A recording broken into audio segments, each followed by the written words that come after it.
Good morning, everybody. Welcome to ChessDojo's coverage of the second round of the FIDE Grand Swiss. Here we are.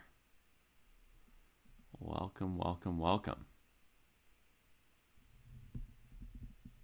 Can't hear me? No audio. That's odd. Okay.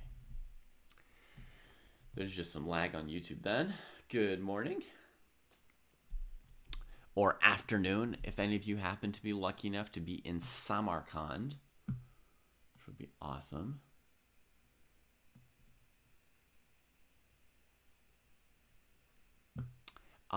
So we've got a couple insane matchups today.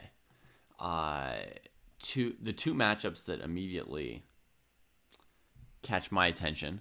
We've got Gukesh against Yagiz Erdogmus, or Yagiz Khan Erdogmus, Turkish mega prodigy. It's mind-blowing that so recently he was a not GM who I played against in my second to last chess tournament. But I don't play very often, and by now he's, I don't know, a top 100 grandmaster playing against the world champion in a tournament. Wow. Another matchup, very, very similar matchup to this, is over here. Pragnananda. He's been chasing a spot in the world championship all year. Seems very likely to get one. And he's paired against Ivan Zemlyansky, who until last month was the second highest rated 14-year-old in the world. Then he turned 15, so now he's the highest rated 15-year-old in the world, although there is this 14-year-old who is even higher rated than him. These are the two most talented 14,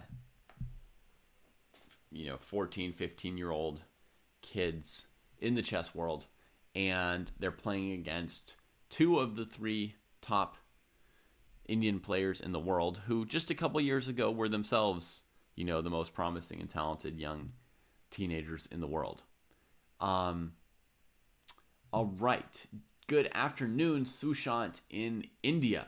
For you, I think, if I've understood this correctly, you're half an hour away from the local time in Samarkand.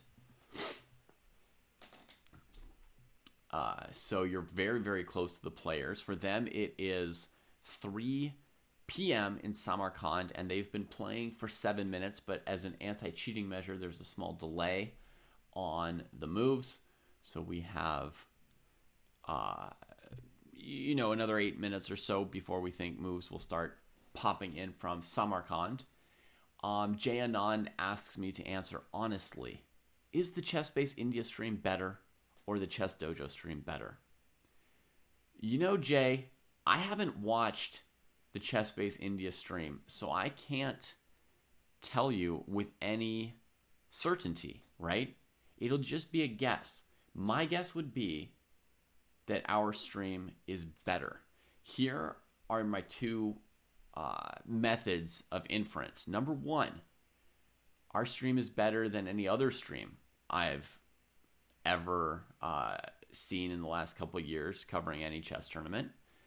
Number two, you're watching our stream instead of theirs. You obviously know of theirs, and you've chosen to watch ours. So, despite the fact that, it's an Indian chess stream and you're an Indian chess player. So I think ours is probably better. Now, if you've seen both, could you tell me whether my answer was right or wrong? You can be like the engine on this question, and we're going to allow you to give an engine answer.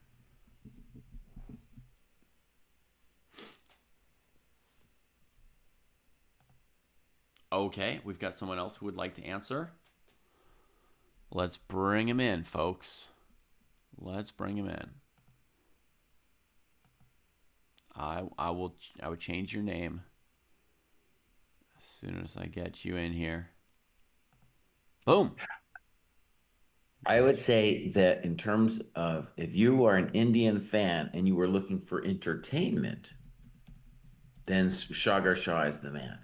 I feel like there's a video out there. It made me cry. It was like Shagar Shah's in a room, you know, right? There's this moment where everyone thinks the game's going to be a draw, and he's got all these Indian fans in the room, and everyone thinks it's going to be a draw with things. And then, uh, it's starting to miraculously turn around. The engine bar shoots up. Of course, no one understands why at first. It's just an engine bar. So it's not because someone understood something about chess, it's just being a fan. And they start losing their minds. They start crying. I start crying. Oh, for entertainment, amazing, amazing, but not for like, yeah, all they're doing is then looking at the engine bar and sometimes decoding what it's saying, which is what most other streams are doing, right? They're not really trying to think through at all what's going on. All right, more evidence that our stream is better because unless Sagar Shah had Gukesh's mom and dad on the stream, there was nobody there who was as excited about his victory as I was. Plus, they had an engine bar going. Come on, okay. Game, set, match. Game, set, match. So, boss, which games are you most pumped about today? I already told folks, but it bears repeating. We've got two insane matchups here, Jesse, of the present against the very near future. Okay. We've got Gukesh against Yagiz Khan Erdogmus, the highest rated 14-year-old in chess history. That's amazing, boss. That is amazing, 14 years old. He's in the top 100 in the world. He's 14, and, he's earned a chance to play against the world champion in an open tournament. Well, not an open tournament, in a Swiss system tournament, right? Let's just put this in perspective, boss. So he was born in 2011. Yeah. We had already moved out of the GM house at that point. Yeah. That's how long that was just a second ago. Yeah, I mean, it was like 2 years before I basically stopped playing chess.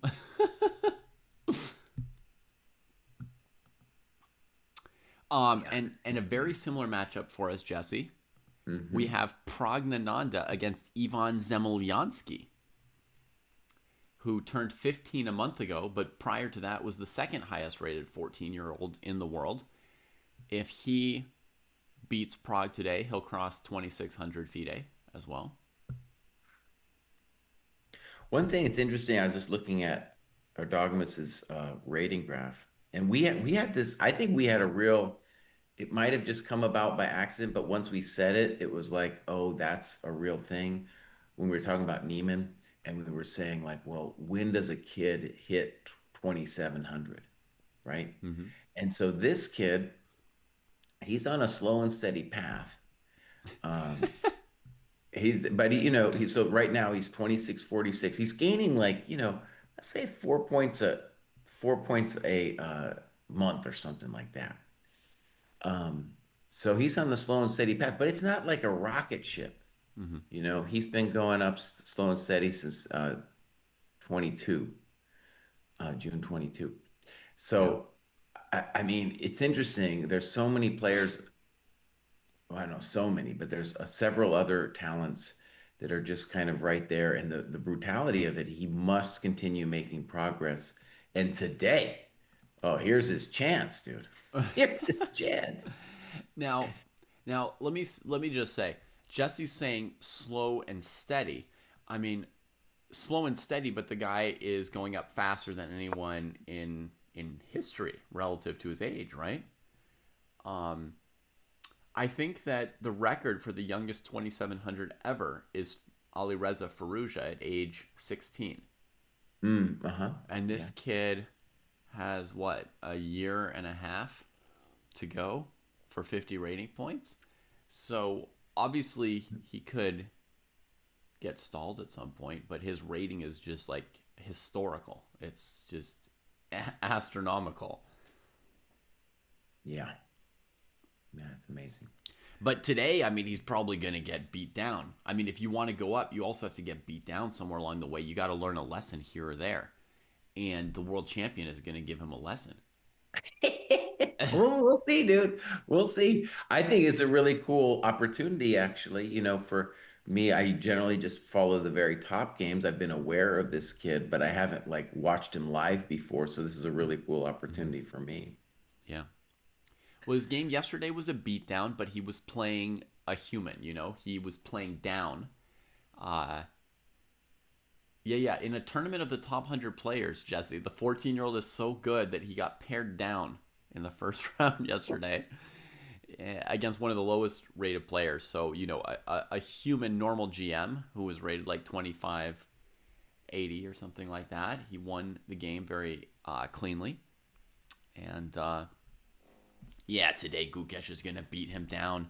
Same goes for Zemlyansky. He's going to get toasted. I don't think it's going to be that clean, but we'll see. School's going Okay, to be in so session. but I think we're agreed that the Gukesh game is the main one to focus on, right? Probably, yeah.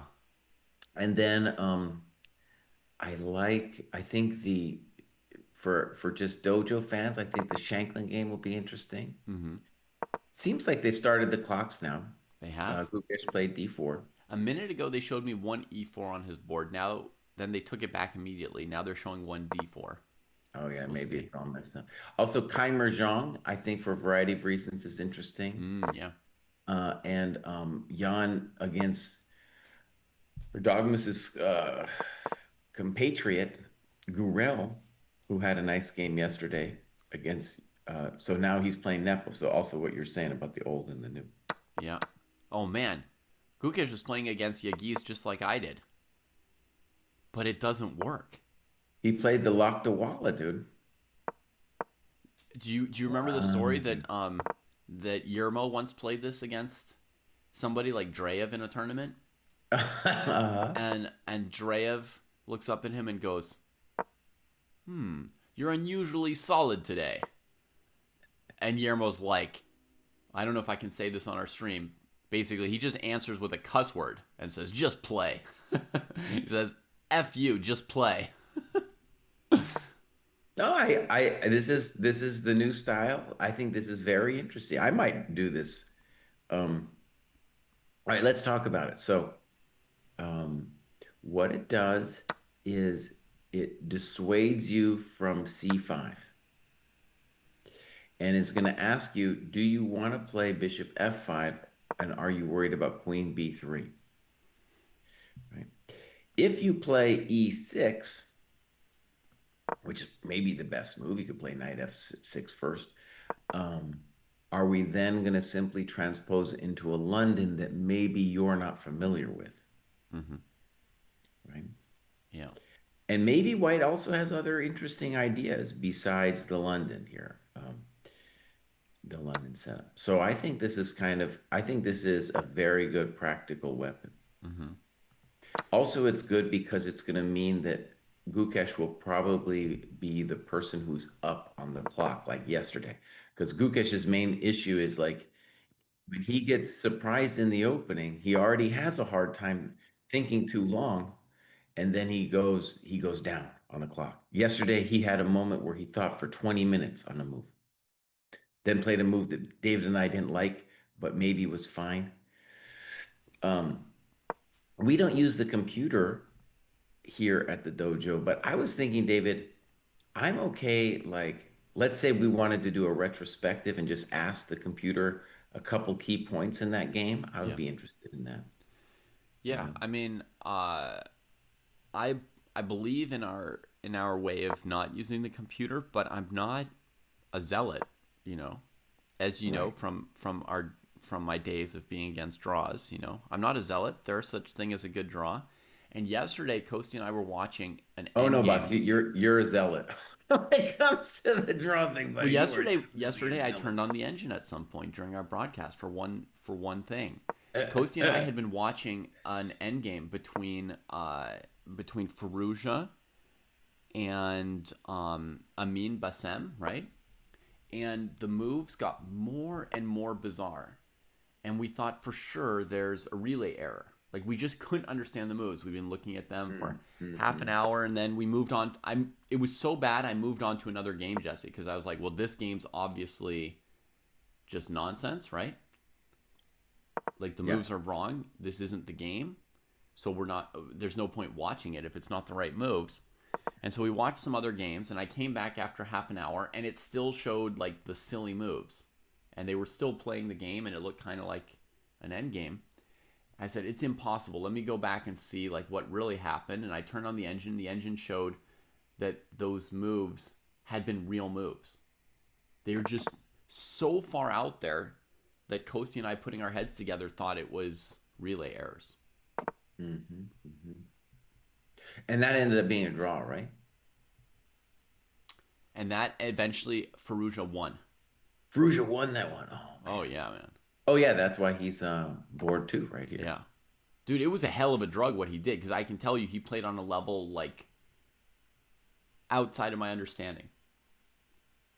I didn't think that the moves were real when they were played. I asked Kostya about it for half an hour. We couldn't figure it out. And then even when I clicked on the engine for like 2 seconds just to see like, what was the real move order, or what would were there any plausible moves that could get to their position, and the engine just showed those moves as being real Wow. moves, I still couldn't understand it. No idea what happened that game. No Wow. idea.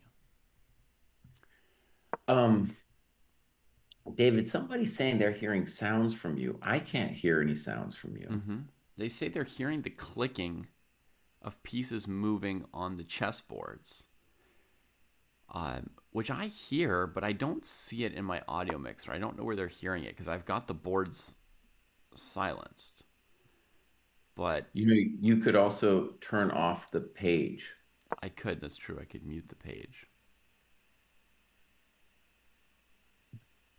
Um, but I think like an occasional click of a move getting played is not too bad. So Gukesh played Bishop G5, dude, and I'm into it. I'm into it. I want to say, let's say you go, let's just imagine the move D4, D5, knight F3, knight F6, Bishop G5.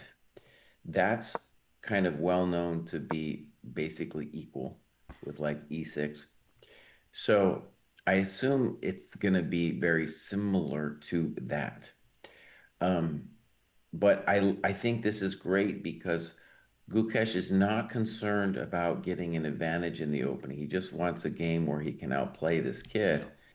And so now, he's looked a little bit at these positions, but it honestly they're a little bit hard to map out because black could play knight e4 here, Yeah. black could play knight bd7, play e6. So all those moves are a little bit hard to map out, but he's got a general sense of what he wants to do here. Yeah. So I'm I I'm think, I'm gonna say the opposite. I don't think it's a good choice against the kid. okay. Right? It is the one of the stereotypical advices against kids, right? Like there's like get a locked position, get a maneuvering game, play Mm. something to just get a position, don't go into heavy theory with them because they're not going to have all that understanding yet, but they're probably booked up.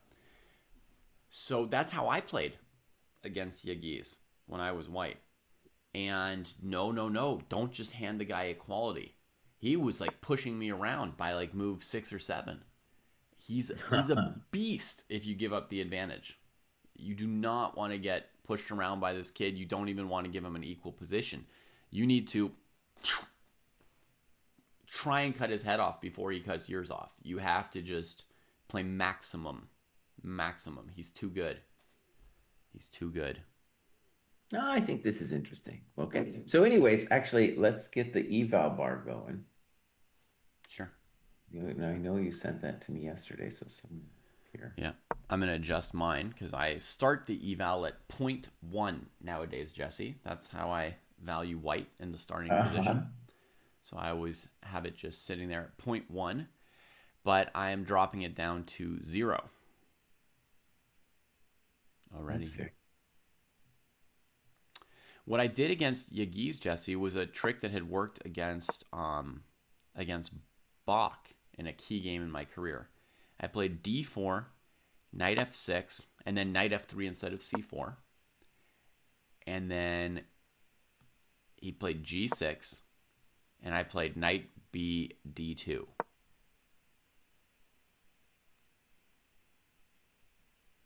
Do you know this move? Yeah. So kind of threatening black that you're going to play e4. So they can't really play King's Indian, so you get them to play d5, kind of like a Grunfeld, and then you play e3. And the idea is to get kind of like a more of an exchange Slav style Grunfeld, or what do they call it? A Schlechter Slav or something like that, right? Okay. Just a little calm thing with knight d2. And the kid just like played c5 and immediately started fighting very, very hard. And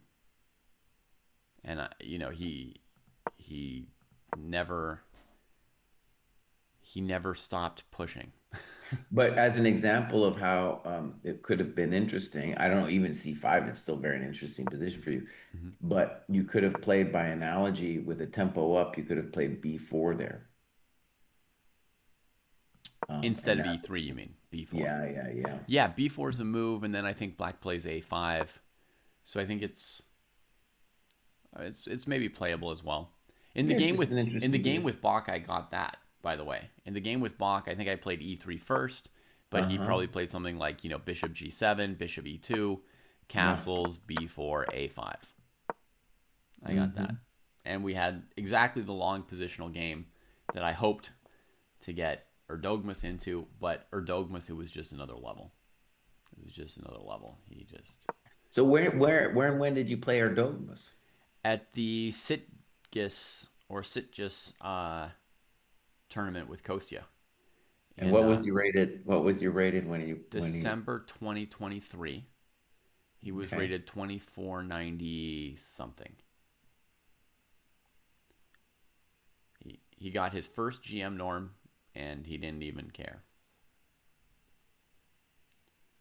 So I think a big question for the kid here is the knight is not on f3, and that's maybe a good thing and or a bad thing for both white and black. Because if the knight were on f3, then knight e4, bishop h4, g5 would not be possible because the knight could take the pawn. But because the knight's on f3, if knight e4, bishop h4, I will have f3 as a possibility. However, what happens if knight e4, bishop h4, g5? So white could play either f3 or bishop g3 in that position, right? Or you could play knight e4, bishop f4, also a thought. And I have a feeling that's probably what Gukesh wants to do. It's knight e4, bishop f4. But it's already, like if I'm black, I'm going to be really interested in looking at this knight e4.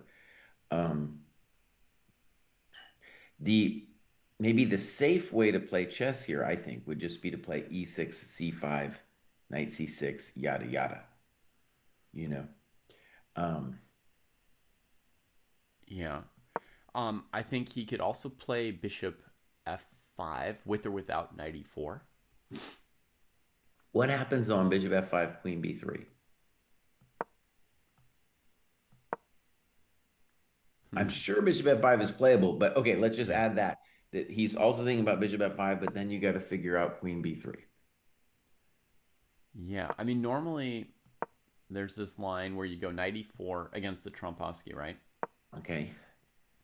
There's a line where you go knight e4, bishop f4, bishop f5.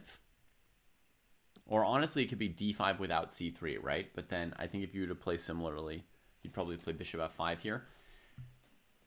And white sometimes plays f3, e4 with a tempo up Black Mortimer gambit. It's kind of like one approach to that knight e4 line. Another move black could play is h6. Just saying, what's your bishop doing there? Right. I think the f3 thing is really interesting. Also, it kind of gets the flavor when you can play f3. It's the flavor of a Yobaba London.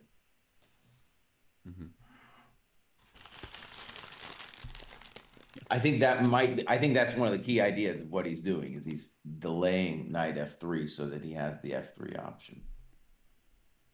Yeah. Oh, dude, you're coming around though on just the pure evilness of this move order. Not to say he's better, just that this is a little evil and the kid's suffering. The kid's Mm-hmm. squirming a little bit. Yeah. All right, he's made a move. Do you want to guess? I'm gonna say he played E6. I'm going to guess 94. He played C6. Learning quickly. Well, he didn't play it that quickly. No, but So okay, I he's think the learning intention. quickly from the world champ. He's like, C3, C6, I see. I think though, okay, so his idea, I believe, is to say, well, if now I can play bishop f5. Mm-hmm. Also, what's nice about c6, remember what I said, it would be hard for Gukesh to kind of map out all of the options that black has here. Mm-hmm. So yeah, you probably didn't spend a lot of time in your prep looking at c6. Mm-hmm. Yeah. I would guess knight to D2. Right. But okay, here's the issue for Gukesh though, because black has a very simple idea of playing bishop f5, e6, knight bd7, and saying what? Right? Yeah. What? So now Gukesh is probably gonna, unless he's thought about this, is gonna have to think about what we want to do. Mm-hmm. Yeah, we've got a question from chat. What was wrong with bishop f5 without c6? And Jesse was saying that black would need an answer for queen b3, just threatening the b7 pawn. And I want to stress, like, it's not like it's over there. You Right. could probably play queen c8 or b6, and it's not like you're in too much doo-doo, but it would be kind of the niggling question that you would need to answer. There are some lines where black plays bishop f5 too early in a queen's gambit, and there's pressure against d5. And the move queen b3 more or less refutes the line for black, right? Puts black in like a really bad position. Here, it just makes black spend a move defending the pawn, and queen c8 might even lose the d5 pawn to bishop takes f6, queen d5. Exactamundo. So you might be down to playing the move b6 as black. If you play the move b6 as black, well, that just weakens your queenside square slightly. White still has to prove that queen b3 is even good on that square. So you might not even be down a tempo. You might just have a few little weaknesses to keep an eye on. Because you're probably playing e6, right? And there's no light squared bishop on the queen side. So it's just like a tiny little thing. It's not the end of the world there, but you know, at this level, one tiny thing and then another tiny thing. So you have to make these tough calls about what you do or don't want to allow. And yeah. So I do have the database open after see somebody, a few people have played this move c6. Mm-hmm. And then the most common move is knight d2. Scoring better though is the move e3. And I think the point of e3 is, well, I don't know. You'd have the same ideas with knight d2, but e3 e3 says you need to play the bishop to f5 now or I'm going to stop you. Yeah. And it also says if you put your bishop to f5, Mm-hmm. are you worried about my Yobava London setup with f3? Mm-hmm. And I will say that Yobava London thing with f3, it's more, it's got a little bit more teeth to it than first meets the eye because the bishop can get whacked later with e4 or g4. The pawn on f3 dominates the knight on f6. Mm-hmm. So it's kind of interesting like that. Yeah. Also gives a spot for the bishop on g5 to go back to f2 if it needs it. Right.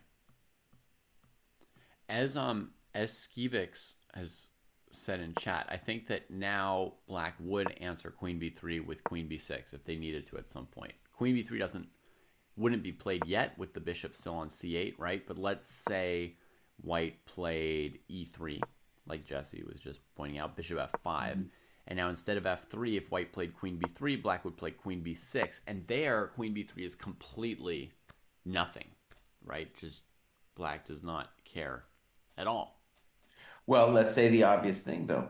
whether you play e3 or knight d2, black can play queen b6, and hey, buddy, you are probably you're gonna end up, yeah, you're probably gonna play queen b3. White could play queen c2 though, and this is an example of how queen b6 or queen b3 like sometimes doesn't have as much Uh-huh. oomph. If white goes knight d2, queen b6, white could play queen c2, arguing the queen on b6 is a little bit off to the queen side and will want to re-centralize later. And we prevent bishop f5 for a moment. Um, In fact, I think the most accurate thing to do is whether it's knight d2 or e3, black plays bishop f5 first mm-hmm.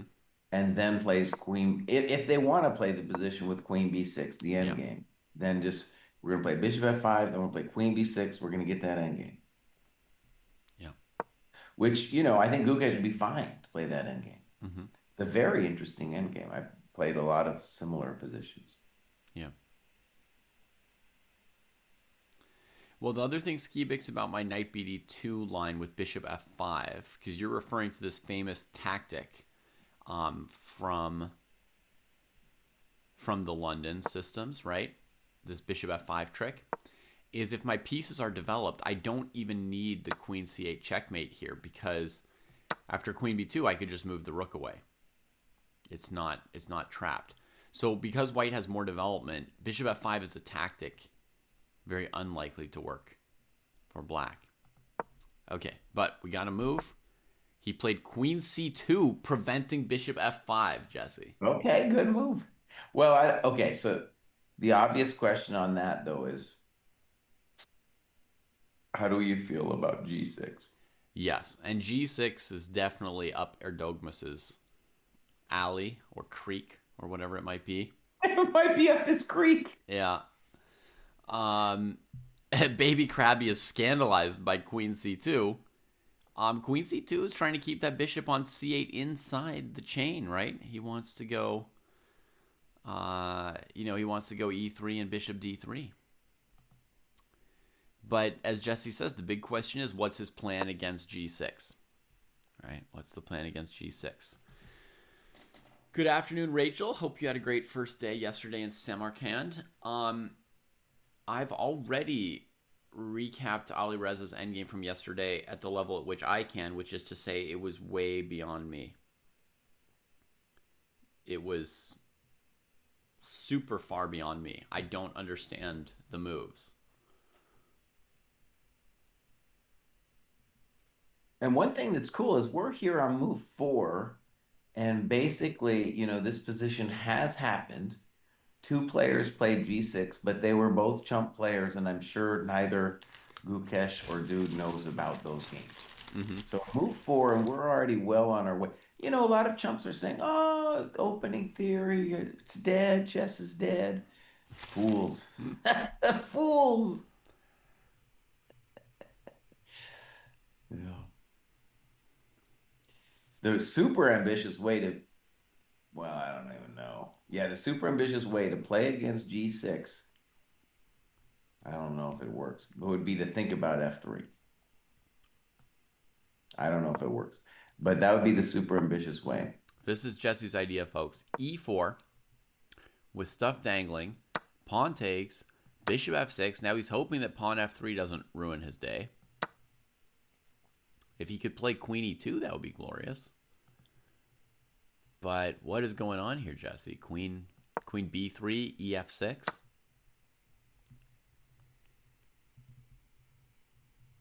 I don't have the answers, Mm-hmm. but I guess it doesn't end there because we play Yeah. queen b7. We're forced into a gambito land here. Pawn takes g2, bishop takes g2, queen e7 check. Queen takes, bishop takes. That's an exciting pawn down position. Mm-hmm. And Pruess is a pawn muncher. That's why he took on G2. But you look at that bishop on G2 and you're like, are you sure I want it there? I don't know. No idea. Yeah. It's probably okay for black though. But anyways, this kid is Gukesh dude is putting the clock pressure on here too, which I really like. Mm-hmm.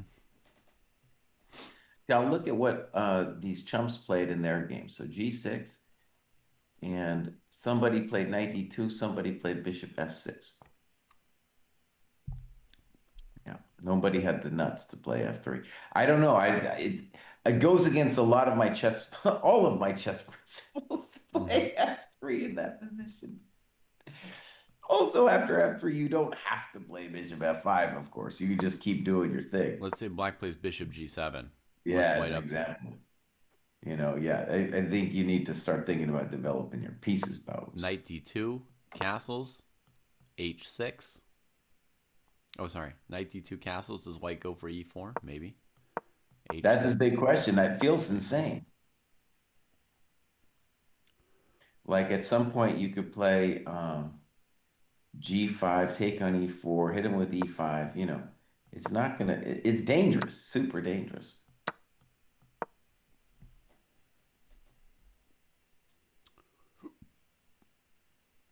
From my experience, this position should be bad for white after black plays E5. Something like that, yeah. But who knows? I mean, you could even hang on. You could even just play knight G4 in this position, and white's a little bit bad.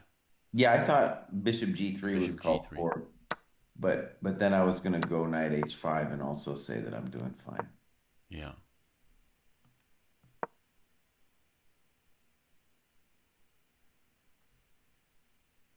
Maybe the bizarre Oh, bishop E5 there, but I don't believe any of it.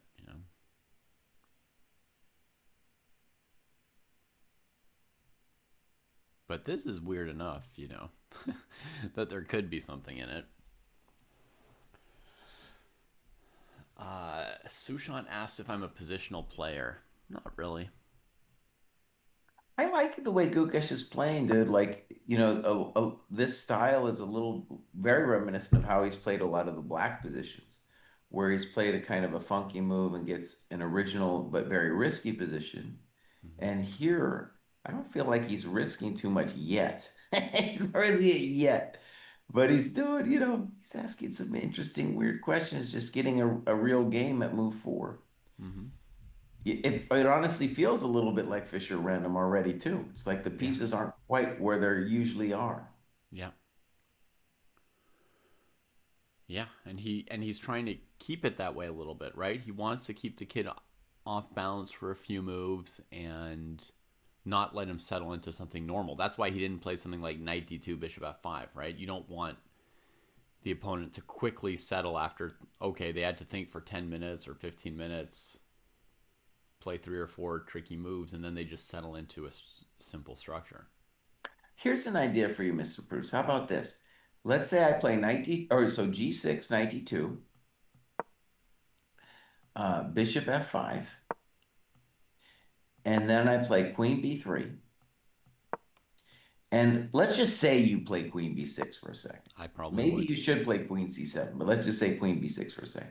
Then my claim is now with the queens coming off, I can more confidently do something like the F3 move.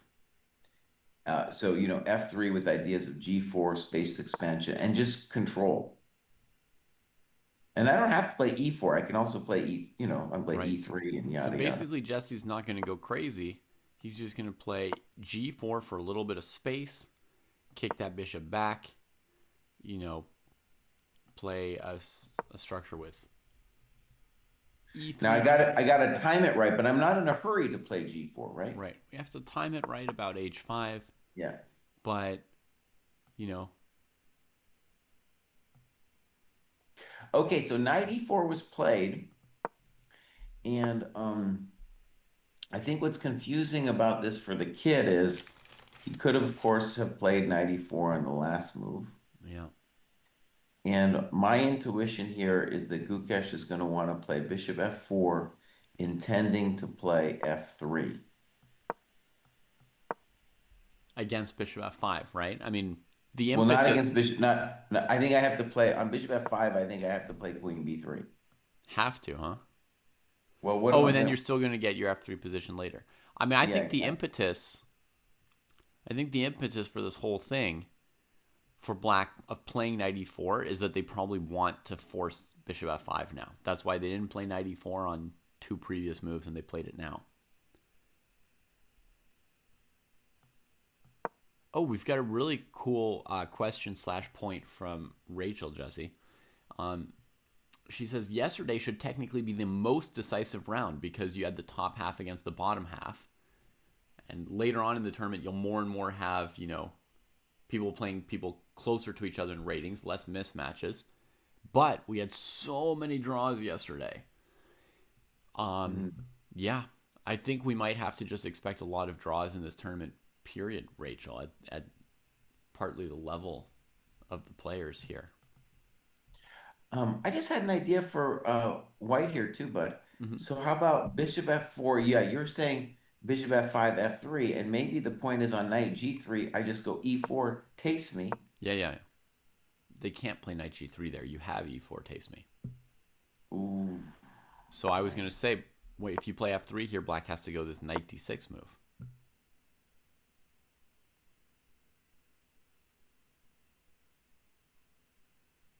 Which does defend b7. It But does. the knight's, I don't know about that knight on d6.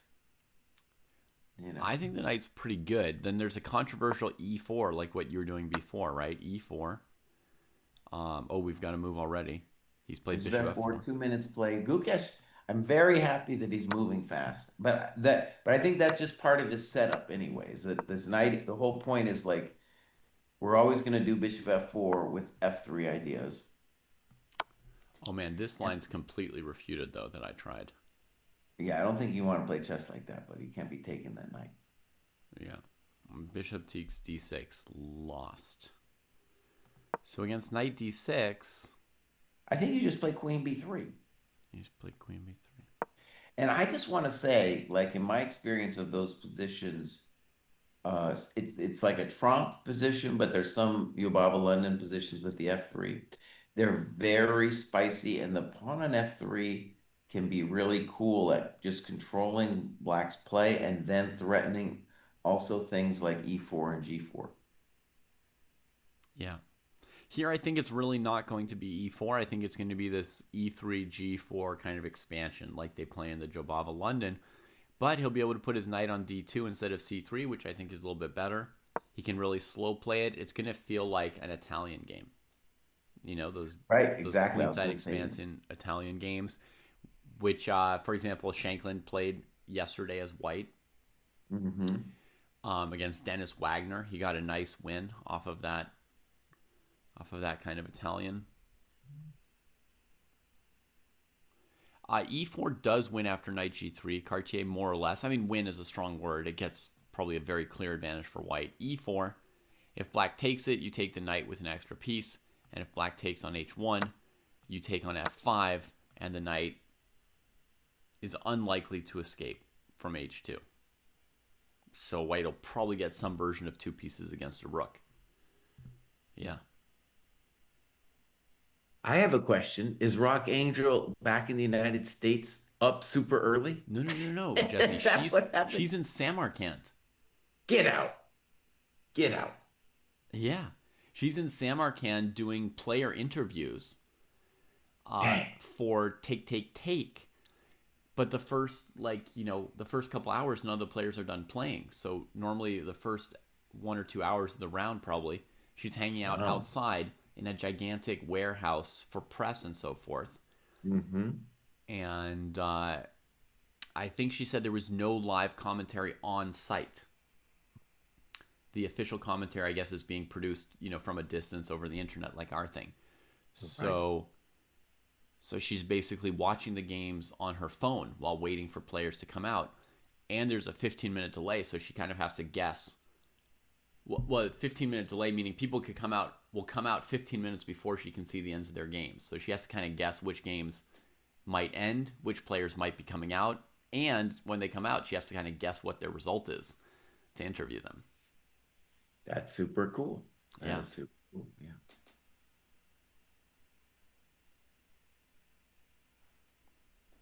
I just added the custom task Samarkand. So I'm going to log my hours in this. And that means that I have to be very serious about, about actually analyzing the games. Mm-hmm. I'm learning something here, dude, with this Gukesh game. I mean, this is like it's obviously an interesting opening in itself, but it's also just like this is how you can play chess. You can just create your own adventure. Mm-hmm. Yeah, let's see if FIDE's stream is working today. Today, FIDE has 39 viewers. Yesterday, they had one because there was some problem with their stream. Today, they've got 39. So they're doing as well as ChessDojo, unfortunately. Well, we got 48 on YouTube, so They if you might add also those have a up, few on YouTube, so who yeah. knows. Um, okay, but uh, let's click on one or two other boards, Jesse. Um, I want to see this Prague game, but several people in chat have been asking us if you could explain or comment on the pawn sacrifice of Salem Saleh against Anish Giri. Okay. Are you interested in a pawn sacrifice? I'm looking at it right now. Okay. So it's a symmetrical Sicilian that then also moves into kind of pseudo Grunfeld territory here. Okay, I'm not going to call that a pawn sacrifice. I'm going to call that a pawn grab by Anish, going Mm-hmm. for 8 queen b5. Yeah. So bishop g7, castles, bishop g4, castles. I would say black has full compensation. Mm-hmm. And this is very frisky from Anish to do this. Yeah. He's also on queen b5. He thought for 5 minutes, so it's not exactamundo like something he's 100% on. And he just spent 10 minutes on castles. Yeah. This is Obviously, this is a yeah. theme in the symmetrical Sicilian. This idea that when somebody fianchettos, someone else can go after that c pawn and grab it. There's a famous line in this opening, which I think goes like knight f3, knight f6, d4, cd4, knight d4, maybe e6, g3, a6, bishop g2, queen c7. A similar business, and white just castles and black grabs the pawn. So that's an immediate comparison. Black's playing a6 to avoid knight b5, and then two more moves on queen c6, queen c4. Plus, there's a fourth move to come when the queen retreats to c7 at some point, right? So it's a lot of moves to grab the pawn, but that's been a theoretical line for many, many years. And this thing Giri's doing is similar. He uses a tempo on the d5 knight to go after c5 very quickly. So he's lost less time, and he's white instead of black. So from one perspective, the pawn grab looks a little less risky going after that c pawn. Basically, folks, the c pawn is dangly because black wants to put the bishop on g7. They don't want to play e6 or something and start trying to defend the c5 pawn with that bishop, right? The bishop needs to go to g7. So he loses less time initially with queen b3, tempo on the knight, and then queen b5. But after bishop g7, queen c5, his queen's out in nowhere land, and it could take a whole bunch of moves to get her back to a normal square. So basically, black's just developing, just saying, I've got time. You take the pawn, and then just the energy of the position should give black something.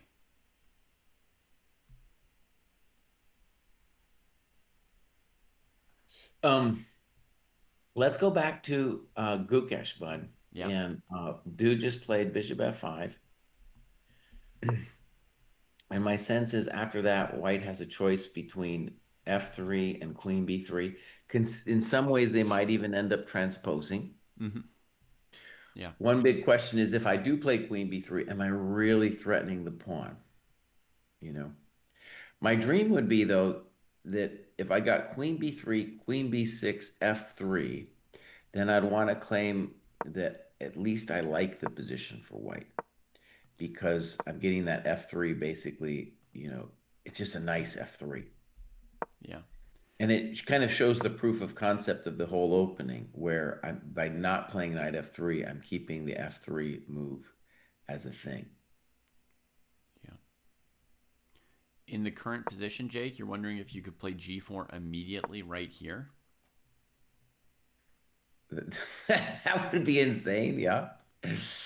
He's talking about G4, Bishop G4, F3. I don't quite get it though, because after Bishop G6, we're not in a position to take advantage of the black coconuts. Mhm. Yeah. At some point, though, that G4 move, absolutely.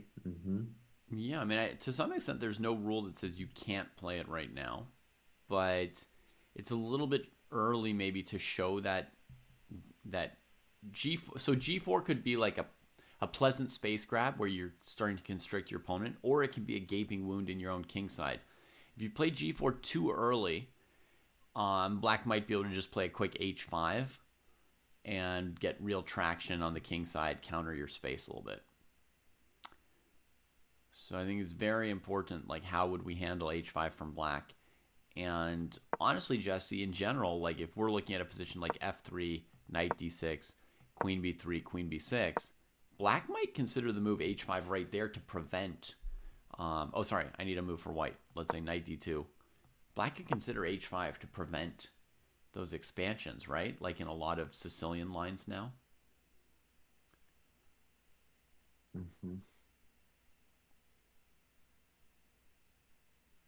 Let me just say, my concern as white is when I play Queen B3, I'm real nervous that he's going to be able to sack the pawn on B7 because we're a little bit behind in development.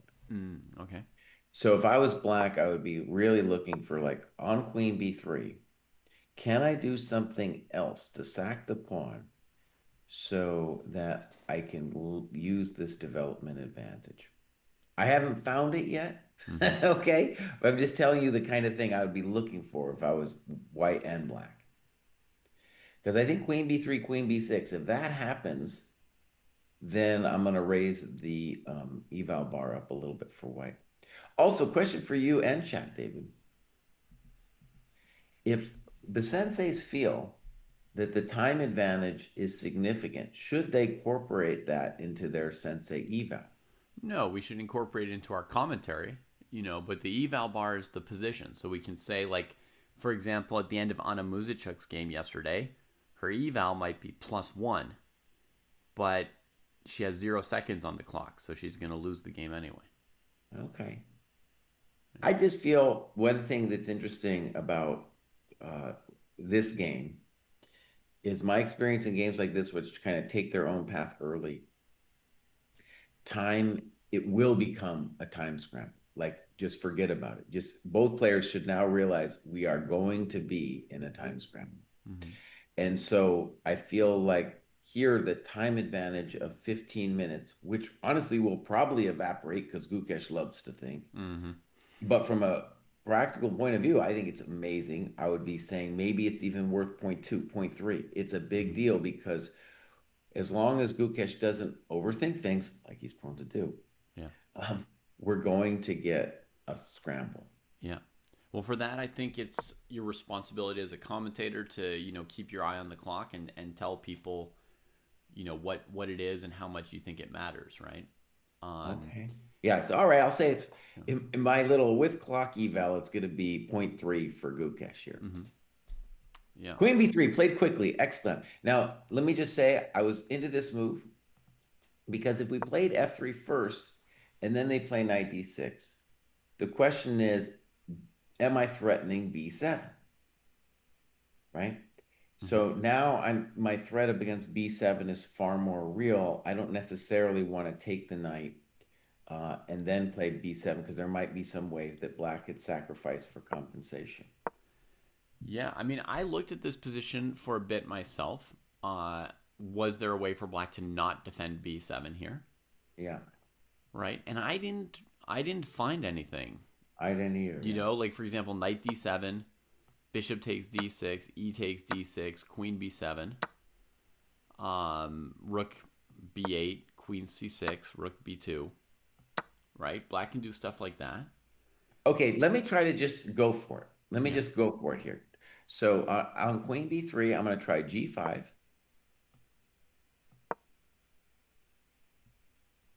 Asking me to take on D6. No, excuse me. The knight is not on d6. We have queen b3 on the board. Oh, in the game position. Gotcha. Yeah. In the game position, go for it with g5. So if I go queen b7, you're sacking an exchange now. Actually, I thought it'd be an interesting question for you, first of all, because are you going to go bishop c1? I mean, I could go bishop c1 and I might be able to win a pawn, but queen b7, you're going to give me an exchange like a madman. I know you are. No, no, I was going to play knight d7. You're going to go knight d7. So queen b7, knight d7, bishop c7. That's your plan. I don't know if it's my plan. You have, I mean, White's the one who has to figure it out. Okay, So on I'll play bishops, bishop c7 if you're going to do this. Yeah. I'm very confident in this extra pawn. all right, let's just see. Queen c8.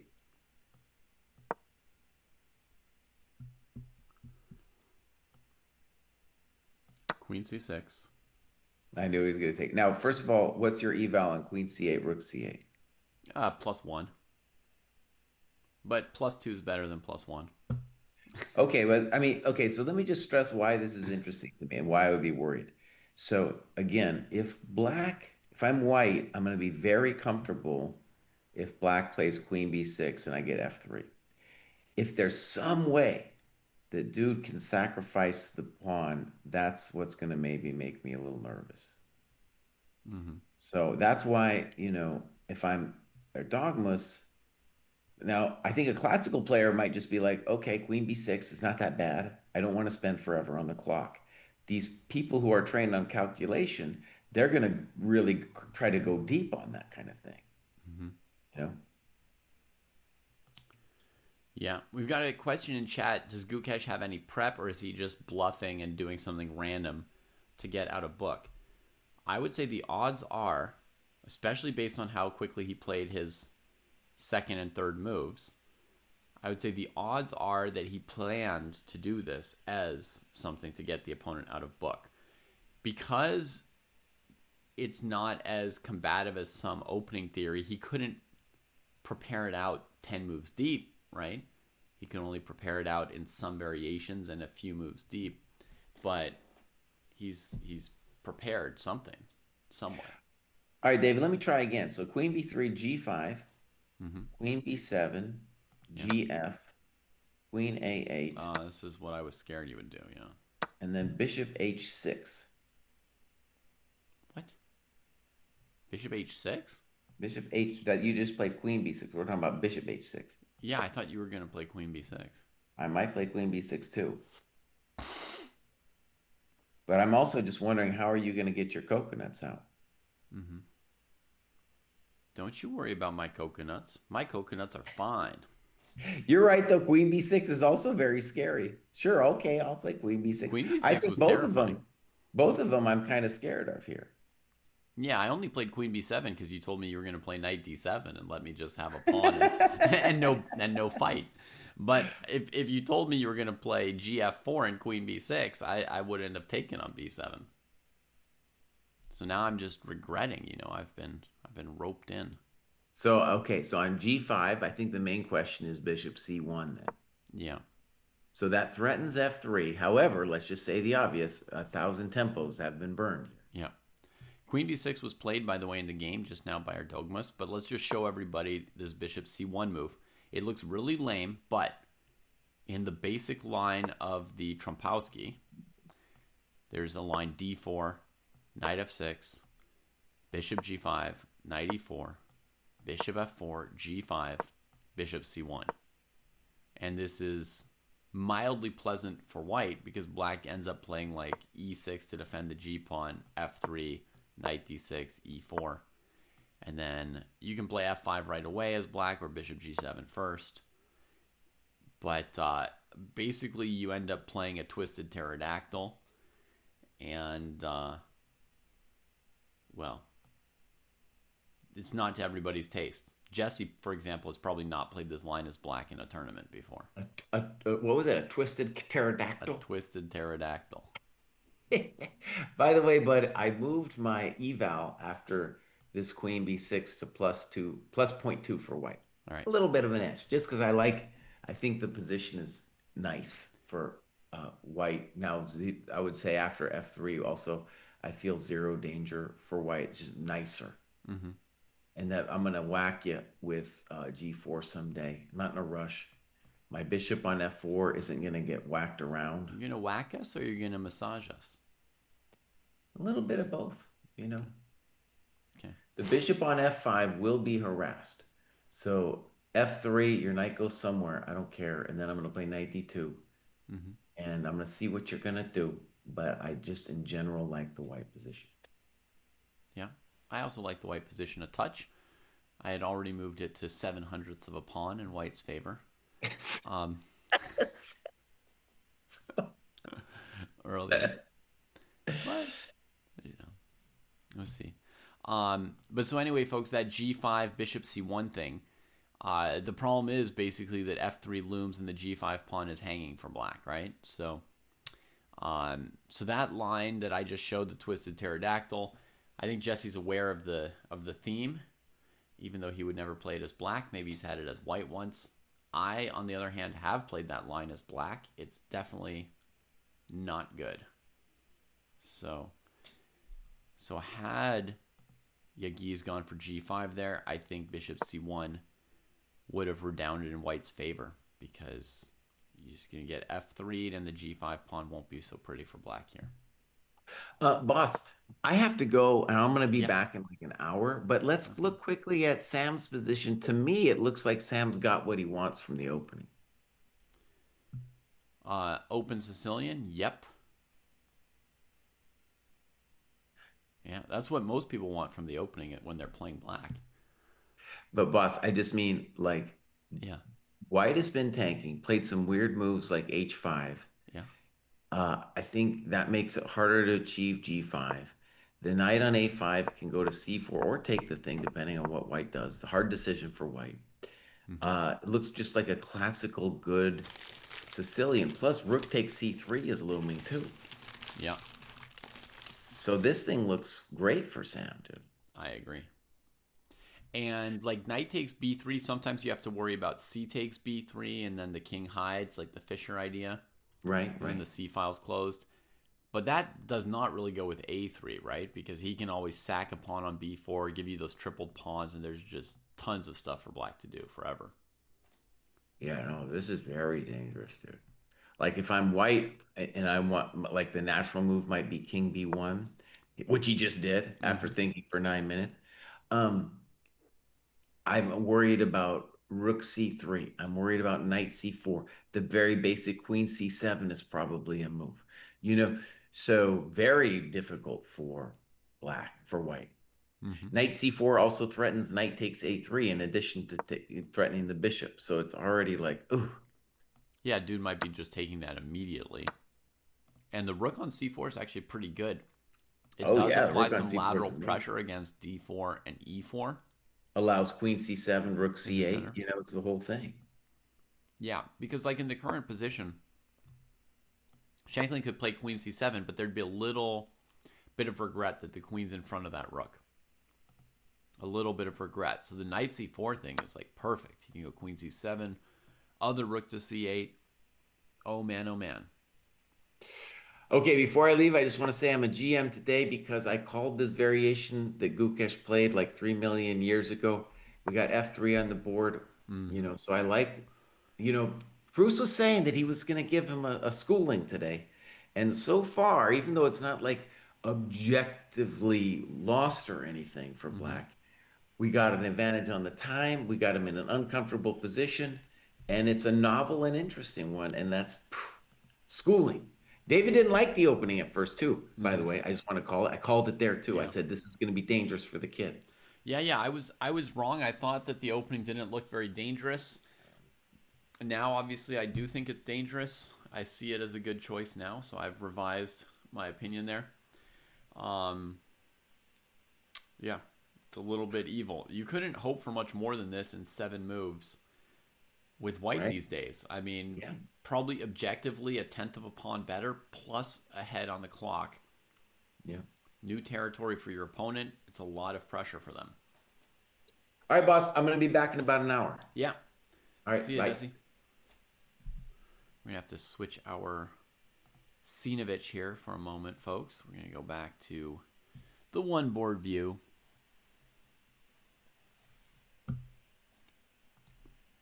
Let me get something else ready for us. Just add another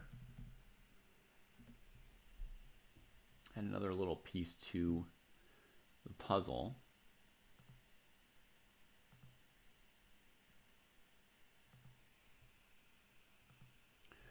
So we're going to go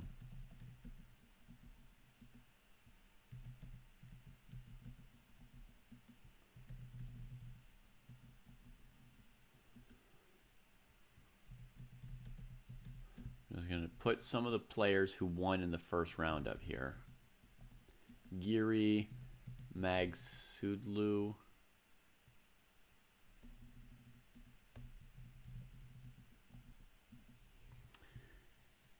let's see who else won in the first round.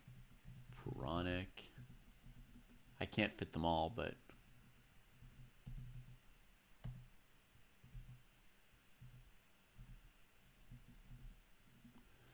we'll just fit some of them up here. So let's start with that. Add another little thing here. Screen capture.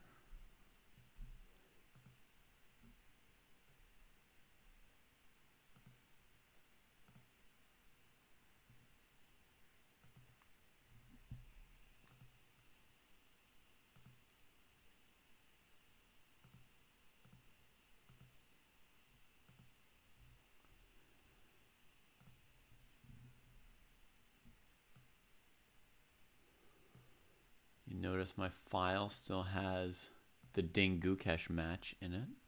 I keep it there.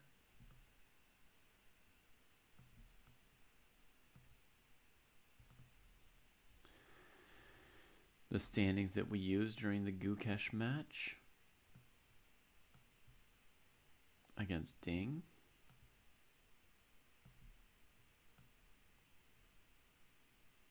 Here we're just going to have the names of folks who are at the top of the standings. There are 11 people who won. I don't have room for all 11 of them in my little standing thing.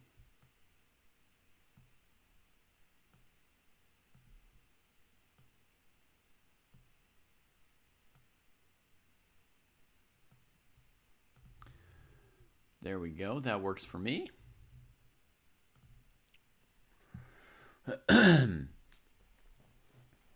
The white opening could be seen as a Slav reversed with tempo. Kind of, although normally the Slav requires your opponent to have played c5, right? Like they have to kind of be playing the Queen's Gambit normally for you to play the Slav. It's kind of Slav versus Slav here, right? So, hey Joao, hey Drew. We're going to be going to the Prague game in just a second.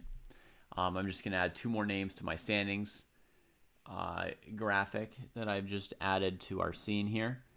So who else should we put up here who's got a point? We've got Erdogmus, 1 out of 1, and Demchenko, 1 out of 1. And that's leaving out somebody. 1, 2, 3, 4, 5, 6, 7, 8, 9, 10. That's only leaving out one person. I guess that would be Rodstein, right? Maxim Rodstein. I feel like I'm leaving out more players than that. 1, 2, 3, 4, 5, 6, 10. Huh. I mean, there's Vidit, there's Rodstein, and I guess there were like 17 people who won in the first round, not 11 maybe. There's Gelfand won in the first round as well, right? I guess because he's one of the favorites, I should put Vidit on this list. Defending champion of this tournament and all. So I guess there's 17 of them. So I'm leaving out a handful, right? Maxim Rodstein has a point. Gelfand has a point, etc. There's a couple more. Svane, Frederick Svane. I'm not leaving out Vidit anymore. I've already put him up by now onto the list. This is Faruja's position. It also looks like an anti-Slav, or, I would want to say a semi-Slav in the sense of it being partially a Slav, but not really a Slav. But the semi-Slav is an opening, and this is not the semi-Slav. Has anyone ever won this tournament back-to-back? I don't think so, Skibix. I don't think it's been going on long enough. Somebody got second place back-to-back, I think, which was maybe Firouzja got second place. Wait, no. Was it Wang Hao or Firouzja who was in second in 2019? Well, I know Firouzja was one of the top 2 back-to-back Skibix. Got candidate spots twice from this, right? Once with Wang Hao and once with Caruana. Or was it Caruana who got second twice? Once behind Wang Hao, once behind Firouzja. There was one person who was maybe second twice. Baby Krabby says it was Fabi. Most recently, Vidit followed by Hikaru. Anyway, greetings, Teddy. We're going to go have a look at another game that is going to interest us, and it is Prague against Zemlyansky. Look, Prague took the same pawn as Giri, folks. And I tried to say it was a theme. It is a theme. So, by transposition, we get this mix of symmetrical Sicilian and Grunfeld. Queen b3, hitting the knight. Here it goes to b4, not b6, like in the Giri game. And then this maneuver, knight e4, going after this. Bishop g7 takes it. Knight on b4 hanging. But Prague has spent 40 minutes playing these moves. Man. G'day, Lauren. Our main game is Gukesh against Yagiz Khan Erdogmus. We've got a couple other games open of interest, but this is our main one. Gukesh f3, knight d6, knight d2. Opening up a bit of a time lead on the Prodigy, and similarly, we've got the other Indian former Prodigy of a couple of years ago he's a Prodigy. Then once you're top 10 in the world, I don't know if we can still call him a Prodigy, but this other Indian Prodigy against the next generation Prodigy. Zemlyansky and Erdogmus are players that Prague and Gukesh are gonna have to play a few times in their careers. So we got very, very young guys. It's got to be somewhat new for Prague and Gukesh to be playing against younger players than them, right? So knight c6 from Zemlyansky, supporting the knight on b4. This is going to be sharp. Look how similar this is to the Giri game. We got rook c8, as predicted by me. And then the queen keeps wandering, looking for a home. Again, with that extra c-pawn. Also, happy to see Sam Shankland, who won yesterday and has a nice position today. Oh, Jesse would be happy. Sam went straight for the yummies. Just rook c8, rook takes c3 as soon as you can play it. Outpost a knight on c4. I guess this bishop's going to want to drop back here. And then Shankland's going to want to maybe break with d5 to add pressure here as well, huh? Yeah, I mean, this is just a dream to get positions like this as black, straight out of the opening. Very, very comfortable to play as black. Very hard to play as white. So, good morning, T Streets. So, let's see. Prague game. We've got Frederick Svane getting prepped against by Noterbeck. Oh, no, there the time. A little bit more equalized. So, what did he play? He played early h3, d3, roui. So that's a slow thing. Very calm. This is lame from white. Knight g5, bishop d7, knight f3. What? Offering a draw on move 13 if black plays bishop e6. Come on. Where's your gusto? And Noterbeck plays queen c8, which already tells you like he's got complete disrespect for you thinking about playing bishop takes h3. Rook d8 first, developing. I would expect queen e2 from white, but we don't get it for now. We get queen e2 one move later.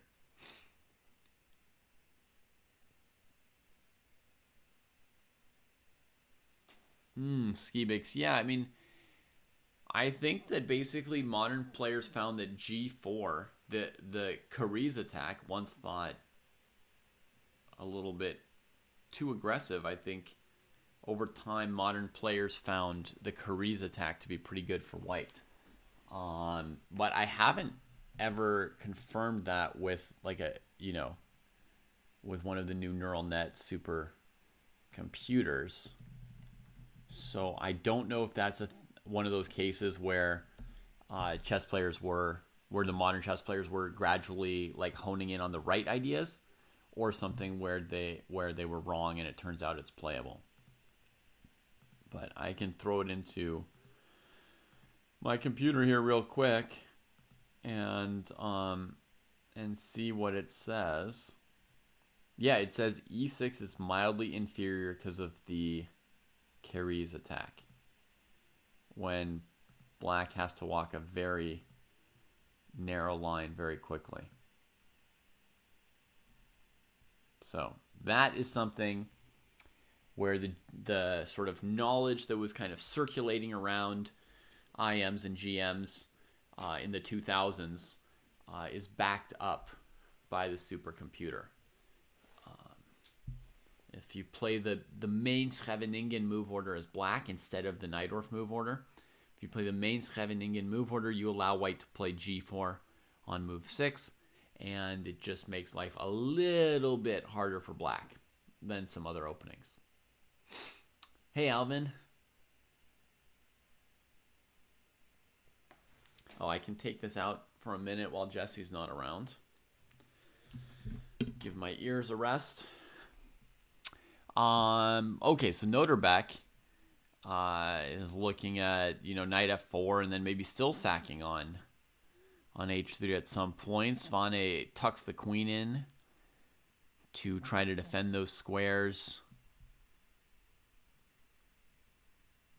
I guess black has to be careful. If they try and sack on h3, white might have ab, rook takes a8, disrupting things. So they have to be ready to handle ab. Right now, the knight's got kind of nowhere to run if you weren't in position to recapture. But Svane is definitely doing what Jesse calls assuming the position and just being lame. I mean, today, this opening here is just lame. He's just meriting to be thrashed. So, not going to be super focused on that one. Abhimanyu Puranik, nice opening against Vidic. I imagine he's not that happy to come to this tournament and get paired against Indian player after Indian player after Indian player. But a very promising opening position here for Puranik with the black pieces all kind of passive. Nice potential space and pressure for white. Very Catalan style position. Pawn weakness is black's compensation, or white's concession is this pawn weakness, but I'd be very happy to have Puranik's position here out of the opening.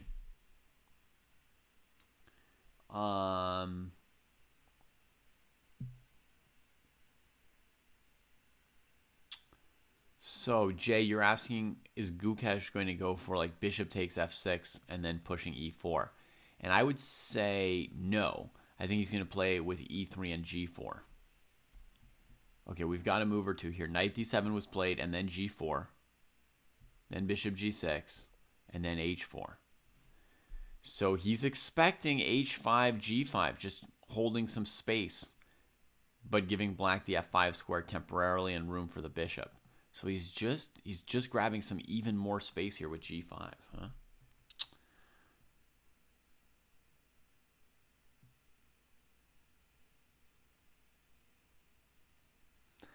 Yeah, that's the interesting interpretation of it, man with head of dog. And the position is definitely not dull. It's just, I really think white's playing lamely. You know, from the moment you see this knight g5, knight f3, I'm just saying it's move 12, and already I just want to, terrorize black with draw offers. It's just kind of lame. And then to me, this is just teeing up, right? Very aggressive.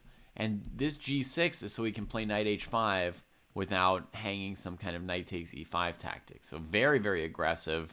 This kingside weakening just to launch the knight here. It might not be good for black, but white's playing like a scared little baby, and then black is saying like, okay, I'll come beat the hell out of you. Now, will it prove to be an act from white where then they're ready to take advantage of the over-aggression? Is it all just kind of waving a red flag in front of the bull on purpose?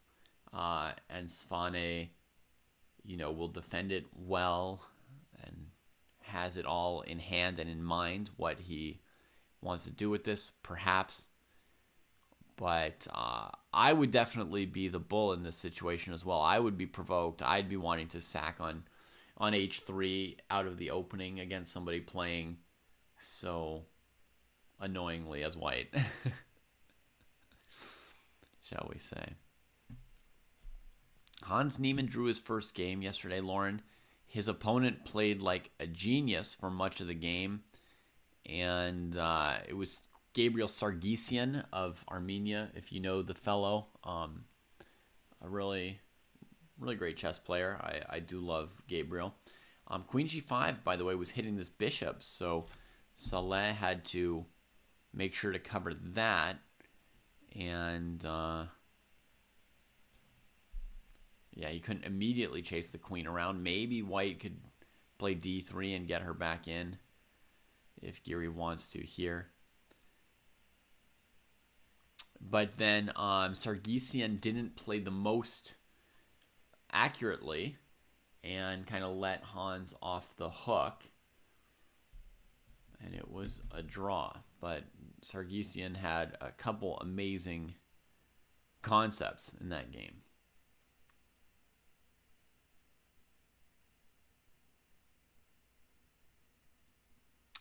I think Jay's going to value the bishop pair more than that. He's going to keep the bishop pair. One of the points of grabbing space in general as well is to deny your opponent's pieces good squares. Wow, we get the very safe h6 from Yagiz. So now Gukesh doesn't even have to worry about h5 challenging this pawn as much. And he can go about his further development plans. I guess the biggest question is what he wants to do with this bishop having erected these pawns. And if you flip the board symmetrically over the central axis and make this an Italian game, this bishop's often confused for a while. They often go here and here. Sam had the bishop tucked here yesterday in his game. It just sat there for a while and then it came back to c1 in that case. Here would be f1 and traded for a knight. So, yeah, not clear what to do with this piece.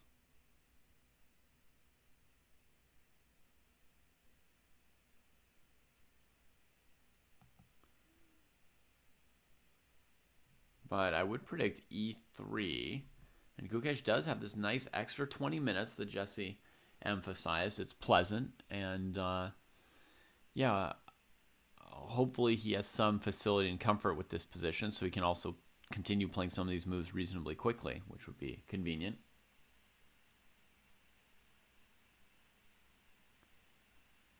Yeah, Jay, you could play h5 first and then play e3 for sure if you just wanted to, guarantee that black's never playing h5, get that space, and then e3. Definitely possible for white right here. The space on the king side counts for something, tactics and swindles, yeah. agreed.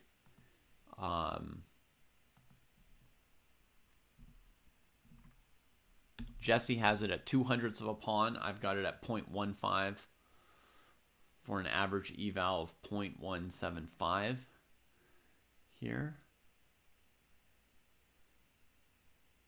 5/1000 of a pawn.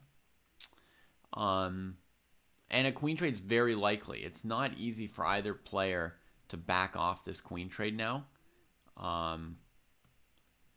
Because, you know, the opponent's queen is attacking your b pawn, and then these bishops are radiating the c2 and c7 squares. So it's very likely they're going to play what we call a queenless middle game. Right? Very likely. But when should you actually trade and how long should you let it sit there depends partly on how you feel about this change in the pawn structure. I would prefer this change in the pawn structure. I like to have the doubled pawns in such a situation generally. So I would wait a really long time in this standoff. Possibly eternally. Possibly eternally. And Lauren would still call this completely equal, basically. Yeah, fair enough. Fair enough. A lot of people are going to give like a tiny, tiny value to white for having this extra space.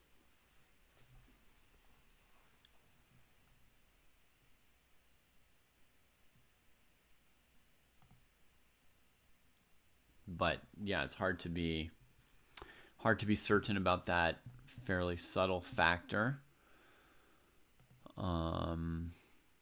Firouzja looks quite comfortable here. Queenless Slav, knight d7.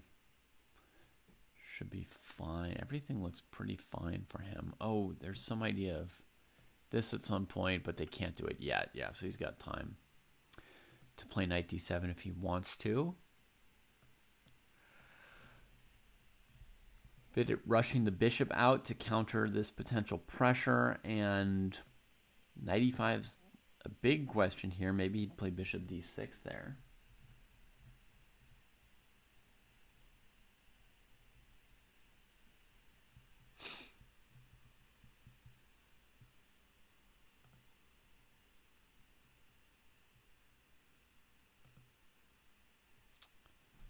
Knight f4.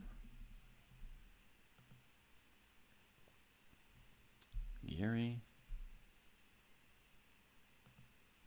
Bishop g2 is a very popular square for one's bishop in chess. It's called a fianchetto. It's a lot to keep track of, Rainbow Teddy, and we don't have to keep track of all of them. We're not trying to go to the same depth on every game. Looks like we've got another move here from Shanklin. G5! Fighting fire with fire. I expected, you know, maximum timidus here, but g5. Shanky takes by h-pawn, and white goes back to thinking. Presumably, they want to poke in here.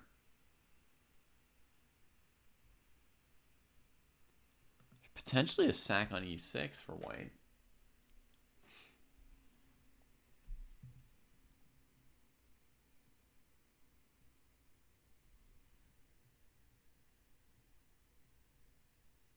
For sure, Rainbow Teddy. It's great to follow games that play similar openings as you. That's really, really fun. Why didn't Shanky take with the bishop? Yeah, I mean, trading this bishop would be a big accomplishment for Shanky, leaving these pawns weaker. He must have feared f4 here, I have to think. Because I honestly was thinking about playing bishop g5 for Sam even before white played g5. And what was holding me back was the move f4, leaving this hanging for a moment. But maybe, you know, quickly coming forward here somehow.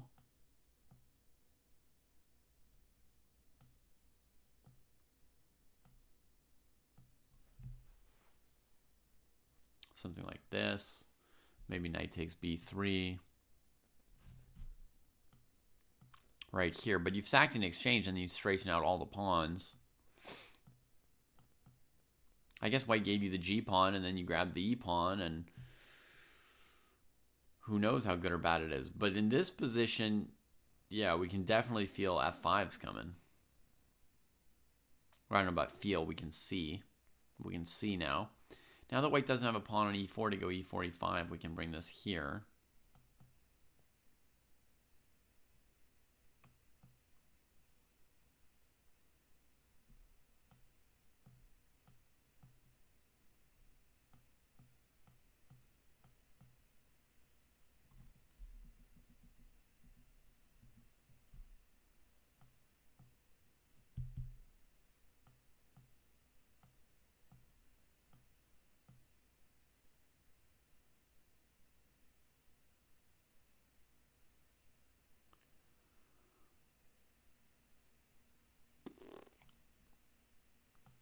Tricky stuff. Tricky stuff. So, I mean, bishop g5 was possible for Shankland. But,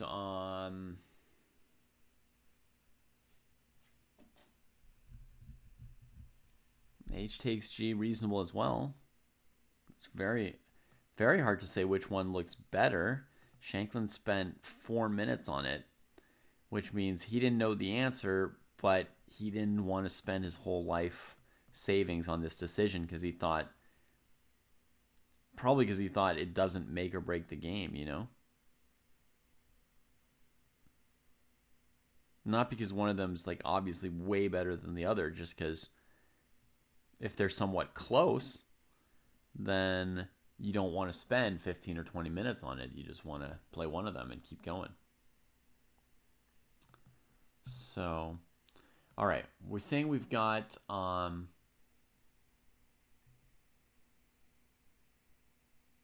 Can I play with you? No, I can't. I'm busy, as you could notice. We've got another move here for the Gukesh game that he played bishop g2, and Yagiz played a very easy move, e6, but he spent 4 minutes on it, so that's like no moves are easy for him or something. 4 minutes on e6. That's where you just get to play a quick, 2 moves and catch up a little on the clock here. But we have another question from Evan about the Shankland-Demchenko game, which is knight takes e6, right? F e6, bishop e6, king h8, bishop d4. So that would be relevant for this exact position. It would be knight e6, hitting the queen. Demchenko just played rook hg1, by the way. Taking the rook off of this h-file. Very interesting to leave this rook here. This rook's influence is making, bishop f6, e5 kind of an idea for white in some cases. But let's look at Evan's idea. Knight e6, hitting the queen. No time for knight b3. Probably we take. Bishop takes. King to the h-file. Let's say h8. Could also be h7. And then you want to go bishop d4, threatening h6. Right. So I think Shankland's defense to your idea, Evan, would almost certainly start with bishop f6. The critical point to this move is to always be able to answer h6 with g6 and keep the h-file closed. That's kind of like the major idea for me here. I know white could play e5, and it'll be complicated. There's a number of things that could happen here. But I feel like that is kind of the basic thing I need to do, is not allow h6 to open the file. So, bishop f6, maybe e5 takes, and now white could go bishop c5, or bishop takes e5, right? If they go bishop e5, I play queen e7. I don't think anything too horrible's happened. Why? There's still bishop d6. Actually, that's annoying. No king's gambits, no.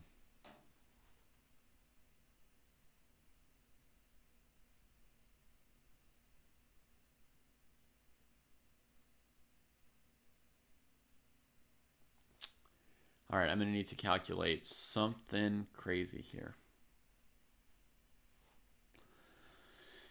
And then, of course, we have another thing to look at, which is bishop c5, just kind of winning material as well, right? Yikes.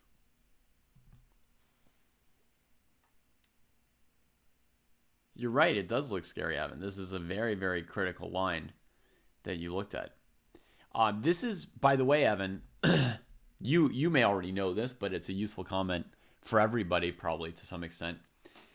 This is partly why playing open Sicilians as white is so devastatingly difficult to do, because you have to look at ideas like knight e6 on almost every move. Because if you don't look at these knight e6 moves, your position just gradually usually becomes not very good. Like the point of your position is to play a move like knight e6 at the right time. But calculating knight e6 for, let's say, 4 or 5 moves in a row between moves 15 and 20, or moves 12 and 17, or whatever it might be, it's a heavy, heavy burden. Very hard to get it totally right, to know when the moment is to do it. Just the difficulty level is so high. With an hour with an hour and 40 minutes on your clock, and you're supposed to do a 15 to 20 minute calculation on 5 times in a row. That's your entire clock for the entire game right there, basically. So that's like the burden of this, is like you have to look at this, bishop f6. Now you have to look at e8, e5 here. You have to calculate, do you want to play bishop c5, bishop e5, h6? And then sometimes you can have your instinct kick in somewhere there and say this is promising or not promising. Other times you just have to calculate and calculate and calculate, waiting for it to waiting for yourself to for some clarity to set in, right? So super difficult. Demchenko played rook g1 in this position, and Shanklin's playing rather quickly, right? This is the thing about how it's easier for black to play these open Sicilians often. Knight c4 is kind of an easy move for Shanklin. He takes the pressure off e6. So those sacks are done. He goes after this bishop and this pawn, either of which he might be happy to take. I would be playing just bishop c1 relatively quickly here as white, but sometimes you drift if you do. So the white player often feels a lot of responsibility. For Sam, easy to sack the exchange, easy to outpost the knight, so he's having a pleasant start to his second round. Now, I know that there's a lot of interesting games out there, including the Arjun game and other games. We may click around to even more games at some point. I think Rainbow Teddy, I've just been trying to get at why a lot of people are scared or not tempted to go into mainline Sicilians as white. But it's not fair to say that nobody goes into mainline Sicilians anymore, because as you can see here, Demchenko went into a mainline Sicilian. Yesterday, Geary played the Najdorf. His opponent went into a mainline Najdorf with him. So it's not that nobody does it, but there is kind of a burden and a difficulty level on white. Francois saying white should have sacked the knight on e6 like Evan suggested. It looked very promising to me, yes. I didn't get far enough to say for sure that white should have played knight e6 instead of rook g1. But I was kind of feeling it. As well as I could guess, Evan's idea looked promising to me. But then again, as white, as I said, there's that extra responsibility. You feel like you have to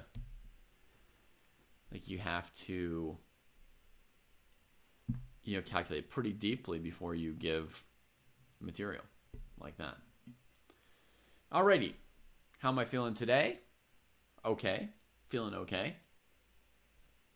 Really enjoying the tournament. I realized that yesterday, almost basically all the players that I root for the most won their games, which in a sea of draws is a really, really rare occurrence. So for me to get, wins from everybody I'm rooting for yesterday, that was an unusual pleasantness. Today, two of my favorites are playing each other, right? Gukesh and Yagiz, so obviously they can't both win today. But I've got a lot of my favorites up here on screen. Another two are playing each other over here, Prague and Zemolyansky. Then we've got obviously Shankland with a good start today, so I'm happy about that. Bishop c1. That should have been an easy move for white, but even that 4.5 minutes, so it's still costing him. I'm a fan of this guy here, Abhimanyu Puranik, who has managed to grab the bishop pair from Vidit, so that's reasonable. Vidit's kind of got the c-pawn kind of dead in his sights, it's looking like.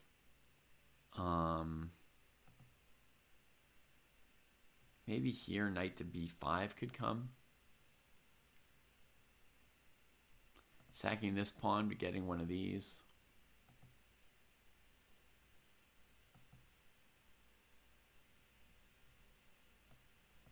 Rook b1, but against queen c4, you'll still have to trade queens and defend this knight.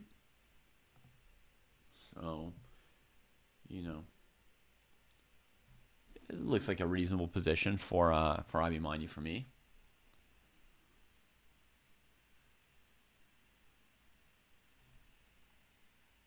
Oh, favorite to win the whole thing? Sorry, Reed. Yeah, I think Prague is the favorite. I think basically you could look at all of 2025 and say that Prague is playing the best of anyone in the world in 2025. I mean, maybe Magnus in the one tournament he played a little bit better, but with only one tournament, I mean, what are we saying, right? So, I think Prague should be the favorite at any chess tournament right now.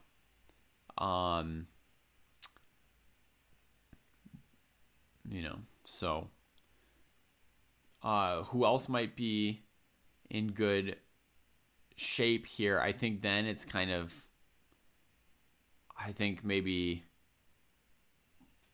then it's kind of like Gukesh, Arjun, Noterbeck, Firouzja, those four maybe are at a similar level / form right now. So that would be like the next group of top players. Giri's played pretty well all year, so you could add Giri to that list, actually, as Evan is pointing out. So, yeah. But we'll see. Their chess will show it. Zemlyansky, queen a5 against Prague here. 21 minutes on that choice. Hits the knight. So Prague's going to have to do something about the knight on c5. You know, the most obvious kind of instinct move would have been knight d3, looking to make a trade. But then, if I look even one move ahead, I can find bishop e6 for Ivan. Queen's got to keep c2 defended. And if you're talking about this position for white, that is a no-no. That is a crummy position. Whether or not black immediately takes the pawn, this is not right for white. So, knight d3 was basically just bad, and he keeps moving this queen and knight duo, holding onto the extra pawn, but, you know, not good development for white. Risky position. Gukesh making a break in the center. Did he play e4 so early, Blowhot? That's crazy. Oh, I love it. Zemlyansky, if he spends a long time on this move, he's not going to spend a long time on his next move. He's got something planned. He's going to kick this knight, and then next is going to be bishop a6 or bishop e6 if the knight retreats. So this position is super critical. White needs something non-standard, I would say. Like, Prague has to have a complicated move in mind, like knight g5 or something here. It's going to have to be something intense. But I hear that something intense has also happened on our main board, so I'm going to pop over to Gukesh as well here for a second. So bishop g2, e6, h5, grabbing that space, and then e4, taking all of it, the whole shebang. This is very controversial. Gukesh has so much space now. Black needs to have some kind of way of firing back something. He's got to fire back with something. You don't want to just get suffocated. Nobody likes it. Yagiz is a dynamic player. he sees the whole board, and he sees, like Gukesh does, he sees like the interrelations between, a little thing here and a little spot there and a spot there and this move over here, and, if and when you trade over there or do something else over there. So, yeah, he's gonna be looking for something, and he can find a little counterplay or whatever where no one else, or not no one else necessarily, but where very few others would spot it. So he's gonna be looking for something there. My video is gonna get messed up by Zoom. Hang on a second. Just re-expand that.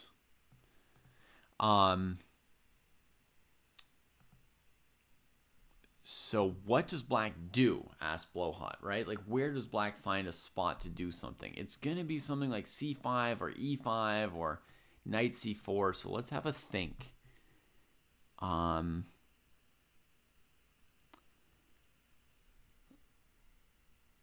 Maybe he could play a preemptive knight c4 here, going after the b2 pawn. And I don't think white can take the pawn on c4 because we got this spot, right? So knight c4 with the idea of playing knight takes b2 and then knight d3.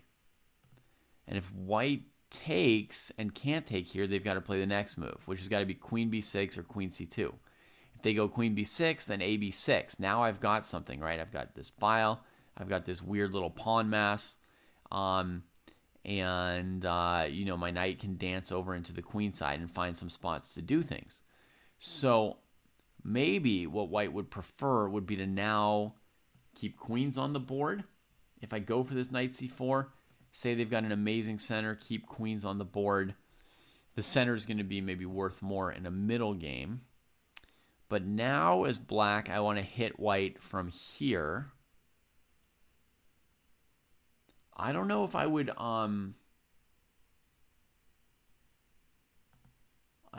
normally find this on my own, this idea in a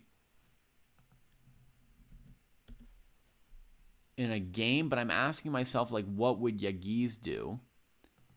And so I guess I found this like interesting sequence. This spot was c4, then e5, pawn takes. Look at this. At first, I was thinking maybe bishop c5, a standard idea in some Karl Khans. You harass the knight, but it could go here. This might be perfectly playable for black. But now I'm thinking maybe knight c5 might be even more cool, right? Going for this. And queen b2. I feel like I found a little something or other. So, what's a ChessBase India raid? I don't even know what a raid is on YouTube, but if you're joining us right now, greetings and welcome. Let me get my earbuds back in because we're welcoming a second host to the show. Grand Swiss number 2. Yeah. Kostya, hi. I don't know. You would think like right now they would be streaming. So, yeah. Yeah.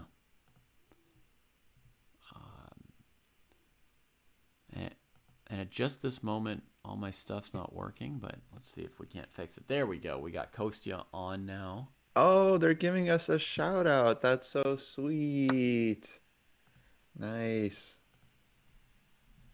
Well, shout out to ChessBase India.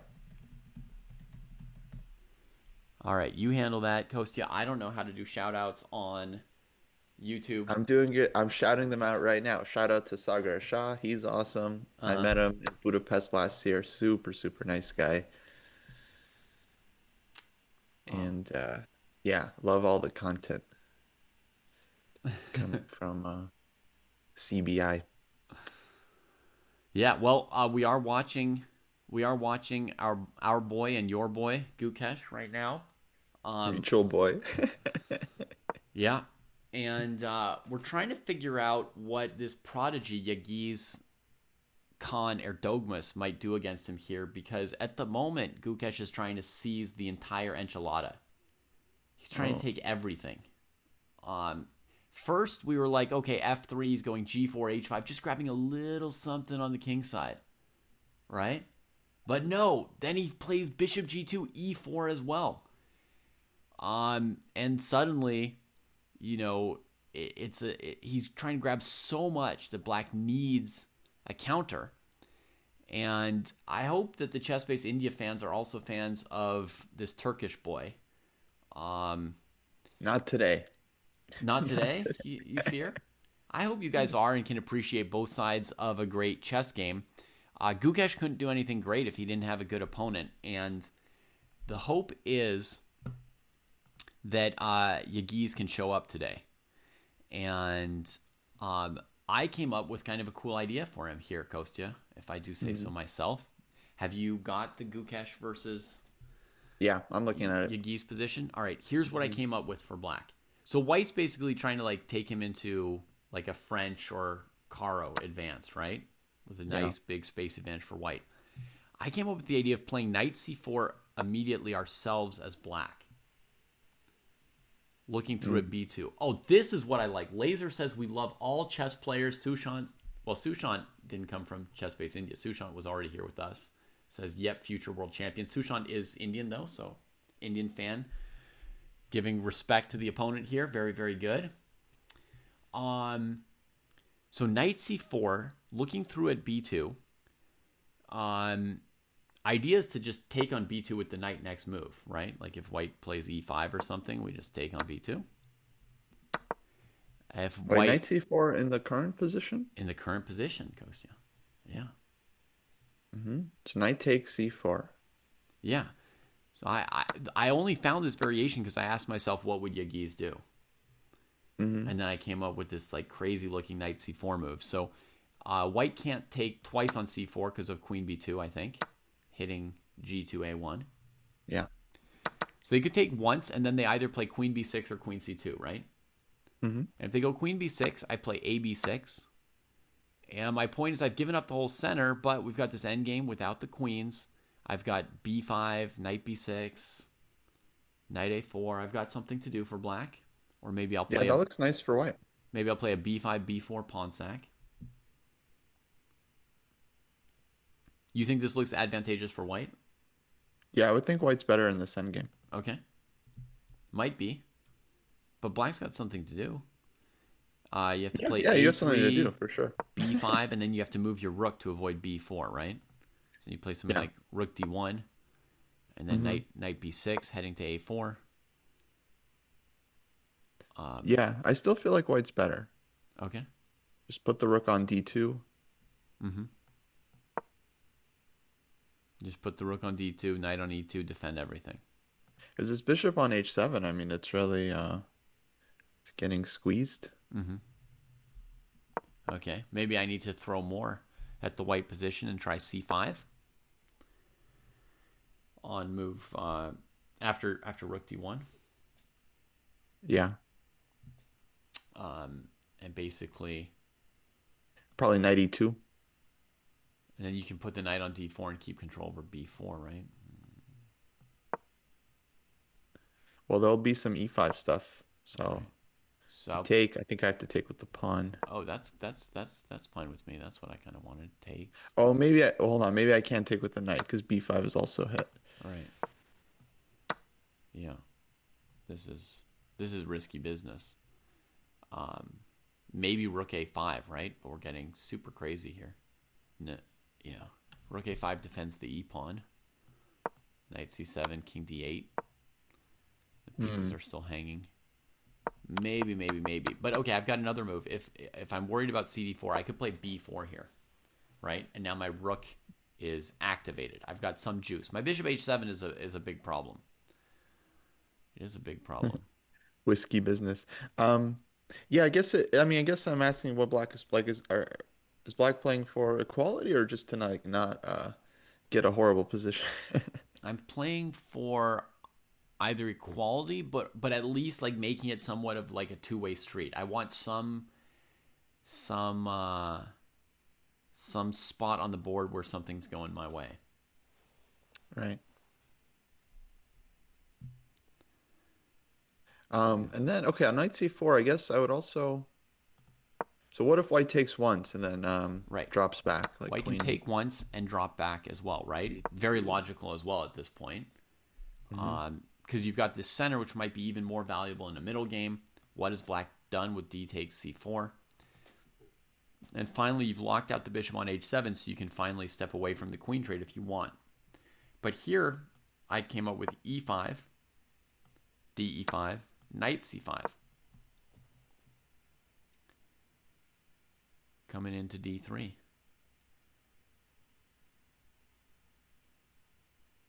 Maybe just bishop f1 deals with it, huh? Bishop f1.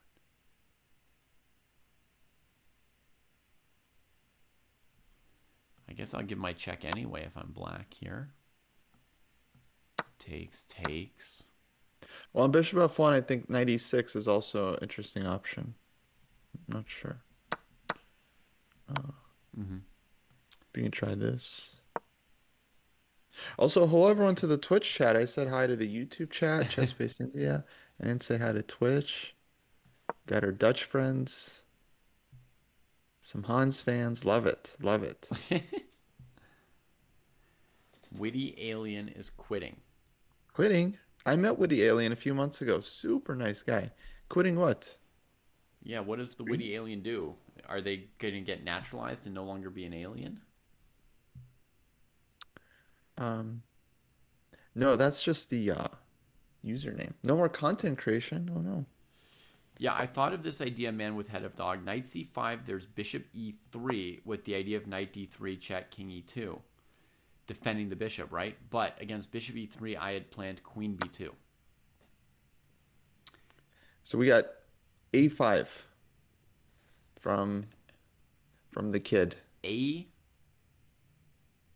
like the beginning of the alphabet, that's going to be wrong. Yeah, A is an apple. Oh, that ain't it. We don't need Jesse here to say that that ain't it and to move the evaluation bar up for white immediately. That is quite a bit of not it. Wow. But you see, Yagiz did want to do something, right? He's looking for something initiative-y and generating-y. Right? Now, Make to me, something this move happen. suggests that he wanted to do something because he spent a lot of time, but that he didn't find anything great, Maybe and didn't find so it. now he's just. I mean, I don't know if it's a bad move, to be honest. I have no idea. I just got here. Uh, That's but I okay. guess I would just wonder, like, I guess the first question, would be like, if White just wants to go knight e2, Mm-hmm. then what's Black's intention? I would guess a4. Right. So black's concept here is to threaten a4, a3, breaking up your pawn chain, and to place a knight on the c4 outpost, right? They're going to try and force a queen trade and then have white not able to play b3. So then they're going to post a knight on c4 and you're going to have to defend the b2 square. Mm-hmm. The reason this is not it, somebody asks me, Lauren asked me, what's the line? The reason this is not it is because moving the a pawn is not enough compared to what white is doing in the center. It's not enough. Right. And white I wouldn't think so. also is going to be able to just move the queen back and not trade and bring your second knight to b6. So then you will have not traded queens and spent time moving this a pawn, which won't be effective enough, I think. So I imagine, I don't have a specific line in mind, but I imagine, white might do something like knight e2, like Kostya was probably wondering. Actually, pawn e5 is a good question as well. But, maybe something like knight e2, a4, queen c2. And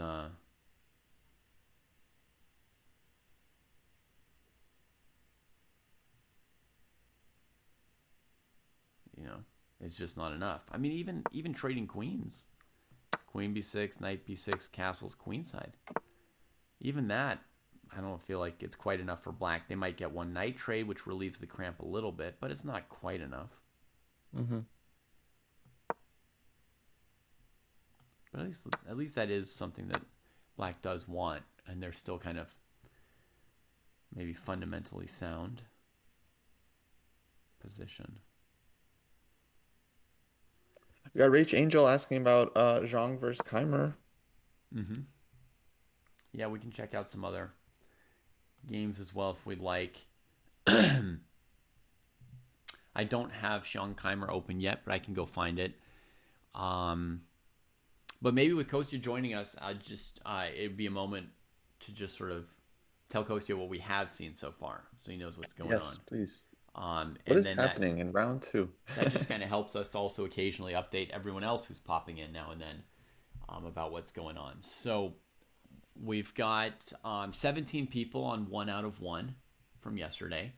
I've got 6 of their games open, plus I've got Prague against Zemlyansky. Zemlyansky is the odd person out, right, with a point. He's playing the top player with 1/2 point. And interestingly, we've got a sort of twin games of Geary and Prague. They each went and took the c5 pawn in one of these symmetrical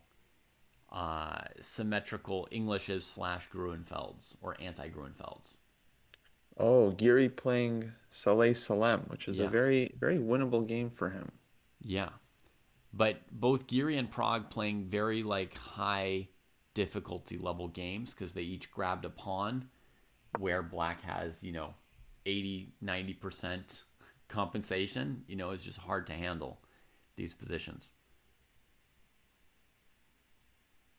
Yeah. Sounds like you're good at resigning, man, with head of dog. That's probably an underappreciated skill, but much appreciated by your opponents.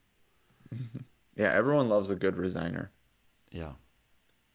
Um, oh, I'm very into Shanklin's game because I remember Yeah. looking at this line recently. Yeah. So I think it's scary times for Anish and Prague. And you can see Salem is lining up h5, h4. But then the game that's the most fun from our perspective, perhaps, Kostya, is that Shanklin just got to play rook c8, rook takes c3. Now he's broken with d5 Yeah. in the center. And it's just easy moves for black, and white's clock is disappearing, just getting annihilated. Yeah, I would love to discuss the Shanklin game at some points. Yeah. Honestly, we think that 2 moves ago, we had a suggestion from Evan in YouTube chat that Domchenko should have gone for it with knight e6 on move 19. And I thought it looked fairly promising for white. On top of which, if you look at the position he now has and sort of compare and contrast, knight takes e6 with this position, looks miserable for white to my eye. Yeah, I don't Like, think he's going to get another chance like that. just anything should have been better than this at this point. I would say clear advantage to Shanklin. For anyone wondering about our Sensei eval bar, that bar is set by us. We type in evaluation numbers to it, and so we've got that one set to the Gukesh versus Yagiz game. That's our main game, and that's where we've got our evaluations. Maybe for we should rename that the Gukesh eval the so that Gukesh. people know. Cash bar. Salem Saleh is a very sack-happy chess player, as Tactics and Swindles points out, so he's going for it. Yeah, he's super sharp. But he's not like an elite player. So for Geary, this definitely feels like he plays like Kings Indian, Grunfeld, all this stuff. So for Geary, definitely feels like this is a game with white that he really should try to win. Mm-hmm. Yeah. So it should be said that Geary is actually he's playing in 2 events right now. I don't think people realize. But he's playing the Grand I Swiss didn't realize. and he's also playing in the FIDE circuit. And if he wins the Grand Swiss, he's in. But if Prague wins the Grand Swiss, then that's huge for Geary's chances because he'll get a lot of points from this event probably for the circuit if he does well. Yeah. All right, I gotta find this. We should check out this Keimer game. Right. I'm Where now is it? hunting for Keimer and Xiong.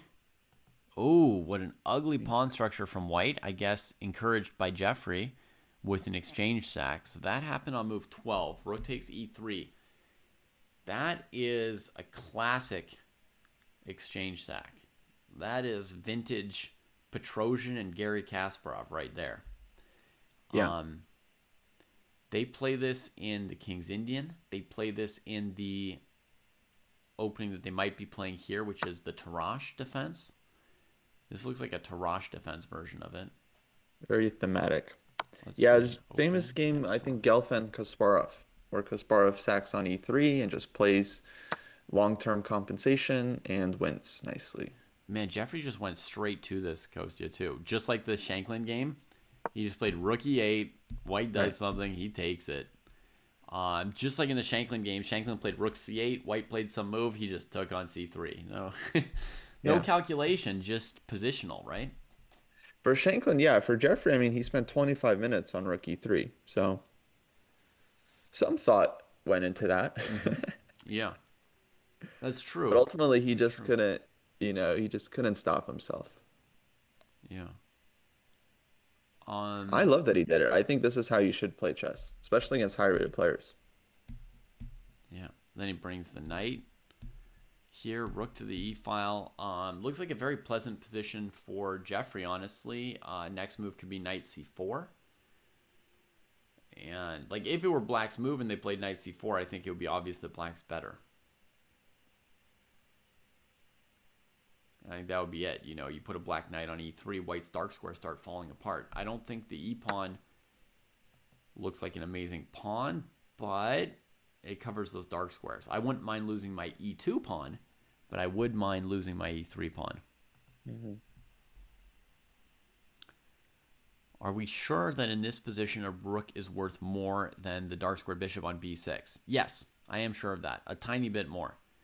The problem for white is that in addition to the dark squared bishop against the rook, black has the pressure against e3, specifically g3, and just white's pawn structure is quite bad there, e2, e3, g3. So that's giving black at least a full pawn more of compensation, that structure.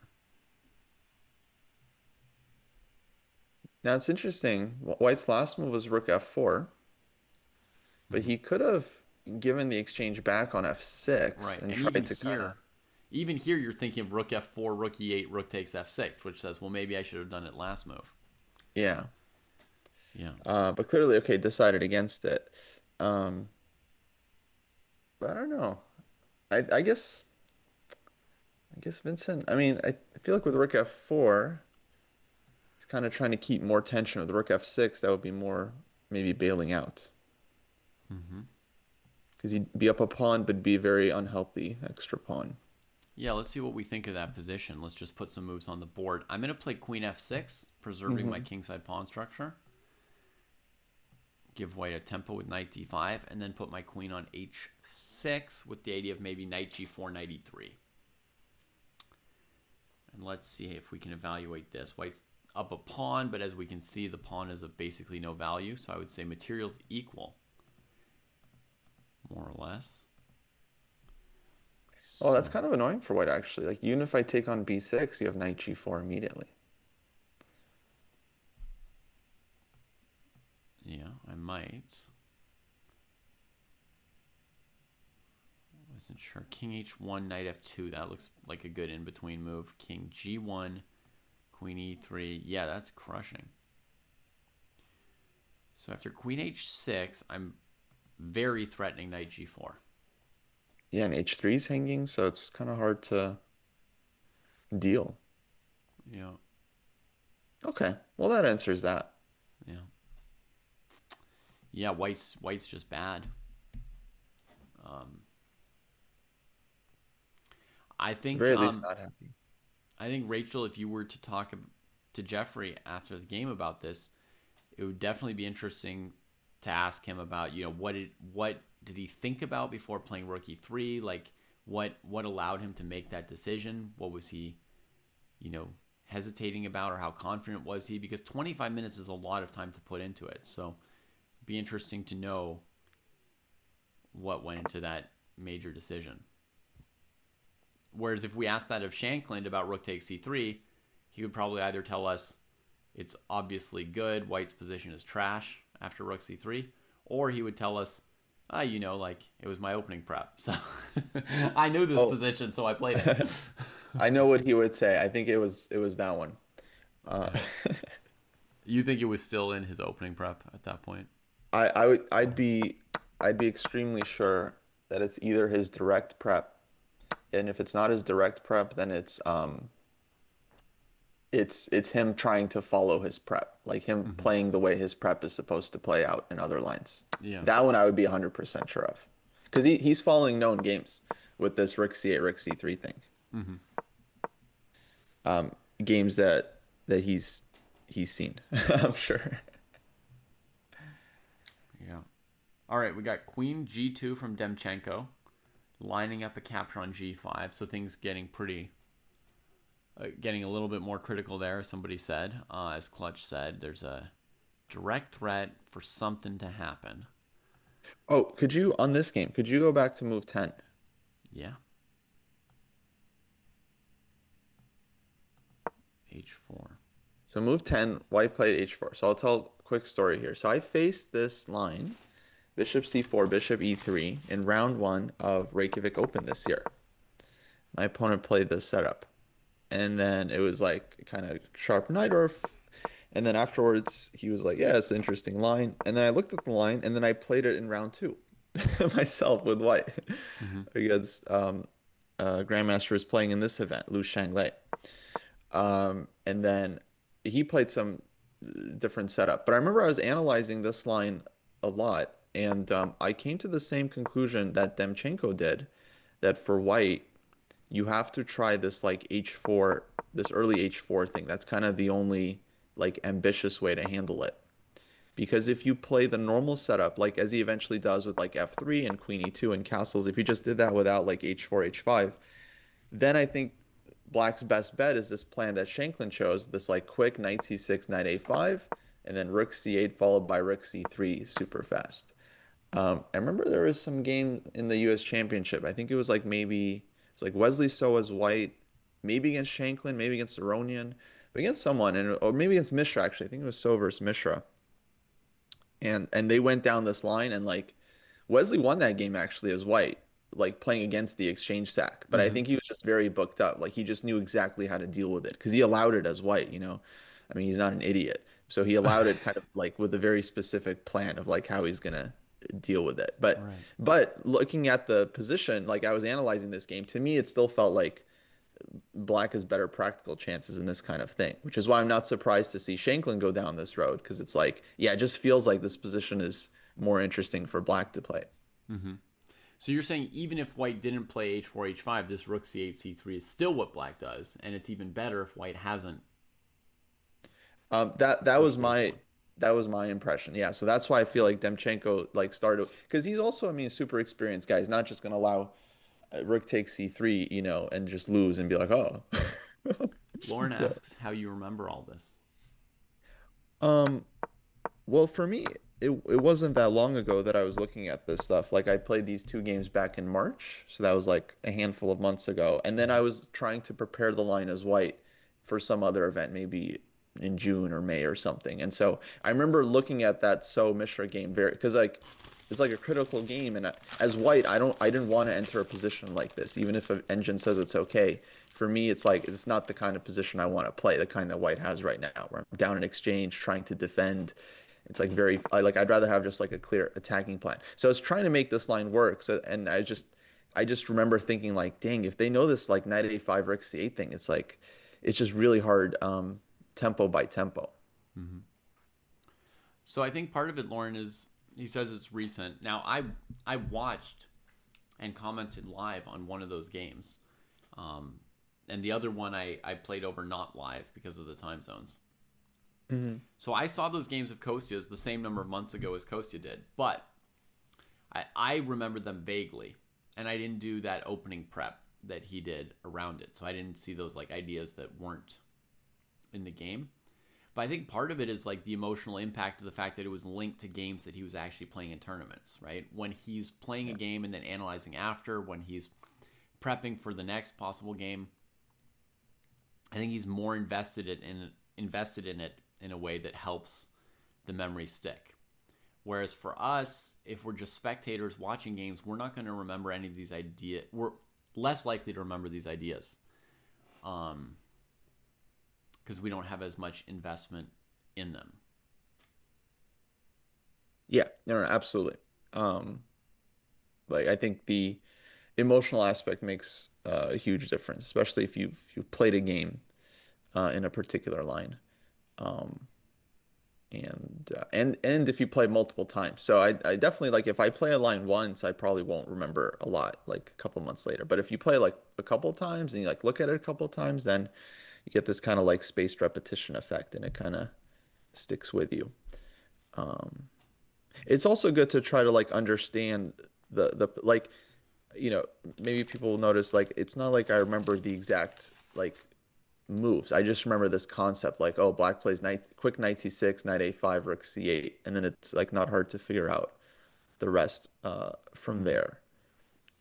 Yeah. But of course, when people are studying openings, they're usually just like trying to memorize stuff before they understand much about the position at all, Yeah. which is not the way to do it. The way you remember stuff is like understanding the story of the position, because then you can kind of like work it out piece by piece. Now I have another question for Kostya about this same line and his prep.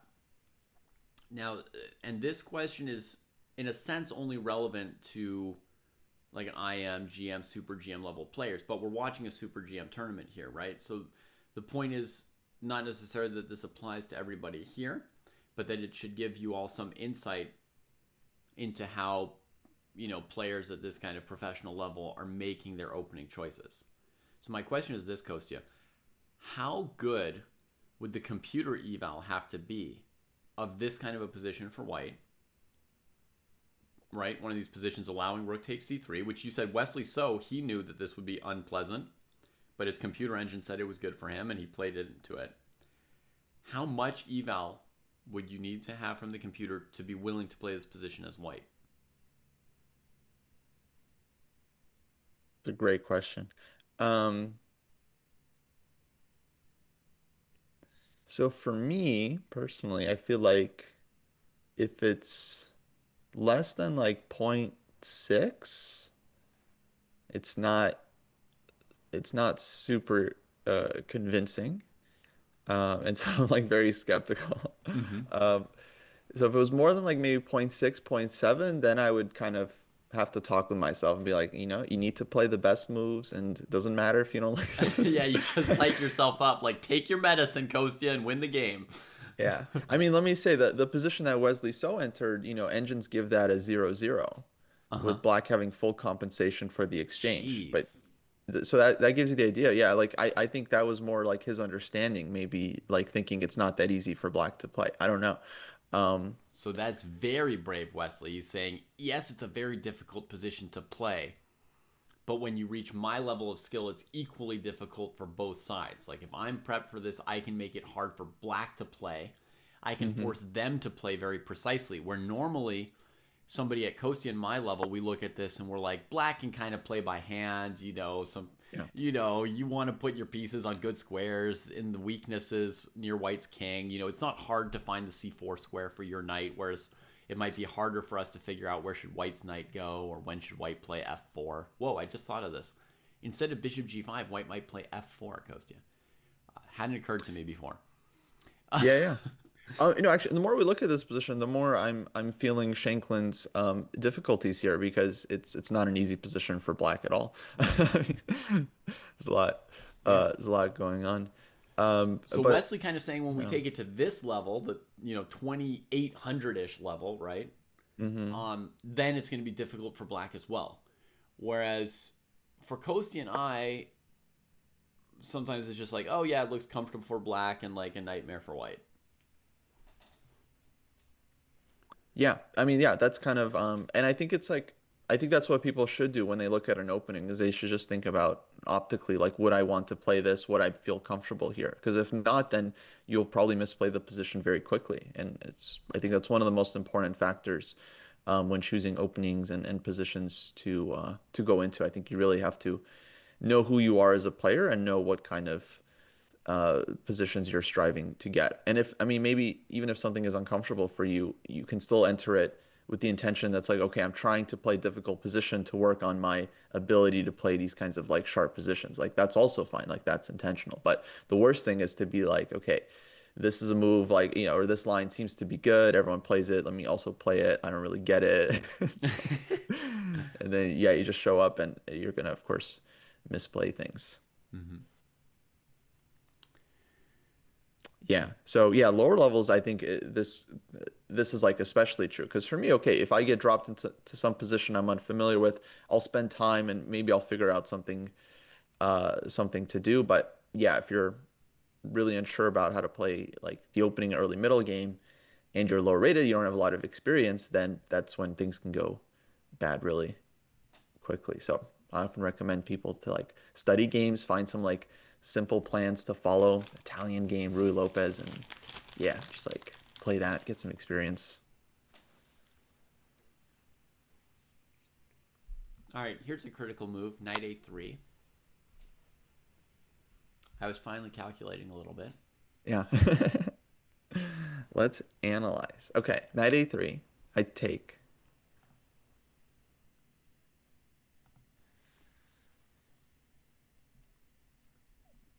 You take. Sorry, Jesse just appeared, so I have to fix my Oh, fix my screen.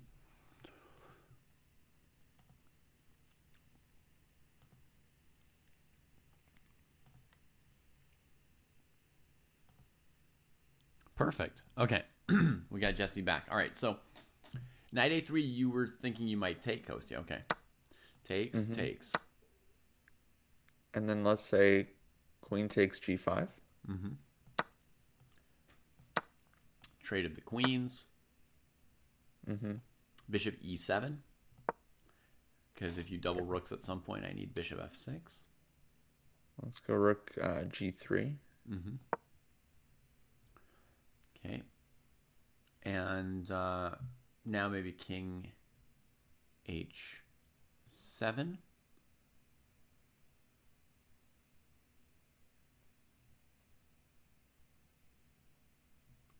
Or should I go bishop h4, force you to g4, g2, and then go bishop f6? Yeah, that looks fine to me. That's what I'll do. I'll go bishop h4. I'll Mm-hmm. put you on g2 or g4. Yeah, let's say g4. Uh-huh. And then I'll go back to f6. All right. Hmm. 3, 4, 5, 6. 3, 4, 5. Ah, wait. Shanklin question. How good are the rooks? Mm-hmm. Rooks are okay, but black's pieces look very active. So The back to rooks, square one. the rooks are only okay. They're not great. They're not great because they don't have clear targets, yeah? Yeah. No They have clear some weakness. space to move around, but the closest thing you have to a target is g7, and we need something else to make something happen there. Yeah, a little bit similar to the Gukesh position yesterday, where the dark square bishop is just saying no. Mm-hmm. It's just saying no, buddy. You're not doing nothing. Yeah. Mhm.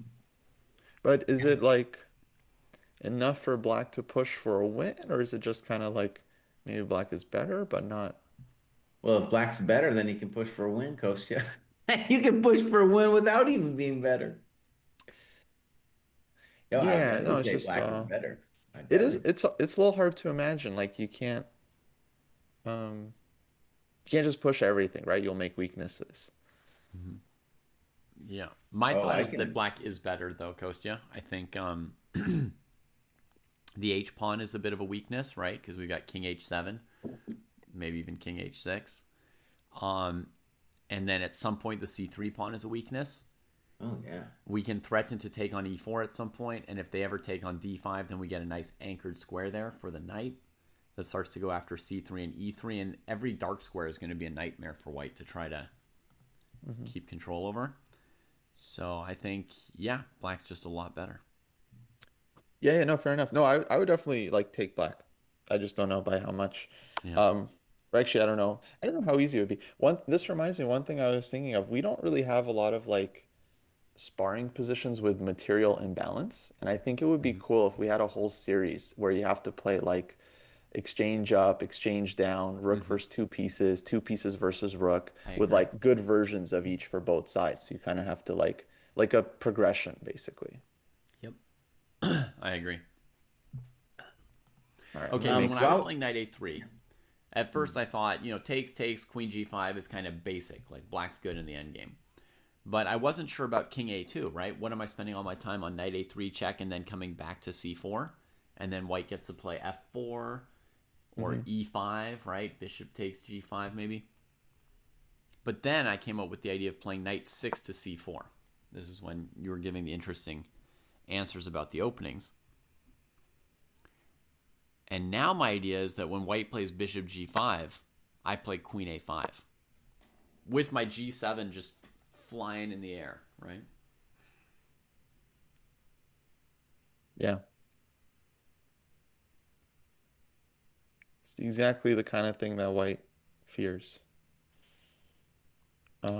But But then I, wait, I don't know if it what's your works. threat? Bishop e7. I want to move Yeah, my knight somewhere, but on c2, I'm giving the king more space. you got superfluous knights. Yeah. Queen a1, king c2, queen b2, king d3, knight e5, 95. king e3. Just keeps trucking. Queen C3. Yeah, queen c3, king f2. Hmm. So that's how white wins. So maybe it's no good. Maybe my whole queen a5 is no good. Ay, ay, ay. Well, it's back to square one. No knight a3 then. Shankland obviously burning time on this move, as you would. Yeah, he's been thinking this whole time.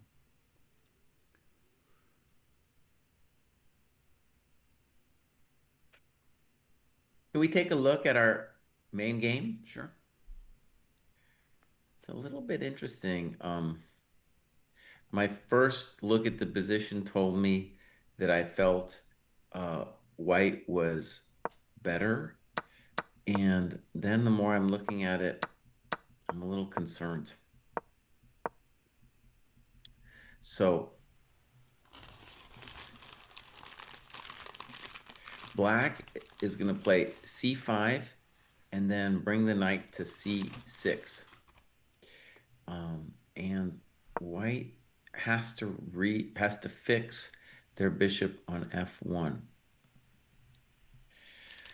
Okay, So, and the that's the knight move. I on, think you're getting ahead of yourself. But yeah, bishop F1. what do you mean? You said fix the bishop on F1. Oh, okay, sorry. Yeah, it's to fix the bishop on g2, sorry. And there's like some discoordination in the white position. Now I think if you're just playing blitz, you'd play king d2 to prevent bishop c2 and just to say your king's out. But I think that's problematic because after c5, I'm worried about cd, bishop b4 check. Um, and just in general, the trend of the position could really go against us with black playing c5, knight a7 to c6. So on this move, maybe we don't play king d2 and claim that bishop c2 is poor because we can whack it with a variety of things. And then on bishop b3, we have rook to b1. So maybe even the ridiculous looking bishop f1, if bishop c2, rook h2, bishop b3, rook b2. So bishop f1, I don't think we need to worry about bishop c2. Mhm. And then on bishop f1, we're maybe we can say that c5, bishop b5 is a thing. I don't know if that's true even. Oh yeah, for sure you can say that. That's a little worrisome Mm, for black. I don't know.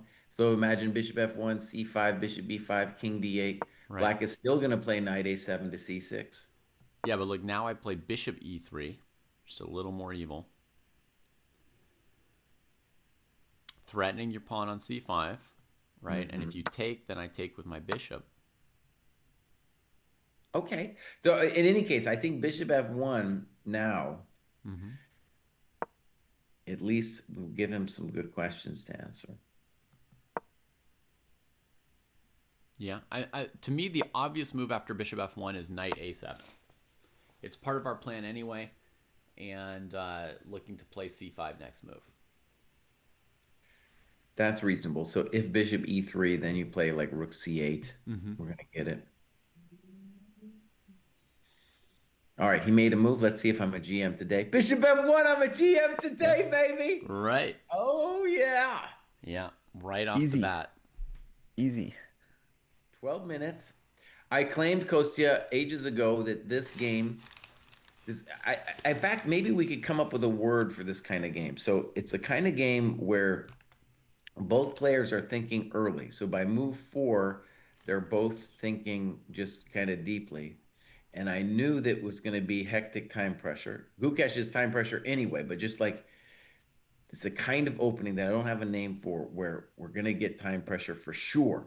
So it's a real Gristcha Gukesh, huh? Yeah. So it's just So, okay, I think I've kind of reassured myself with white. My first take when I got here was zero point 0.5 for white, and I put that in there. That's a little too aggressive for me, but I am going to say white's still a touch better. I'm going to put it at zero point 0.3. Mm-hmm.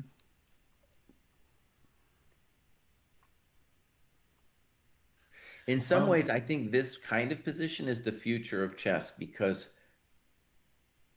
it's like white, the claim is about space, and it's pretty abstract ultimately.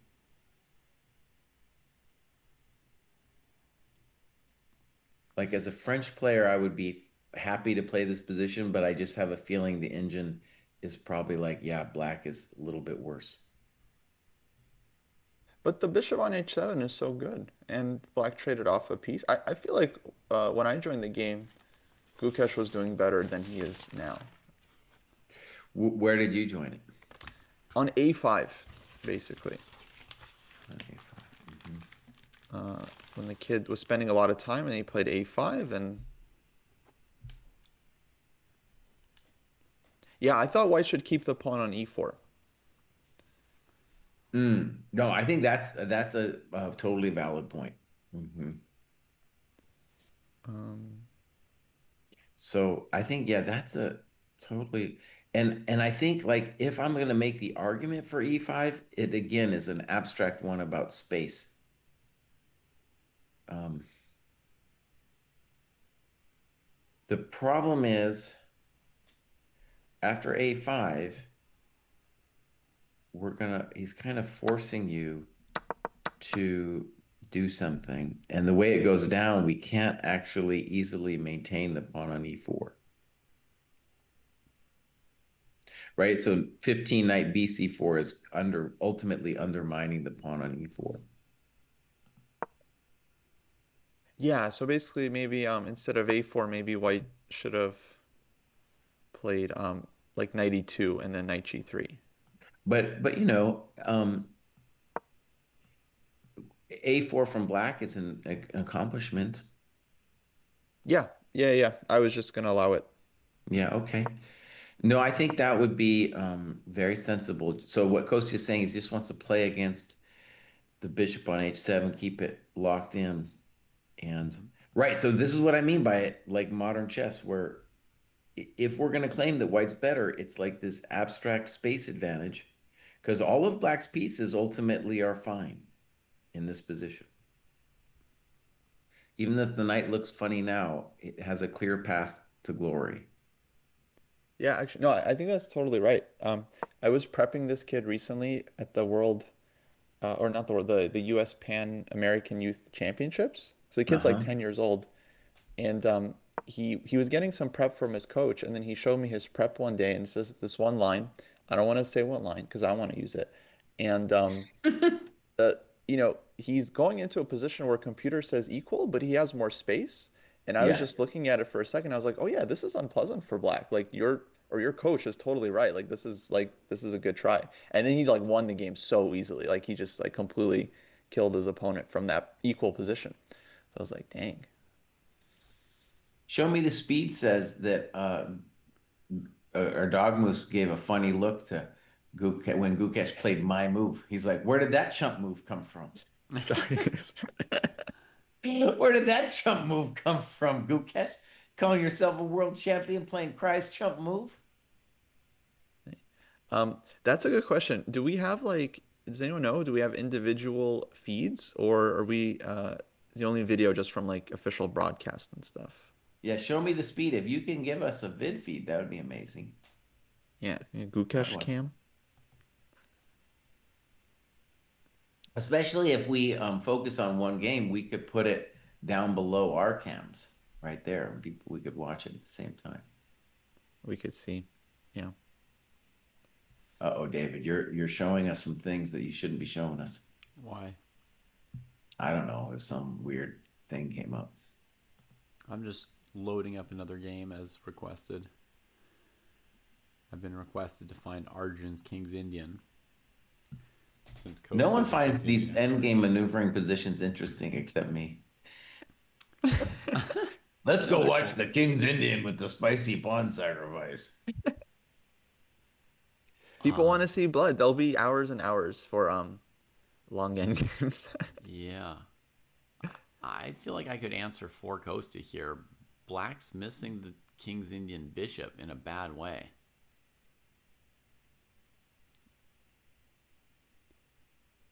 Okay, I do have some thoughts on this line.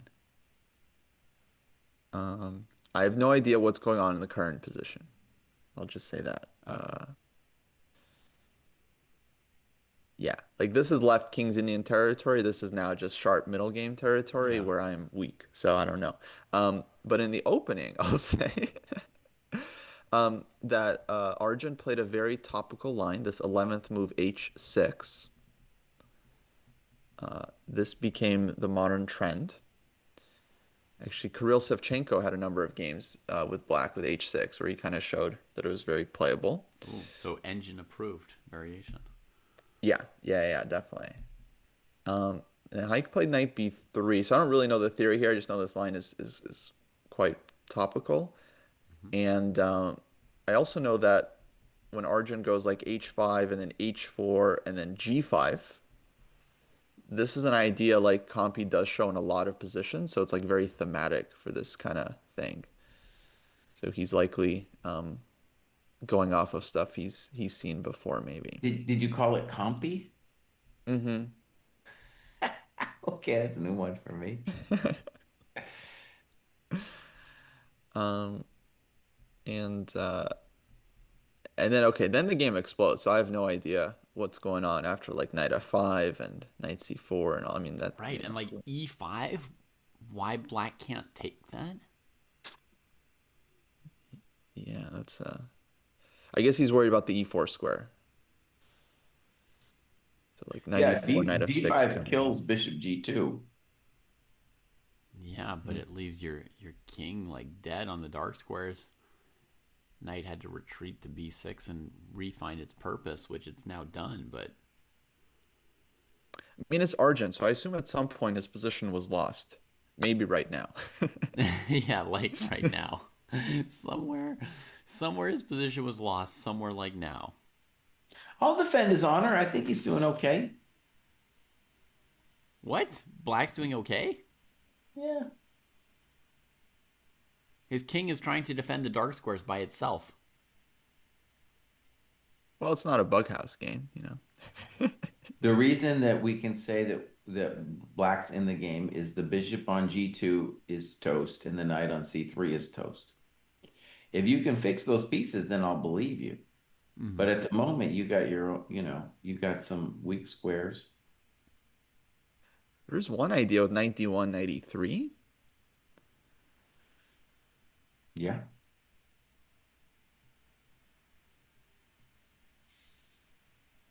Oh, it's wild.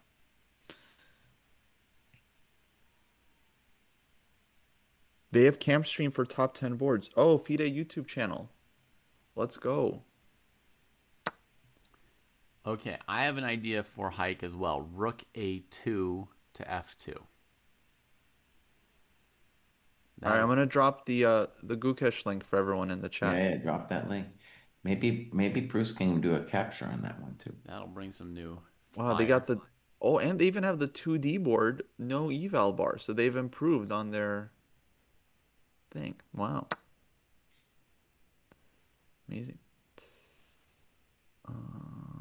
I show speed is streaming. Okay, stream manager.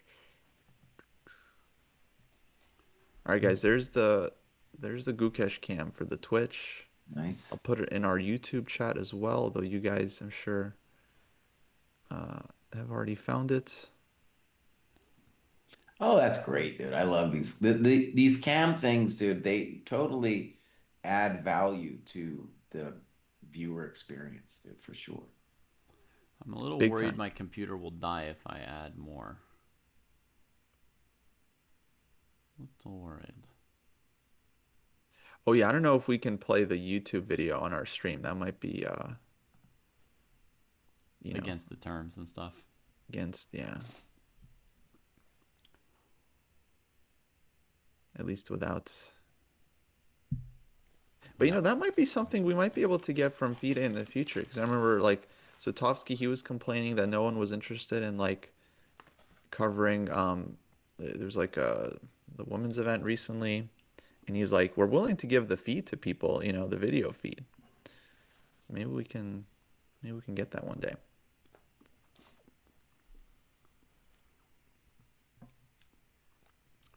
Well, I just why rewound to don't the you just moment. ask Peter Heine Nilsson for access to his Twitter account and then at Sutovsky and ask for the feed nicely, Kostya. That should work. I just looked at the moment where he played Bishop F1, and our dog moose didn't give him the stink eye or anything like that. It wasn't quite like that. Come We were on. baited. We were baited. That was a thirst trap.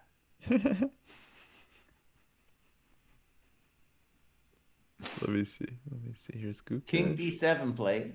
Oh, he's doing the thumb. He's doing the chin on the thumb. Wow. Mm-hmm. Very good technique from Gukesh with the chin on the thumb. It's really solid. Like Yep. He's got a strong thumb. he's got a strong thumb. Yeah, they've been thumb wrestling the camp right here. Now, my first instinct for black would have been knight A7 instead Yep. of king D7.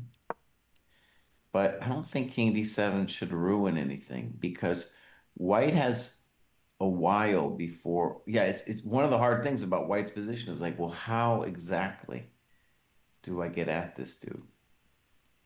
I have a plan for white. Okay, let's hear it. I would say knight h3 to f2 to d3. Okay. Looking at queenside stuff. You could also go through c1, but I prefer f2, a square that few people want. So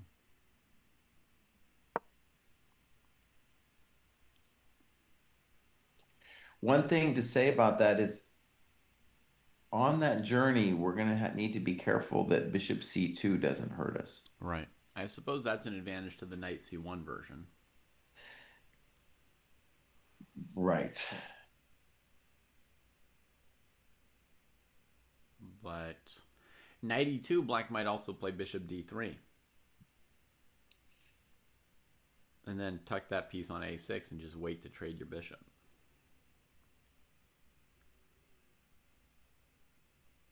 I'm with Kostya, even though it's technically the bad bishop on H7, it's just a strong piece.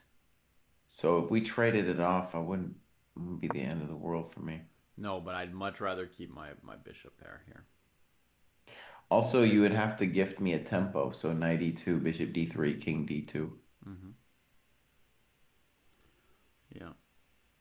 Okay, wait. So Pruess, very nice, simple plan. Let's just call it get the knight to d3 plan. Mm-hmm. Um, I think bishop e3, f4 is I don't like it a lot, but let's just mention it Mm-hmm. because I don't know why the pawn on f4 is essential right now. It's always an argument for the prophylactic, like rook h2. Just be like, well, that's the way it's got to come out.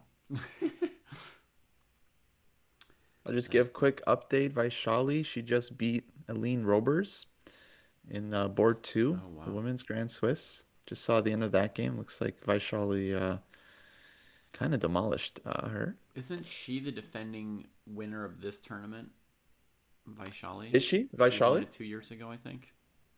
Oh wow, could be. I think she is.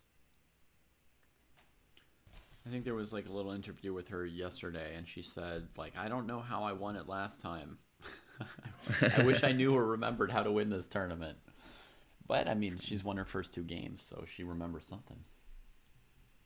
Oh, there's just so many cool matches. Actually, we can see Shanklin too. Shanklin also has his own video feed. Basically, they got a bunch of boards. Nice. More importantly, did Sam ever find a move? Knight to Yes, looks like a4. position has advanced. 30 minutes, and he sent the other knight, and white retreated knight e2. Wow. Slightly surprising. And then Sam says, f6, trying to hold the file. White says, I was always intending f4. I was never going to trade for your stinking pawn with my bishops. The Shanklin position is just bananas. Yeah. Brutal. Dang. Well, let's just figure out what move Black wants to make and make it, right? Easy. Okay. Gf4, queen g7 looks bad. Yeah, that's out. Maybe Rook F7? I know Jesse only wants to talk about the Gukesh game, so we'll go back.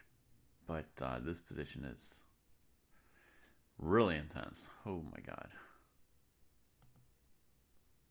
Yeah, I mean, so many games to look at. It's hard to just follow one. Yeah. Well, the advantage of following one is that we can like think with them, you know. Mm-hmm. So I think, David, one interesting thing about your knight h3 move is that we might also play g5 Mm-hmm. because hg knight g5 would be a good deal for us. Sure. The question about g5 I have though is like if he just doesn't do anything, are Right. we doing anything?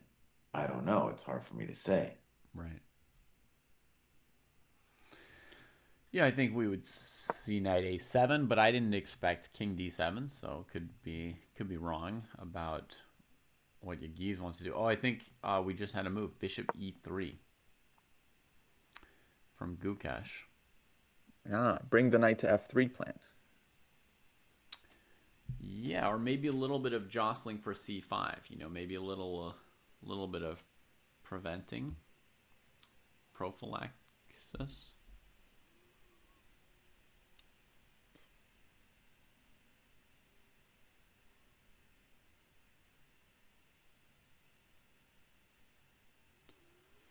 I yeah. So yeah, bishop e3 might become with the claim that you are too. Maybe we can punish you for being slow about organizing c5. Right, so black is going to need 2 moves to prepare, I think, with knight a7 and rook c8. And one interesting thing is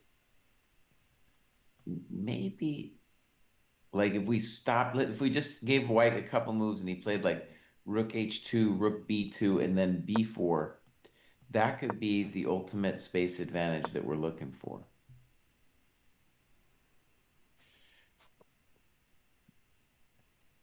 Right? So if you imagine, yeah, something like that, good.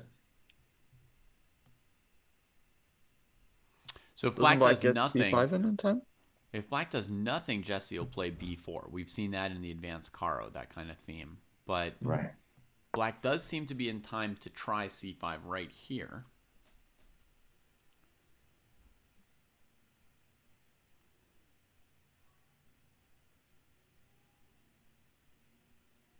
Yeah, so let's continue in that position. So king d2. Uh-huh.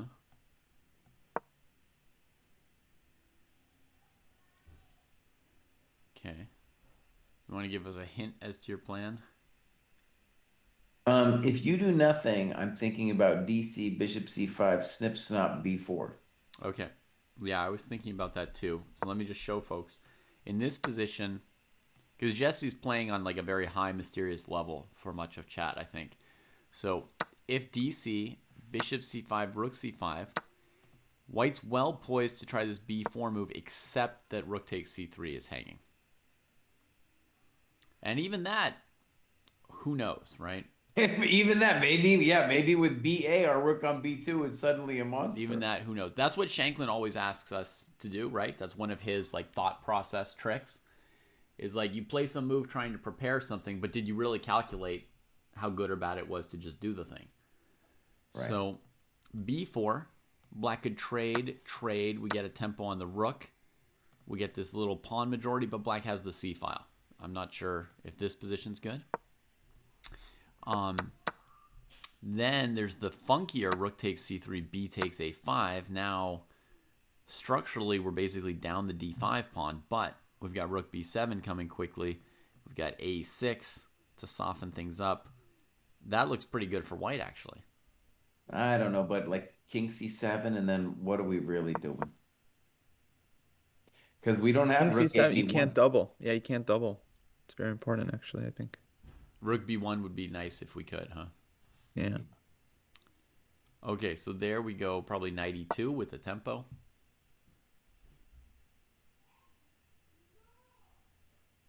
Yeah, I don't know. I Take on mean, f3.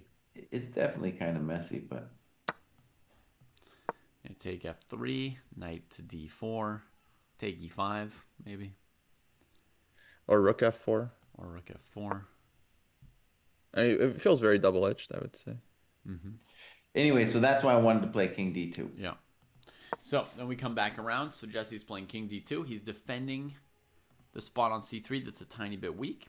But king d2, what if black plays b6? b6 makes a lot of sense. But then oh, okay, yeah.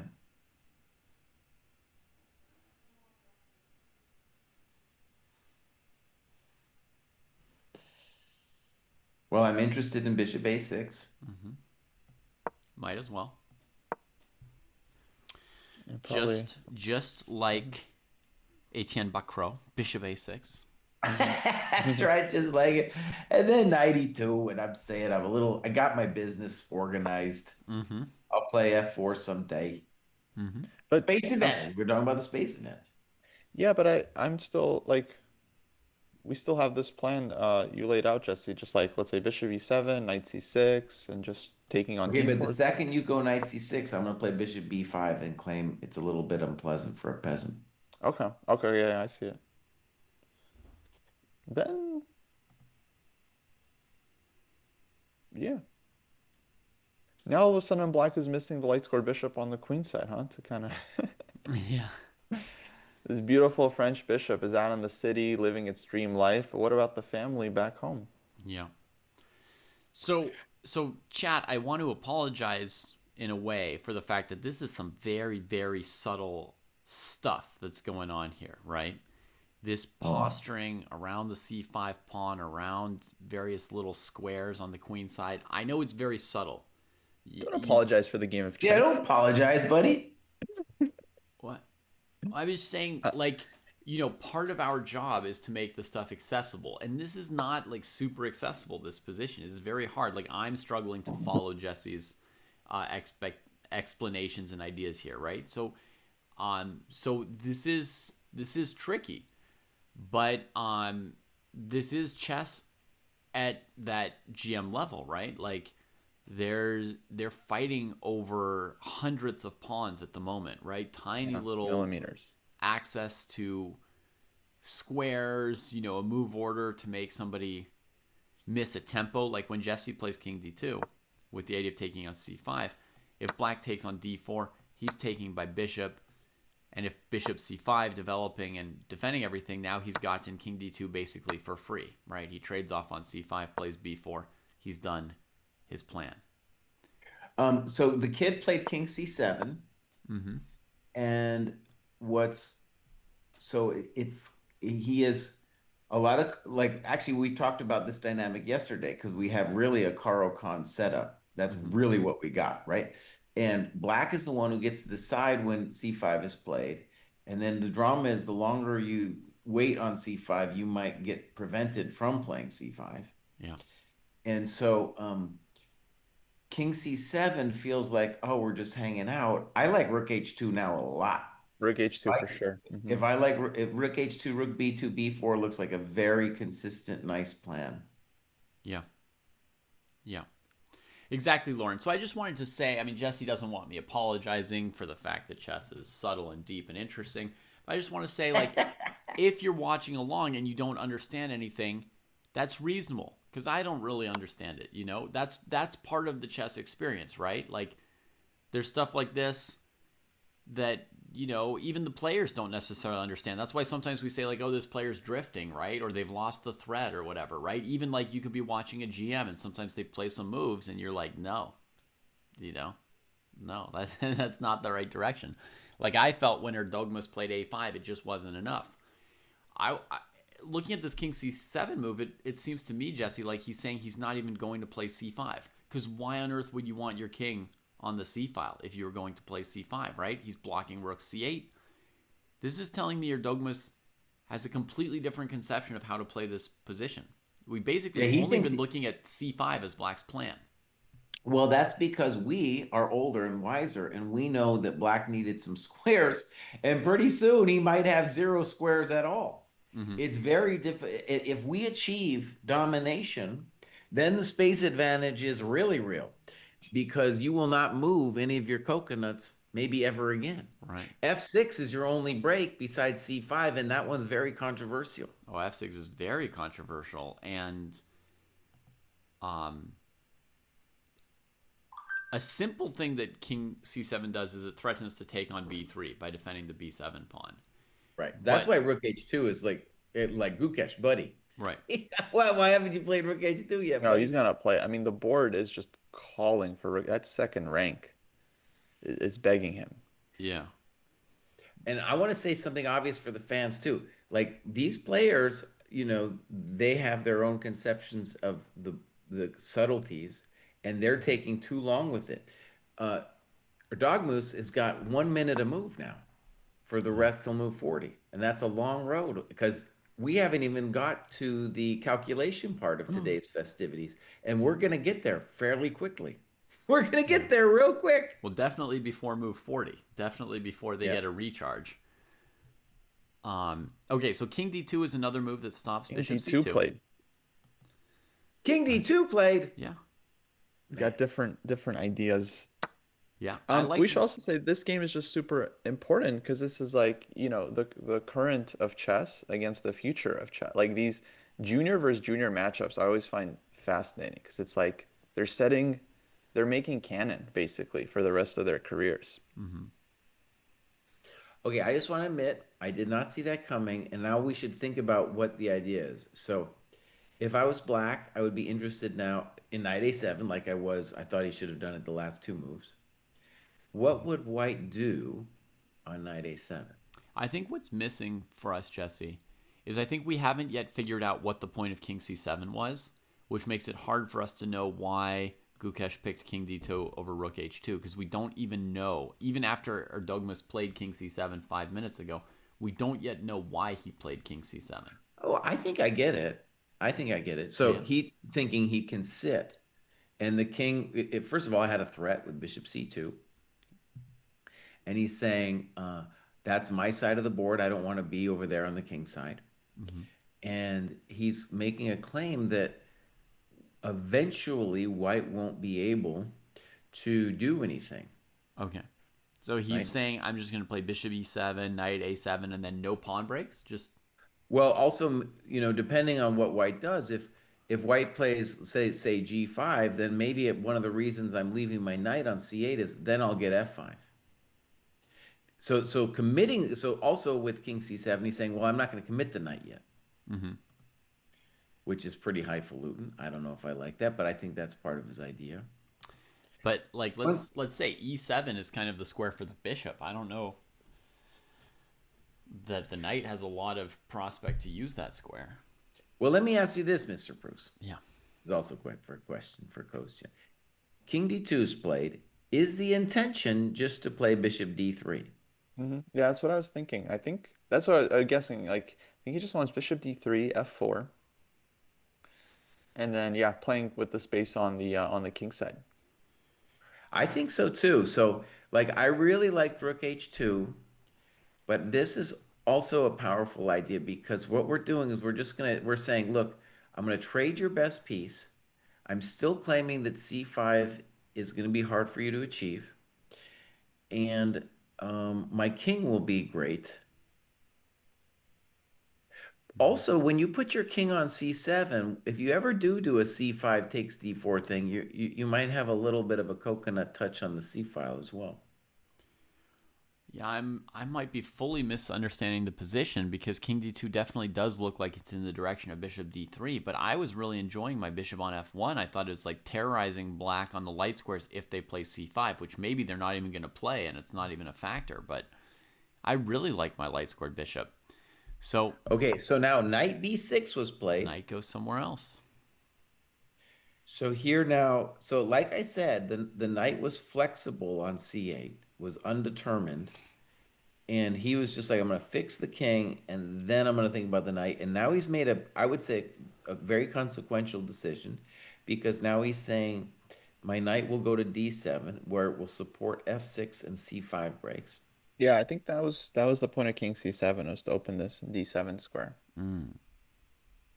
The other thing So actually about rook f6 coming one h2, day. rook h2 b2 that I was thinking about is if we had done that, then the knight could also go to b6 and make it very difficult to play b4 because of the pressure on a4. Mm-hmm. Now he spent 4 minutes there, so like we're below 1 minute a move now.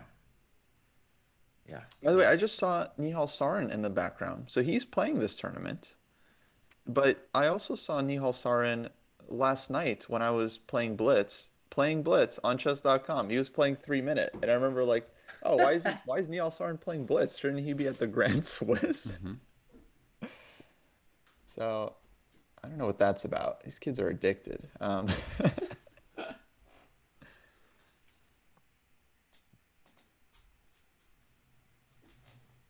yeah, he's playing there.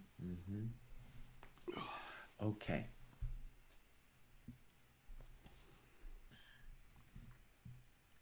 Okay, what else? What else is happening? All the games still.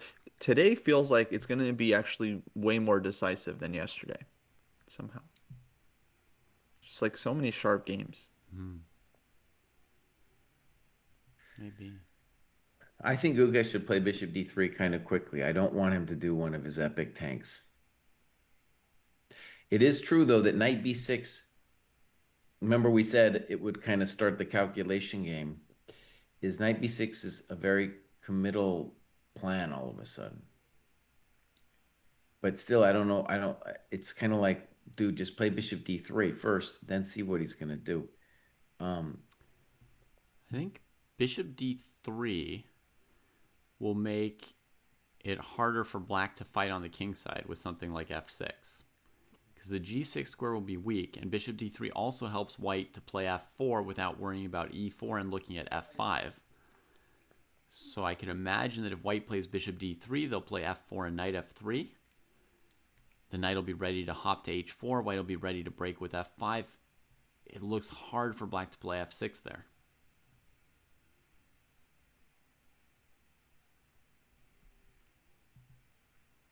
I think he's also looking at knight h3. Now, with knight h3, you might still end up playing bishop d3, Hmm. but I think he might be looking like, is that special knight h3?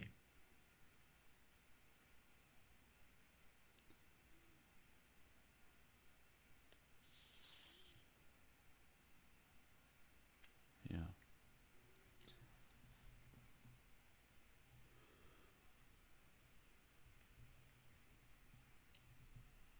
Lawrence says, can you offer some advice on how to approach navigating these positions? Okay, it's first of all, it's just good to admit that it's difficult. But I think a good way of thinking about it is we're dealing with a space advantage, and our goal, let's talk from White's perspective, is to control as many of the black minors as possible. And when we advance the pawns, we want to be thinking about the kinetic energy of the pawns. I know that's a big word, but I stole that from Korshnoy, by the way. So the idea is that by pushing the pawns forward, let's say with an eventual f4 or f5 or g5, I'm just getting them closer to the end of the board. So, right, it's like the space is there to dominate the black minors and also to increase the kinetic energy. Black, on the other hand, really wants to free his pieces. So like knight d7, c5, knight d7, f6. The problem with c5 though is not clear how much you wanted it. But anyways, Gukesh is looking at making c5 difficult. That's why he's spending a lot of time. One nice thing about bishop d3, for example, is in the c5 variations where black goes cd, cd, bishop b4 check was really annoying, but after bishop d3, snip, snap, the king isn't going to get whacked anymore. It just has a nice central position. So, Lauren, I don't know if that was helpful, but you should know that they are also struggling. It's not an easy thing. And I would say this is the kind of position where the computer is, I mean, the computer is just better than us in general. But my experience is the computer is way better with space, and it also evaluates, it's changing our evaluations of the game because back in the day, we didn't value as space as much as the computer now does. The computer loves the space, Look, it's so big. loves it. It's so big. Right. They're actually not holding. Yeah, I would say when it comes to these like simple end games, one thing that's helpful is to get like a scheme, like where all your pieces want to go. Try to figure out the best squares. It's kind of like a middle game, just without queens. But you still want to come up with like a nice plan, figure out where everything wants to go. And if you really don't know what to do, find your worst place piece and improve that one move at a time. That's right. And Another thing we could say, Jesse, correct me if you will, but this is maybe a Jesse. This is my attempt at Jesse theory on this position. Is you need to save your time for the calculation phase, which is going to happen at some point. So even though we're sitting around talking about all these little things, you don't want to spend any of your time thinking about it in a game. Just get your pieces off the back rank, and when your opponent plays c5 or f6, then have some time on your clock.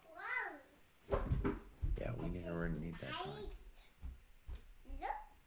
like by you. Ooh. Wait, I put my baby. Okay, Okay. And now See, Twikey and I Franklin's position is crazy. this for you. Argent's still getting This is in trouble. so nice and white. What else is happening? I think King D2 is growing on me too. Rook H2, me and Kostya were like 100% on, but the issue was like the rook going to B2 is not absolutely clear, especially if with knight B6, because then it's difficult to play B4 because A4 and C4 are then loose. Dad, I Mhm. want to be. I still think it would have been a good move, Mhm. but To be. King D2 is growing on me. I mean, it feels like there's different directions White could go. It looks like the other Turkish wonder, Ediz Gürel, is losing to Nepomniachtchi because he's down a piece. Sharp middle game. And his king is kind of getting opened up. So other kid is going down. Nepo, too strong. I'll look for that real quick. See if we agree with you. Hans drew with Cheparinov and AD's Garel, Kostya says. Whoa. Down a bishop. Yeah, I mean, it's And an fascinating attack position, cover. but I think kid's busted. I just don't see it for black.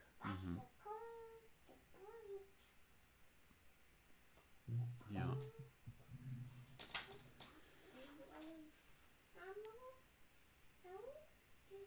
Yeah, Jan is starting to open up and approach the black king with the extra piece. Black's Mine got a just plays couple bishop pawns takes. for it, but F7. tough. But okay, yeah, this looks over, right? Like, it just looks not over, but winning soon over. Je peux pas lire de livre en ce moment parce que je fais un programme. Feels like, yep, Nepo's so good, he's just gonna Je sais que tu vas. he's gonna find a knockout here. Like rook e6 coming, rook e8. Maybe rook e6 is a very strong move incoming. With By the rook way, e6, we you had- could then go bishop g6, right? Make a Yeah. mating net. Yeah. We had the question like hours ago about Geary's pawn sack or pawn grab. And I like black is still down a pawn, but I'd rather be black in that position. That looks pretty. Well, white is desperately trying to equalize for sure there. Yeah, black's got better development. Rook on the second rank. D pawn is weak to a point where I think black can always get that pawn back, and white is the one who has to worry about how to deal with the black rooks, huh? Yeah. And it's black's move. And it's black's move. And it's black's move. Mm, So black. definitely feels like enough. Oh no, not with the king on d7. I was going to be like, black already has rook e2, knight d4, knight c2, but no. No, not quite yet. Let's not get entangled on the d file here.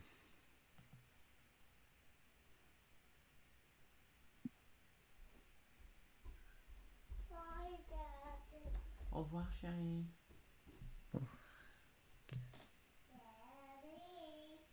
Oui. Okay, DM Hoki says that we got a setup for the Samarkand promotion. So Nice. does that mean that if we go exclam Samarkand, something's going to come up? I think the code is ready. I don't know about the command. You would have to set a command if you wanted. But DM's saying he can do it. Nice. Great. But folks, as you know, we often run deals during these big events. And if you would like to join the Dojo training program, we're giving 20% off if you join during the Grand Swiss using code Samarkand. I think capital S, Samarkand, because it's a city, guys. Okay, you have to capitalize the S. But great time to join the Dojo training pro. We got a new look too recently. New UI. Yeah. Super exciting. Gukesh is also providing us with a new look with the move F4, which he thought 10 minutes on. And it was not on my dance card. It allows bishop e4.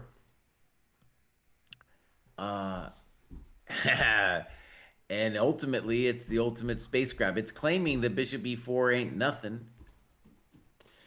So we'll see. We'll see. I think there's big questions involved with that one. But ultimately, it's still the tale of the space. One thing that I'm interested in, too, is like, these kids grew up. Like, for me, it's a very new thing, the way the computers are dealing with space. But for the kids, it probably feels kind of natural. They're like, oh, yeah, I got the computer has shown me positions like this before. I got the space. I got the space, Paus. What are you talking about? I'm doing great. Yeah, I would think like the older engine. So when these kids were like young, those older engines were always giving white like huge advantages in the King's Indian and like other similar space Mm. positions. It Mm-hmm. feels like that's just something they've gotten used to.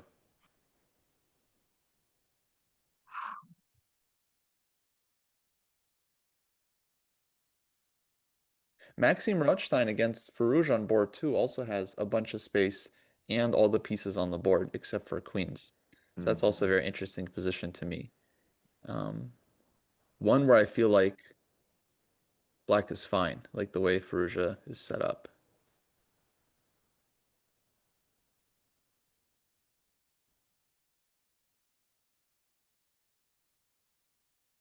Ooh, Shanklin game? What's happening there?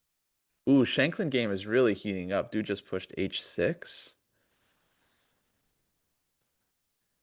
Maybe I'll pull up their cam.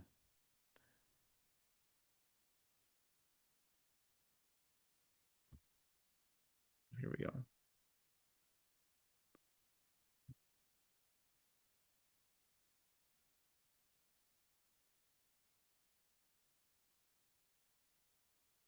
Oh, super scary. Shanklin looks stressed. His opponent looks focused. Shanklin's muttering something to himself.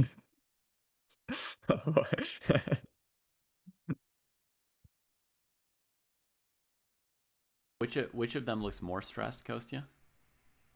To me, Shanklin does. Shanklin. Much more expressive and fidgety. Yeah. But I mean, I'm sure. I mean, his opponent probably just has a poker face, you know. Has he considered taking that pawn on h6? That would solve his problem with g5. I think takes maybe queen h3. Mm-hmm. The intention. I'm trying this. I want See, this is why I'm terrified of playing the Najdorf, because like probably Shanklin's position was like really good at one point, but now it's like it's just a total toss-up. I guess that's what he wanted. Ouais, je peux pas l'arrêter, chérie, désolé. You're not turning it on. You're not turning it on. Ouais. You're not turning it on. Let it Go, boy. on. Juste laisse pour l'instant, celui-là. Thanks, Chris. Somebody. All right, Shanklin is now full head in hands, so he's sunk deep in thought. He doesn't have a lot of time, but he's calculating something out right now. He's looking at his candidate moves. He's overcoming resistance. This is the Shanklin method in action, folks. We're seeing right now. Hey, I found a defense to queen h3 now. Okay.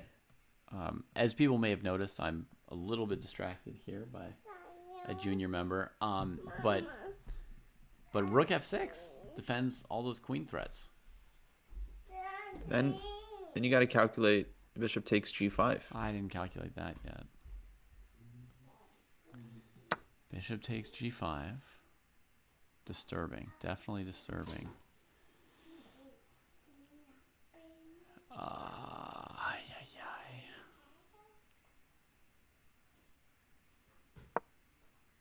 It looks nasty. It looks nasty indeed. Looks like checkmate somehow. Oh, bishop f6. Okay, that looks solid. But then hg? As solid as anything can be around now, right? Holy moly. Oh, I think Shanklin did some calculation here, dude. I think hg, he wants to go knight takes c3 He's gonna check. sack the rook with check, huh? Oh, boy. I was wondering that too. Okay, so knight c3. White doesn't have a ton of moves after knight c3 because they're in check and like all these squares are covered. So let's say they take with the knight. Now you take with the queen. Now it looks like mate is more or less inevitable. Throw in a check with a queen. King takes. And then what? Okay, so queen h3 play, just so we know. So his opponent has Quick. believed him. But yeah, that line looks good for black, right? I don't see a move there for It white. looks like mate, yeah. Looks game over. Maybe So- that's not the hardest calculation. It's just very cool. Yeah. So we get queen h3. That threatens queen e6. And it defends c3. Now, is there a world where Shanklin just trades off on c3 right here? But if you take on c3, white takes 1, so you take with the queen, queen takes e6. Then I guess king h7 Mm-hmm. is good for black. Now we're back to getting inevitably mated. Yeah. So I mean, white's got the no... additional defense of queen f6 compared to before, but... Right. So queen c3, I think white would trade a second time. Yeah. And then if white trades, what's happening there? I guess g5 is hanging. That doesn't look so convincing, yeah, for take on black? g7, rook's King attacked. is opening up. Yeah. Now the white rooks look just great in this endgame, yeah? Right. Yeah, white's good. White's very good there. Okay. Yeah. Cannot trade the queens here for black. That's unfortunate, but not unexpected. It doesn't look like black's made enough progress that a queen trade would be advantageous for them. Yeah, it also doesn't look like queen h3 is a move Shanklin was like totally anticipating here, because he's back in straight back into the tank. Back into the muck, yeah. Ugh.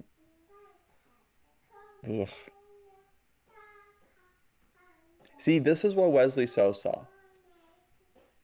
You know, it's like this bishop on b3, it kind of defends like white's king a lot. Now he plays gh6, Kostya. What on earth? Oh, okay. Takes.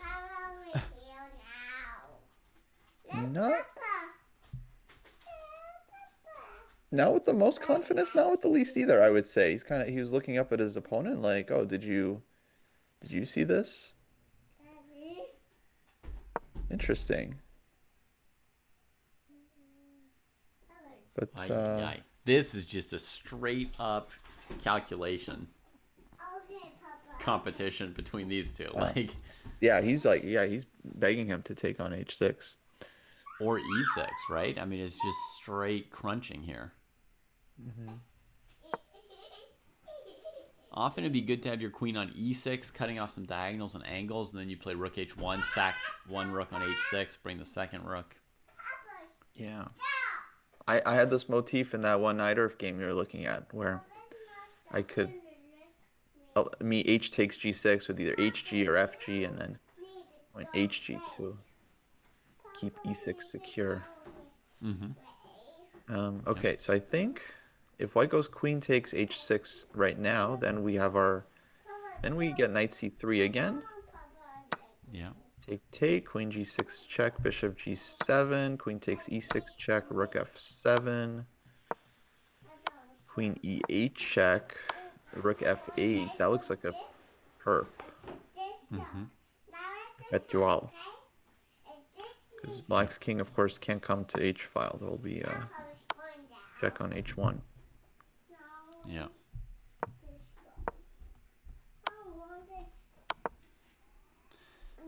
Ay. Does white have any improvement there? Because after queen takes h6, I don't think black is really having a lot of options. Essentially forced to go in. Yeah, I don't see anything else after knight c3.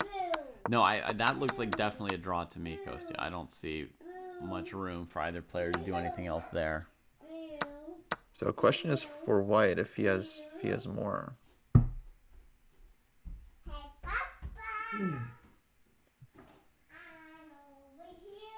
But I don't see more for white. I mean, queen e6, king g7, and then like, I don't know, rook d3. Maybe he can. There's also bishop takes c4.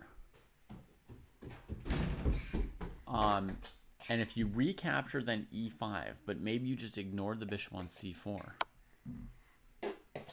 Uh-oh. And do knight c3. Okay, I'm starting to worry for Sam here. Why is that?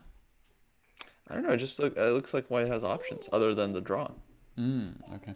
So it's kind of like a free roll for white. Yeah, he is.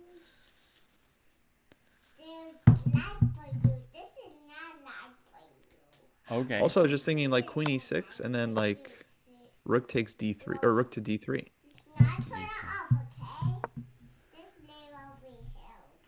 Okay, très bonne idée.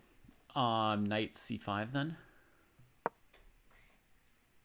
Knight c5 is nice. Yeah. That's good. Okay, so that's how black wins. I just thought I would have a check against the surprising move. No check. Oh, it was rook f7 too. So then, okay, well, let's look at bishop takes c4. Okay, knight c3 check. Right. So But takes. I think maybe like so, Kostya. Instead of queen e6 check, you take on c4 first, right? Yeah. And your idea is that if black recaptures, then we're going to play either e5 or queen e6 followed by e5. Bishop takes first. Yeah. B takes c, perhaps, and then e5.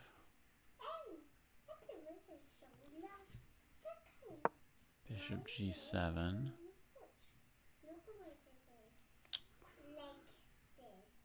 Huh, that's not obvious. Yeah, I don't see how white gets mated there. A blindfold time is much easier, yeah.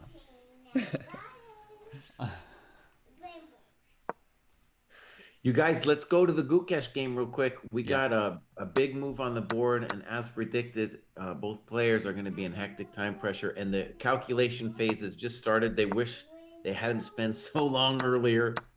They got 16 moves to make. B5, a very committal move, just played. I like white a lot. He didn't want c5. He didn't want f6. Yagiz goes for b5. Yeah, and the reason I like white is, like, I think he's going to think forever because he's Gukesh. But he could just play knight f3 and say what? Like, white has f5 ideas. White has c4 ideas. White has ideas of doubling on the a file. He's got a lot. You know, I think... Yeah, I think like you put the knight on h4 and then you push f5, then you're looking at the g6 square. Yeah. I think I have one idea why he didn't play bishop e4, Jesse. In this exact position, if white's rook were on h2, it would just be better than on h1. Like if he thought that Gukesh was going to follow up with bishop d3 on the next move, right? Then if he'd thrown in bishop e4, rook h2, in a position like this, white plays f5. And we want to put the rook on the f file as quickly as possible.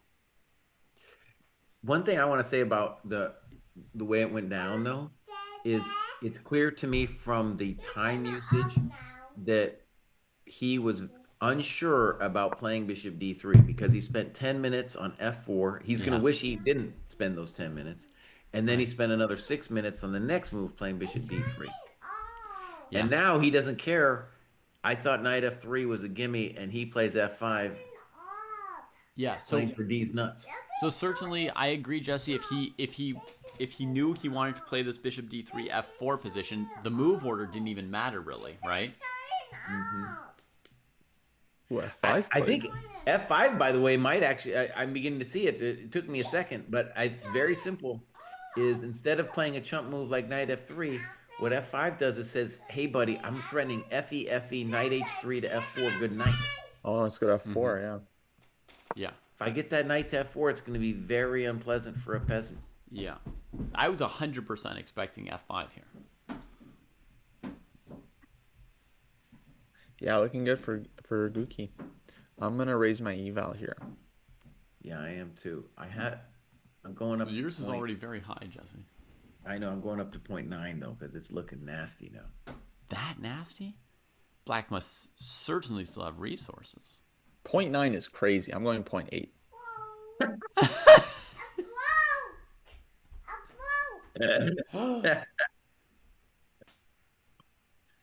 Oh, ça c'est très très cassé. Où est le livre, Zed?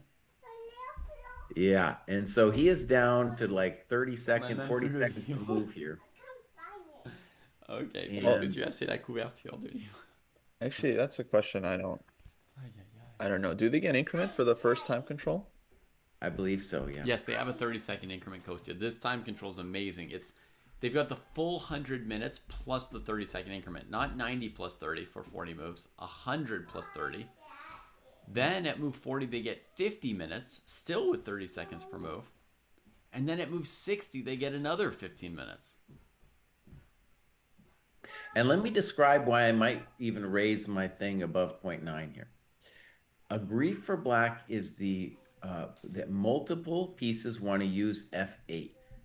So imagine bishop e7, and then the knight wants to use f8 to guard f4 and g6, and the rook needs to use f8 to prevent our rook from body slamming him coming down to f7. And then at that point too, once you see the rook coming down to f7, you're like, hey, our dogmas, maybe you shouldn't have been moving your king way over there to c7, Baus. You know, that's one of the things you're going to tell him. And right now, if you don't play bishop e7, it means you're contemplating weird stuff, right? You're contemplating weird stuff like ef. I don't know what he's thinking about. It's getting funky time. Oh, by the way, Shanklin game, Demchenko took on h6, so we're probably going down that draw line we were looking at, David. So we all know. Okay. Well, it's good. We figured it out. Popped in there for a second, figured it I'll out. keep an eye on it for updates, but I think we're going to see perpetual there. What Yagis could do is he could go after c4. Oh, he's done it. He played ba4. So if ba4, he can go knight b6, knight c4. And if rook a4, he can do knight b6 and then push a4 himself, also gaining control of the c4 square. Okay. You can go for some counterplay here. And moving the knight to b6 also lets the king, you know, start walking back towards e6 and or f7. He plays rook takes. I think it's just fully inadequate because it's going to take forever to do. Once you achieve a4, rook takes a4 played quickly. Once you play a4, first I could push past if I wanted to, but just taking it, you're spending 1,000 tempi, and I'm still going to get the same problem we talked about before with the knight on f4 and the rook coming to f1. Yeah, right now it's looking tough, but basically your knight's going to come to f4, his king's going to come to d7, and then he's going to say, okay, like, where's your 0.9? Oh, buddy, if I get the knight to g6 and a rook on f1, it's Crispies, bud. I'm coming downtown. Okay, Crispies. Crispies is a lot.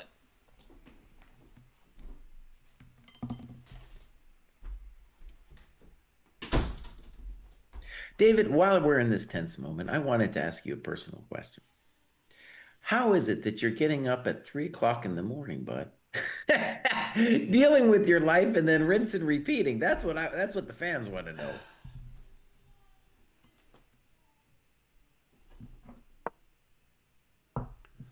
Uh-oh, David was away.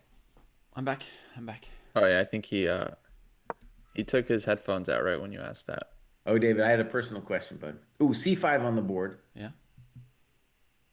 Wait a second. Let's think about c5. So c5 wants to get frisky before he gets blown away. He wants to maybe play c4 directly or knight b6 and then c4. Maybe it depends a little bit on what white does. So the kid is whether this is going to work. Enough counterplay for the kid. The kid is realizing that desperate times require desperate measures. I still think white should probably just play knight h3 here. Or knight e2, Jesse? Or, yeah, knight e2 is very similar, yeah. Knight e2 may be more flexible, yeah. Knight e2 is maybe nicer.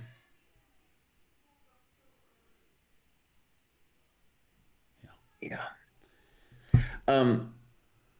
Okay, so my personal question in this moment of tense drama is how have you been waking up at 3 o'clock in the morning, boss, and then rinse and repeating day after day? It's only been 2 days.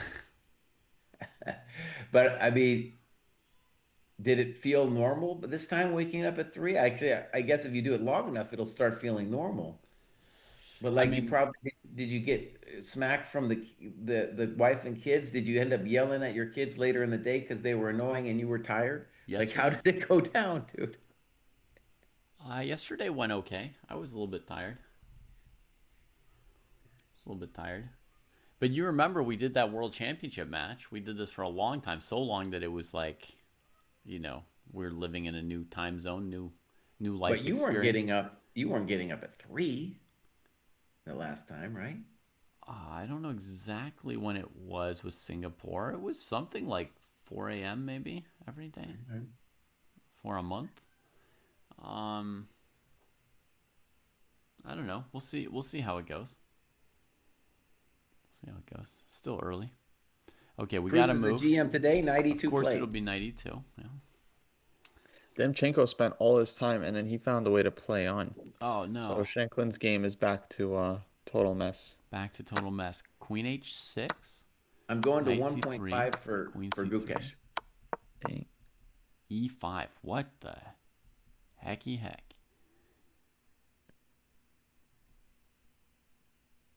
Yeah. Okay. E5. That's a hell of a move. Yeah, Man. that's scary. You gotta have such nerves, to be under 5 minutes on the clock against, other super GMs and not take a perpetual, right? Just play the madness with no time. Doesn't make the draw. Yeah. E5 looks really strong. Why You're just isn't shutting Black down the just diagonal. isn't he just okay after if we play Queen E5 and trade the queens? Mm. Is Black okay? I mean, I mean, are- my guess would be yeah, but I mean, obviously Shanklin's going to look for other things. His opponent's got some deep time trouble. And White's gonna be able to trade queens, take the G pawn. I mean, White's gonna be the only one pressing in those positions. In those endgames for sure. I don't want to spend too long here, but Yeah. I felt like on King B1 that Rook takes C3 was probably fine, but that Knight C4, I'm going to call it that, the classical move, Mm-hmm. was just a very sweet position for Black. It just felt so sweet to play Knight C4 and say, what? What? For folks who are too young for this, people used to just walk up to other people and just say very aggressively "what" in their faces. That was a thing. Well, It's it's a not a thing. thing anymore. I don't think it is anymore. No. Nobody's done that to me in a while. I don't even. Is this like an elder or millennial? I don't even. An elder See, I millennial. told you, Kostya doesn't even know about it. Kostya would be totally surprised if he were just sitting around in a coffee shop and somebody came up to him and said, "What?" He wouldn't even know, like, yeah. It's never happened. My generation was the thing. What was the thing was people would like make a ring with their finger and their index finger like this. Yeah? And then the game was that if they showed you this, Yeah. but it was under the waistline, It was that was under the really bad. waistline. Then you lost the game. Then you lost the game because you'd seen their So the their game was to thingy. try to get people to like look under the table or something, and then you would show them this symbol. All right, we got Very dumb game. C4, BC, Knight B6. The intuitive move, of course, would be Rook A2 here. Well, I think the intuitive move would be pawn takes d5, breaking the opponent's light squares at all costs. Well, it's a cost of a rook, my friend. Yeah. Right. I know. I said at all costs. Color complexes are not a trifling matter. You take them when you get them. So C takes d5, natural move. I mean, Gukesh played something really highfalutin instead. Rook But A2, yeah. normally you Well- take on d5, then they take on a4 or something, then you take on e6. And look at Black's light squares. They're just in shambles. Okay, but let me just say that would be interesting if it weren't true that Rook A2 were just, I think, winning. Winning. Okay, well, winning's pretty good. Because like now, Black's only idea is Knight C4, and yes, you have a pretty knight. Yeah. But I have both FE, Knight F4, and just Knight F4 directly, and both of them look. Oh, I also have FE, Rook F1 also looks amazing. The critters are getting crisped. So you could go rook b1 or rook f1 here, right?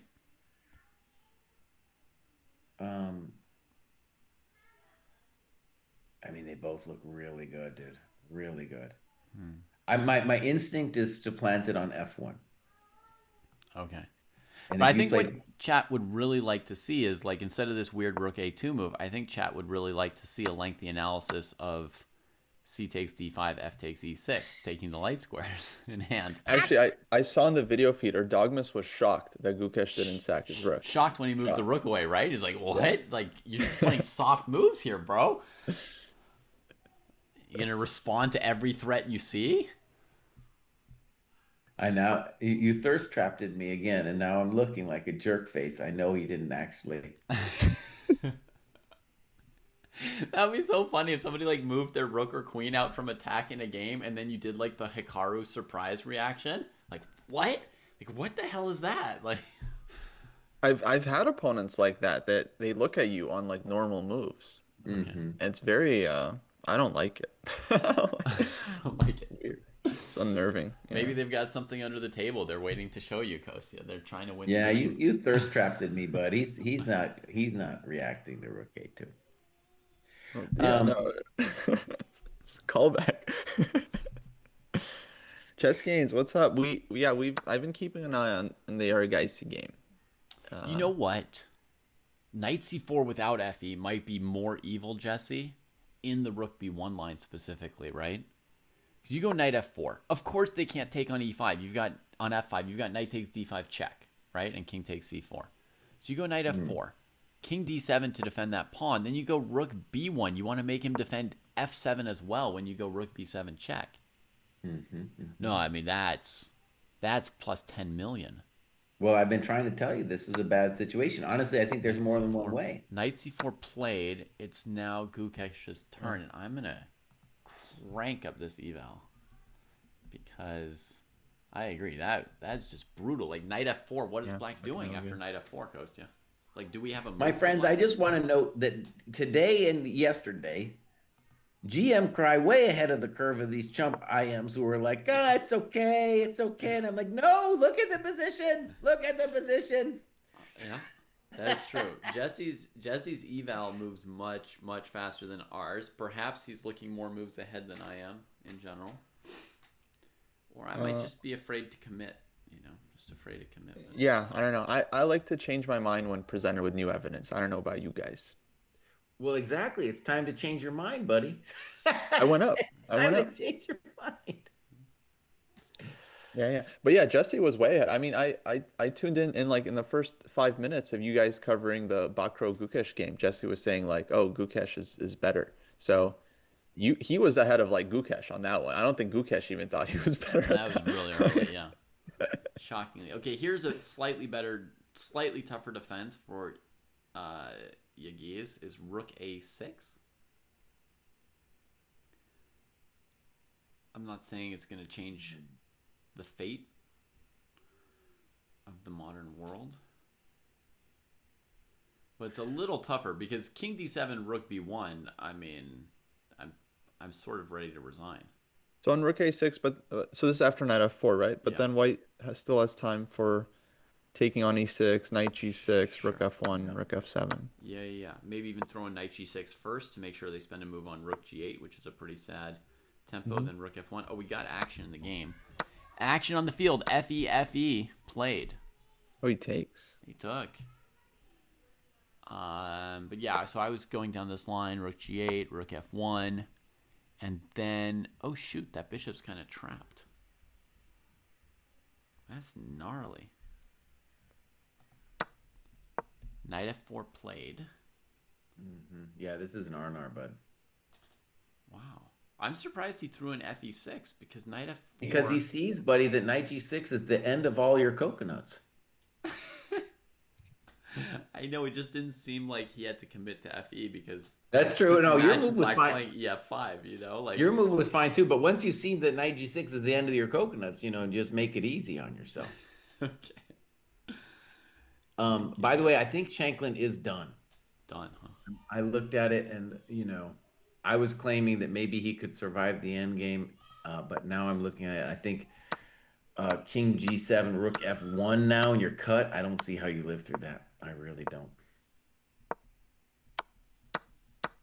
Dude traded everything too. And like, yeah, rook f1. I don't think you can even play d4 because of rook f4. So the coconuts are crisp. Oh man, oh man. Yeah. Rook f1. If you can't play d4 and white just walks, yeah. Walks the king in. Uh-oh. Yeah, this is a very different endgame than uh what we were imagining. Oh no. Yeah. Brutality. Brutality. There's probably some heads that have rolled by now. You know, because this Gukesh Yagiz game was a little bit highfalutin. It was like some really Um fancy posturing. Some yeah, people actually probably I already can been look around the horn, but all the top games actually still going, still all going. of them in time trouble. Wow. Hmm.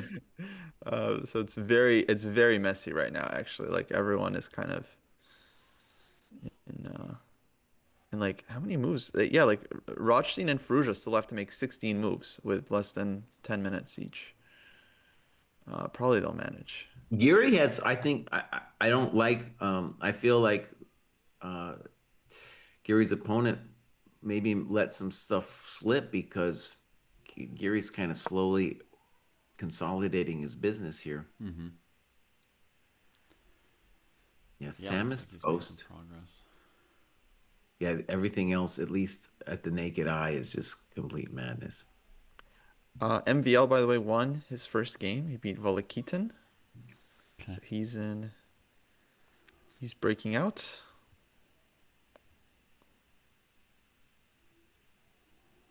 That's the biggest Yeah. decisive game so far.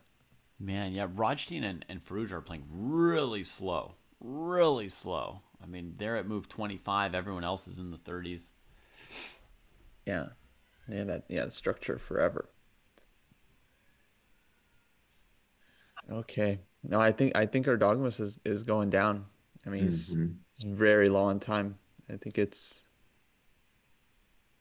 getting really hard for black there. Hans Yeah. drew his game, so he's got two draws.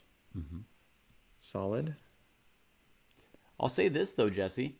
Interestingly, Erdogmas never needed his time to calculate at the end because when they were done with the maneuvering, he was already done.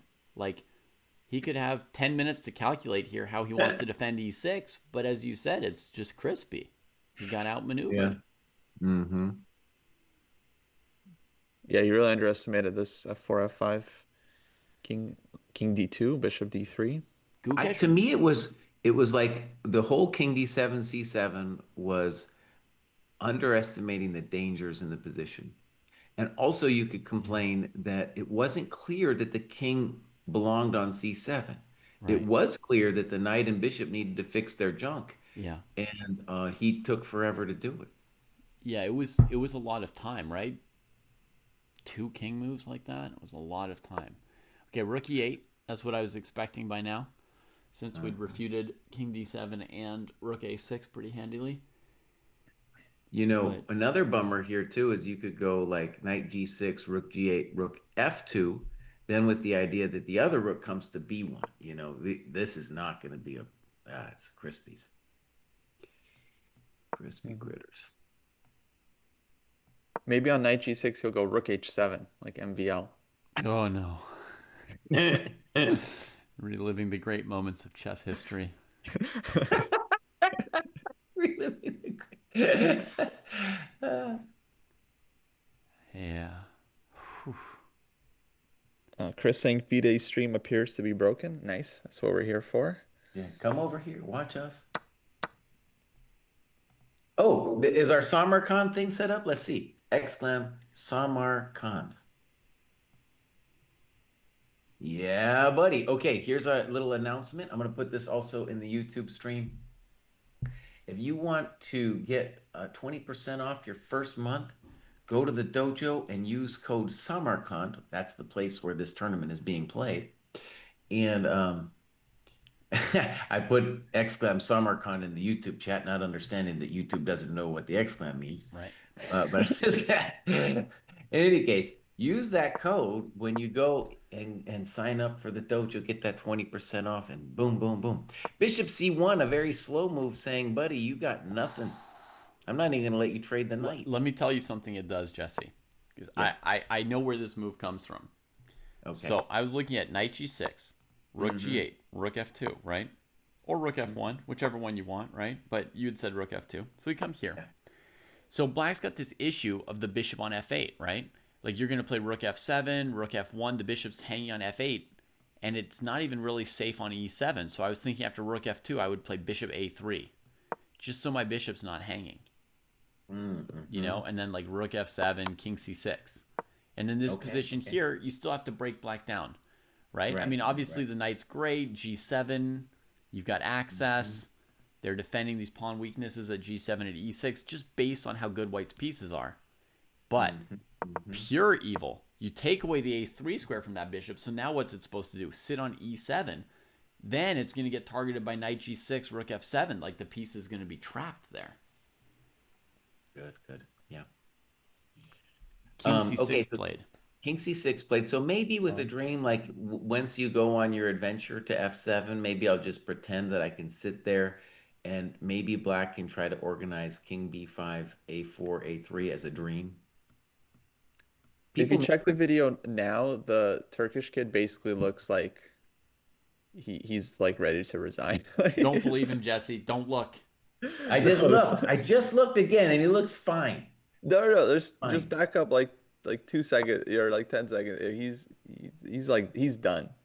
He's like literally just waiting for the execution. Dude, so I was at a tournament. I was at this DC International, and this one kid. I wasn't a kid.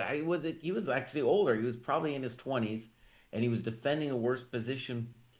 And like, you know, as often happens when you're defending a worse position, he ends up blundering a piece or something. And dude, it was hardcore. He started bawling, dude. He started bawling right there. And I was like, God damn, I haven't seen that in a long time. You know, and I am looking at our dog moose here. He's not going to be bawling, but there's like baby tears in there, you know, and I think we've all done that. You know, we've all been like the moment of like self-disgust and how did this happen? But it was a trip to see like a grown man crying at the board, bro. I was like, God damn, this is a rough game. This is an evil game we're playing, man. Whew. Yeah, I don't know. Actually, I had a kind of a 180 on that. I think it's kind of cool to just openly cry in front of everyone. I think more people should openly cry in front of others. I think it's a very natural reaction to lots of stuff that's happening. Okay. Time to cry. But yeah, it's a little yeah. Have you ever cried on the chessboard, boss? At the board, only as a kid. Yeah. After the game, definitely.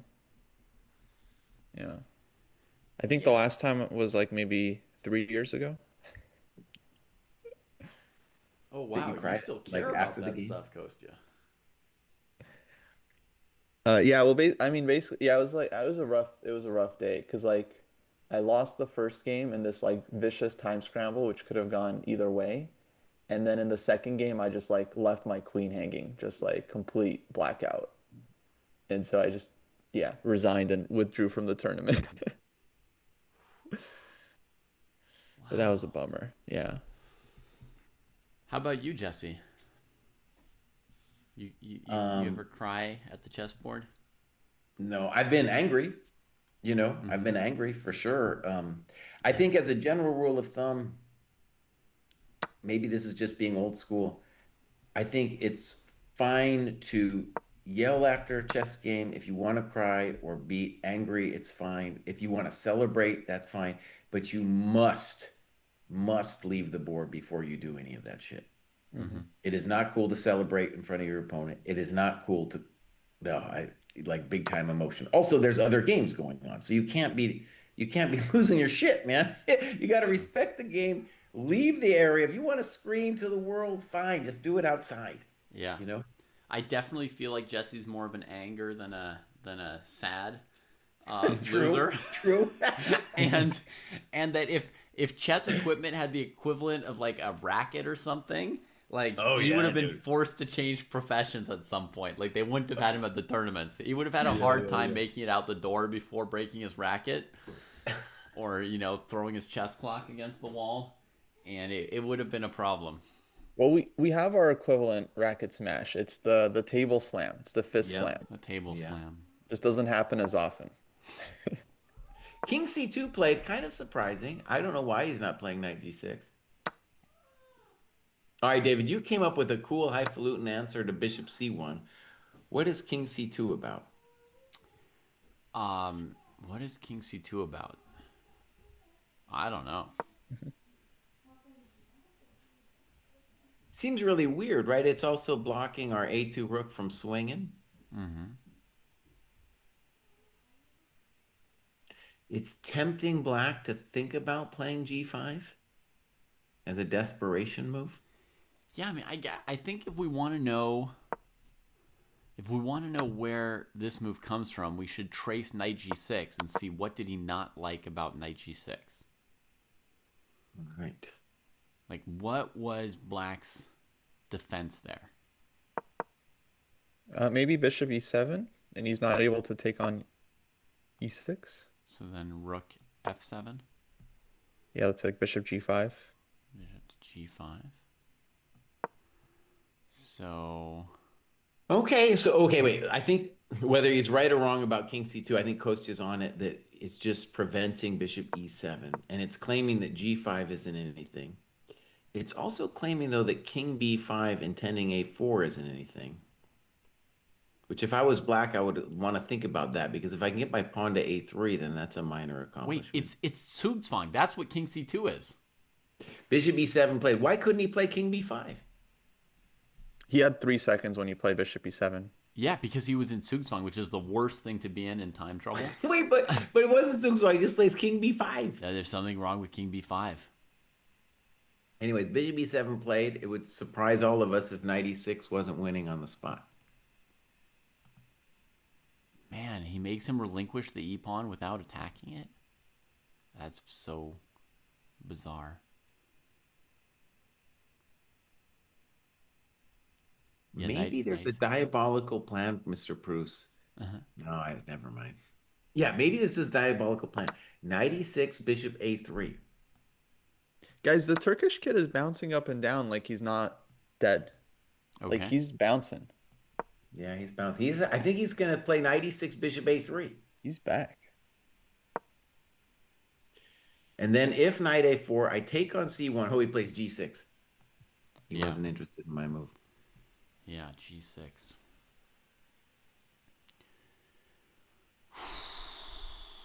Oh, he's bouncing like a Carlsen at the World Blitz Championship. He's on it. I think this is about to shift a bit, no? Okay, so let's talk about it. The knight is a beautiful piece, but its options for retreat are a little bit limited.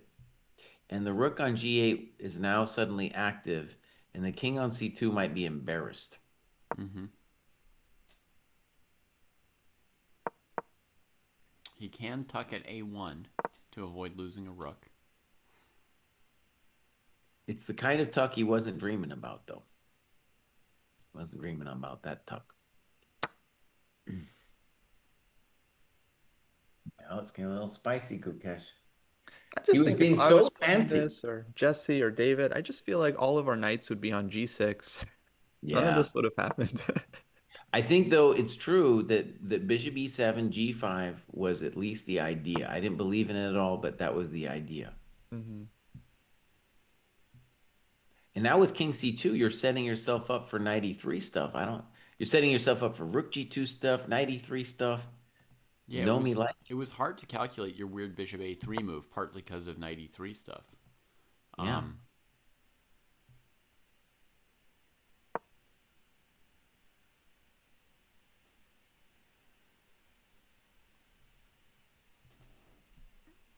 Okay. Yeah, I might have to adjust my little evaluation. Very hard to figure this out.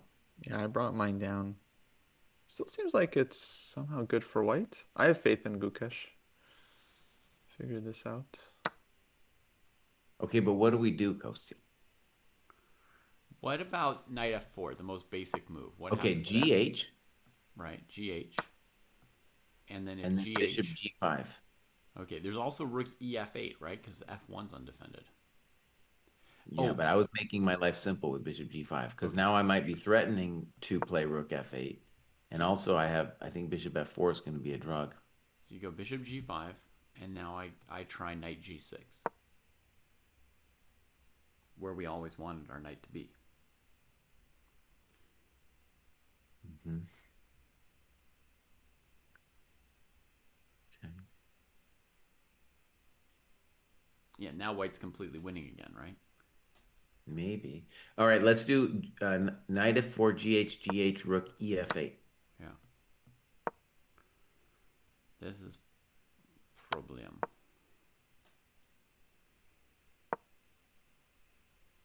Oh, Gukesh, buddy. This is also the kind of thing it could even go wrong. Okay, so I try knight g6 now as well. Ooh, nice move, boss. But I think rook you have, takes g6. I think you have rook takes g6 there. Yep. Welcome to the dojo. Oof. I'm Rook already F8, part of rook the G2. dojo. I go rook f8, Rook g2. king a2, a2? king b1. Sorry. King b1. I guess rook takes a2. Okay. Rook f7. But now we don't have any griefs anymore, but What do you mean? What do you do? Moment. probably rook h2. Okay. Rook e7. And then I have to debate rook h5 or maybe the very ambitious king b5. Mm-hmm. Well, you're going to play king b5 in a moment either way, my friend. Okay, king b5 now. Just a matter of when. All right, king b5.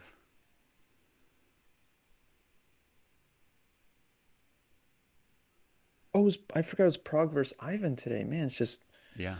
junior on junior violence. Yep. That's what it comes down to eventually. In what other sport do adults sit around watching kids hurt each other? Every other sport. Every other sport? Don't they have to be like They're just 18 not in quite other as young sports? as they are here. Yeah. All right, I'm bringing my eval bar just all the way down to 0. I don't know. On here. I don't know what's happening.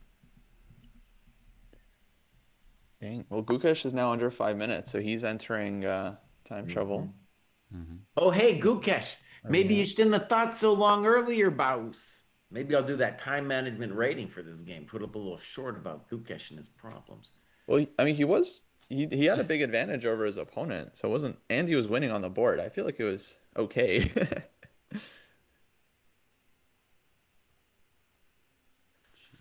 No. All right, we got G5 on the board, which looks like an attempt to muddy the waters. Holy smokes. And my basic question, I was looking at this, but like, what is Gukesh doing on GH? And I guess it's GH. Yeah. Oh, yeah. Okay. Definitely Big moment for the kid. Yeah, big moment.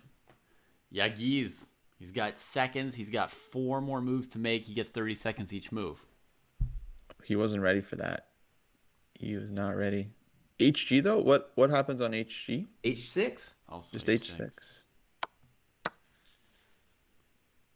Oh, that's H6, rook H8?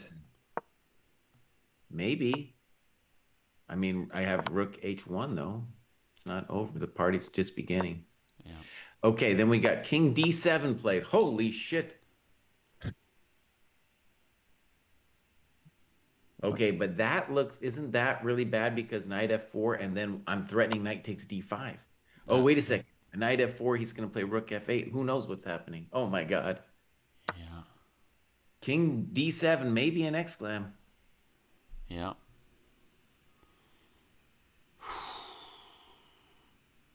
Okay, wait. So knight F4. Wait. Rook F8. Oh my gosh. If you take on H6, King E6, H7, black has rook G7. Rather important because I don't think rook H8, HG would be defensible, right? That doesn't doesn't look like a thing. Rook G7. Holding. Oh. Okay, knight he F4 dropped played. a piece. Knight F4. Somebody dropped a piece, you said? Gukesh dropped knight F4 when he played it. He was so nervous. He's nervous. Oh. He might have actually dropped it in a different sense too. Folks, do you see all these pawns attacking each other all at once? And like rook f8's going to come, and he might take on d5. He might wish that he hadn't retreated the rook from a4 and he'd just taken on d5 like 15 moves ago. Rook gf8, there it is. Rook g, huh? Holy moly. So against gh6, he's going to play g5. Wait, but rook g8 might be a blunder because now I have hg, hg, g7. hg, hg, g7. Rook f5? All right, let's go hg, hg, g7, rook f5. Oh, shit. That's pretty real.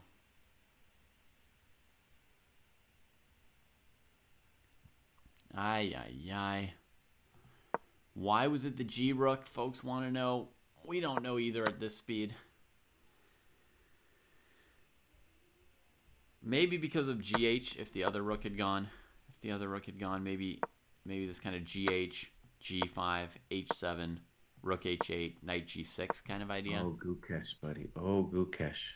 Maybe Gukesh, this. get your rook defended. Somehow, please. And his pieces Okay, are all discoordinated. Maybe he moves the rook. Maybe just like rook e1. Okay, that's a thought. Also, another one is GH, G5, and just King D3. It's saying I got a bunch of pawns. Oh, he's played simple rook G1, folks. Rook g1 also. It's just, I mean, he can't help but be ahead here, I'm afraid, folks. Like, I think maybe the evaluation's even higher now than it was before in the chaos, right? Because he's threatening Starts to D5 look and good, G6. yeah. G6 and d5 both. If he takes d5, that looks really nice. All right, so bishop G5.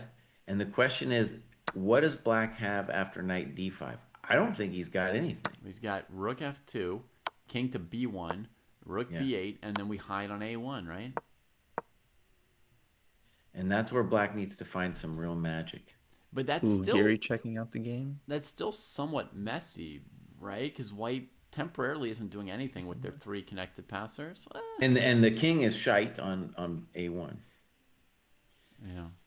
But one of the things is when you check on F2, you're activating my shitty rook on A2. So that's a positive. Well, we got moves. He played knight D5. Yagi's blitzed out king C6. Now he's got a minute on his clock instead of 30 seconds. Oh, he's still hunting my knight. Still hunting the knight.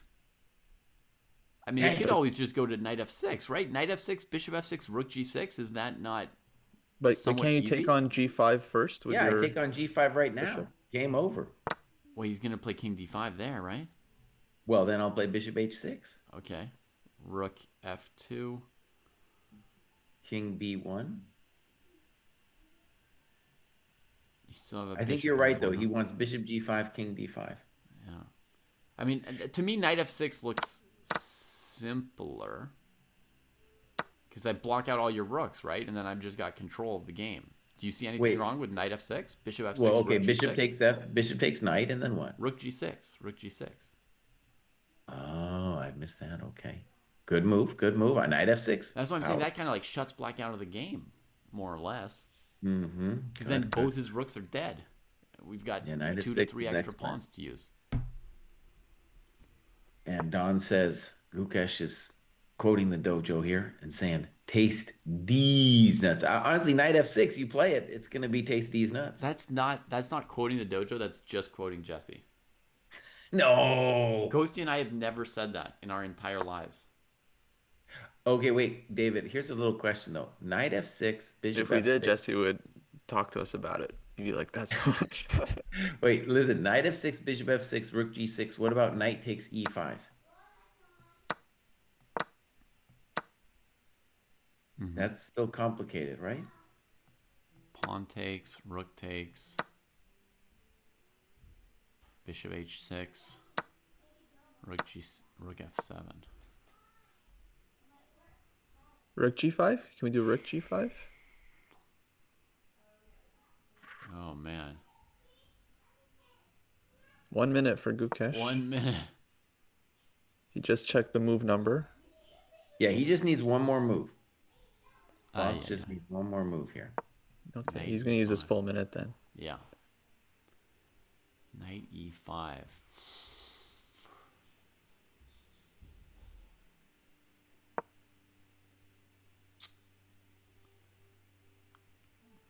just What a assumed knight mess. e5 wouldn't work. It was like in Okay, my he's head reaching. vaguely, but He's gonna take on g5 with something. okay. Can I just say, when it was a move four, I said this was going to end in a time scramble where both players would have wished they had more time to calculate. Yep. I said it long ago, my friends. He said it, folks. It Did seemed like say. Gukesh was in control though, like for big chunk. But chess, All but right, chess bishop always gets g5 out of play. control. Always gets Yeah. out of control. All right. Now they'll move into the second time control. It's going to still be hectic for a few moves, but they'll have 50 minutes. And they'll be able to figure it out.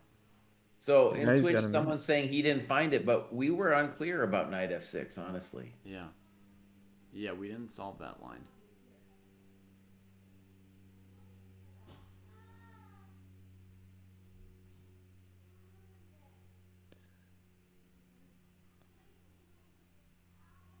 But here it's going to be king d5, right? Because hg knight f6 is not what black's looking for.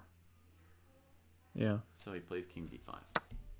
And there he plays king d5. And I will say, I believe in black's position because it's kind of like a bishops of opposite color situation because we have no way to attack the light squares. And that's the only way we're going to crack black is if we got him to move the amazing knight and king. Yeah, 3 connected past pawns, but it's not clear what we're ever going to do with them. Crazy. Wow.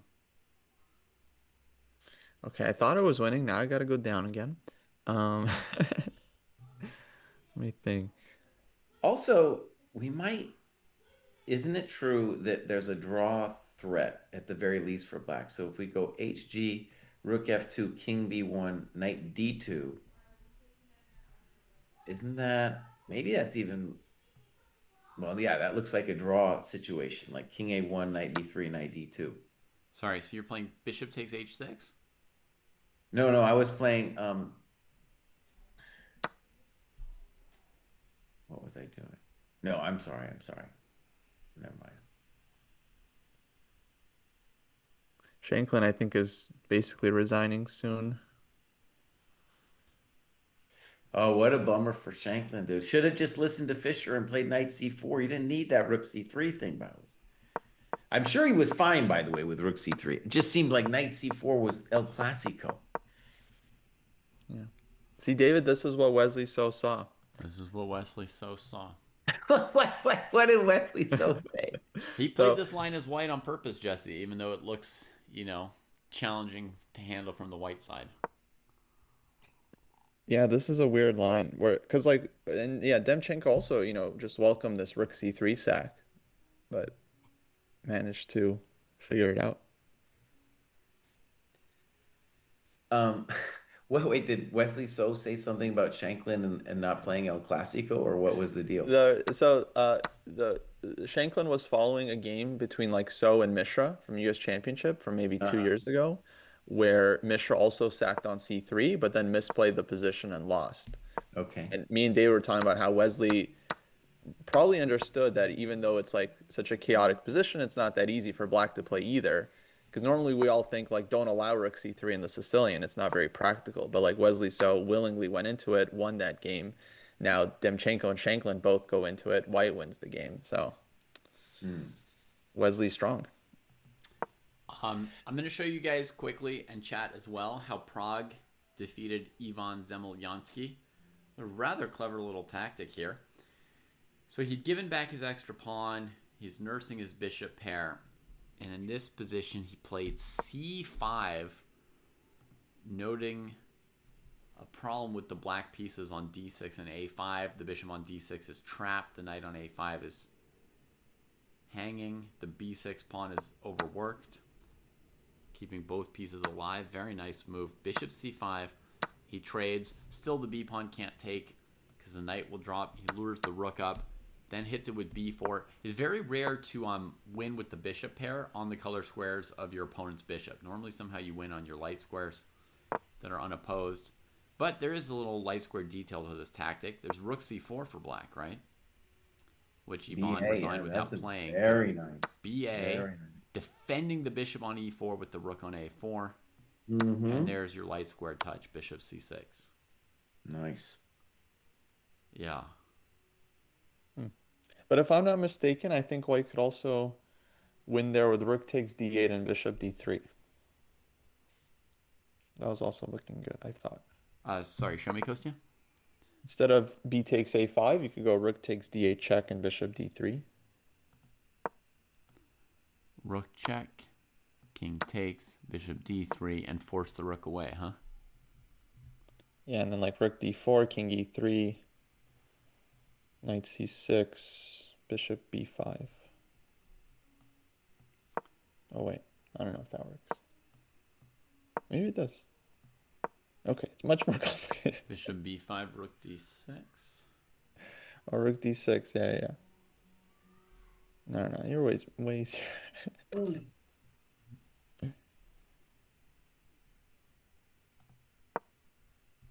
So, Prague scores his first win here. And, yeah, his campaign is beginning in earnest here. Well, first he had to survive Jeffrey, right? Sometimes drawing a game is like the first step towards later winning some games, right? You have to survive when your opponent preps you like crazy. It's a lot of rounds, 11 rounds, so Yeah. a couple of draws isn't going to spoil anything. Yeah. So he survived that thing yesterday. He gets a win today. See how some of these other games are going. Kamer and Xiong. Ay. Tricky rook endgame. Vincent's pawns are getting a little close to queening. Yeah. So Parham won. Parham also, I guess, on 2-0. So Parham actually is clear leader right now. Parham Maksudlu. Okay. Do I have Maksudlu's game up today? No. We've got a draw between Puranik and Vidit. Puranik was pressing the whole game, but I guess Vidit was within reason. I never saw a position that was obviously more than +1. So close that one down. Svane and Noterbeck. Well, Svane survived with his puerile ways. Congratulations to him on his draw. Puerile ways. And another rook ending. Giri versus Salem.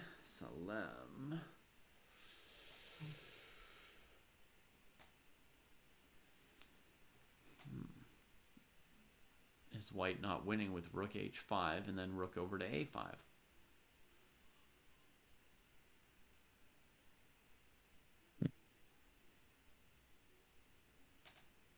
I think we have video of this game.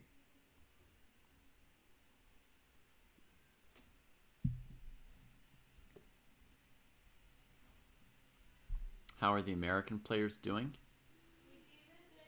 Gukesh looks a little bit like he might cry. What's that? Gukesh looks like he might cry. Oh yeah, this is where I have to pass the baton right here. No, I'm coming. You got to leave, buddy? Yeah, this is where I'm going to pass the baton to you too. Does one of you want to take over the stream? I can't last that much longer, so I think if Kostya, I'm also kind of almost out here too. I can host. Just give me a sec. Okay. And David, as a special request, dude, you should join. We got to do our meeting today later.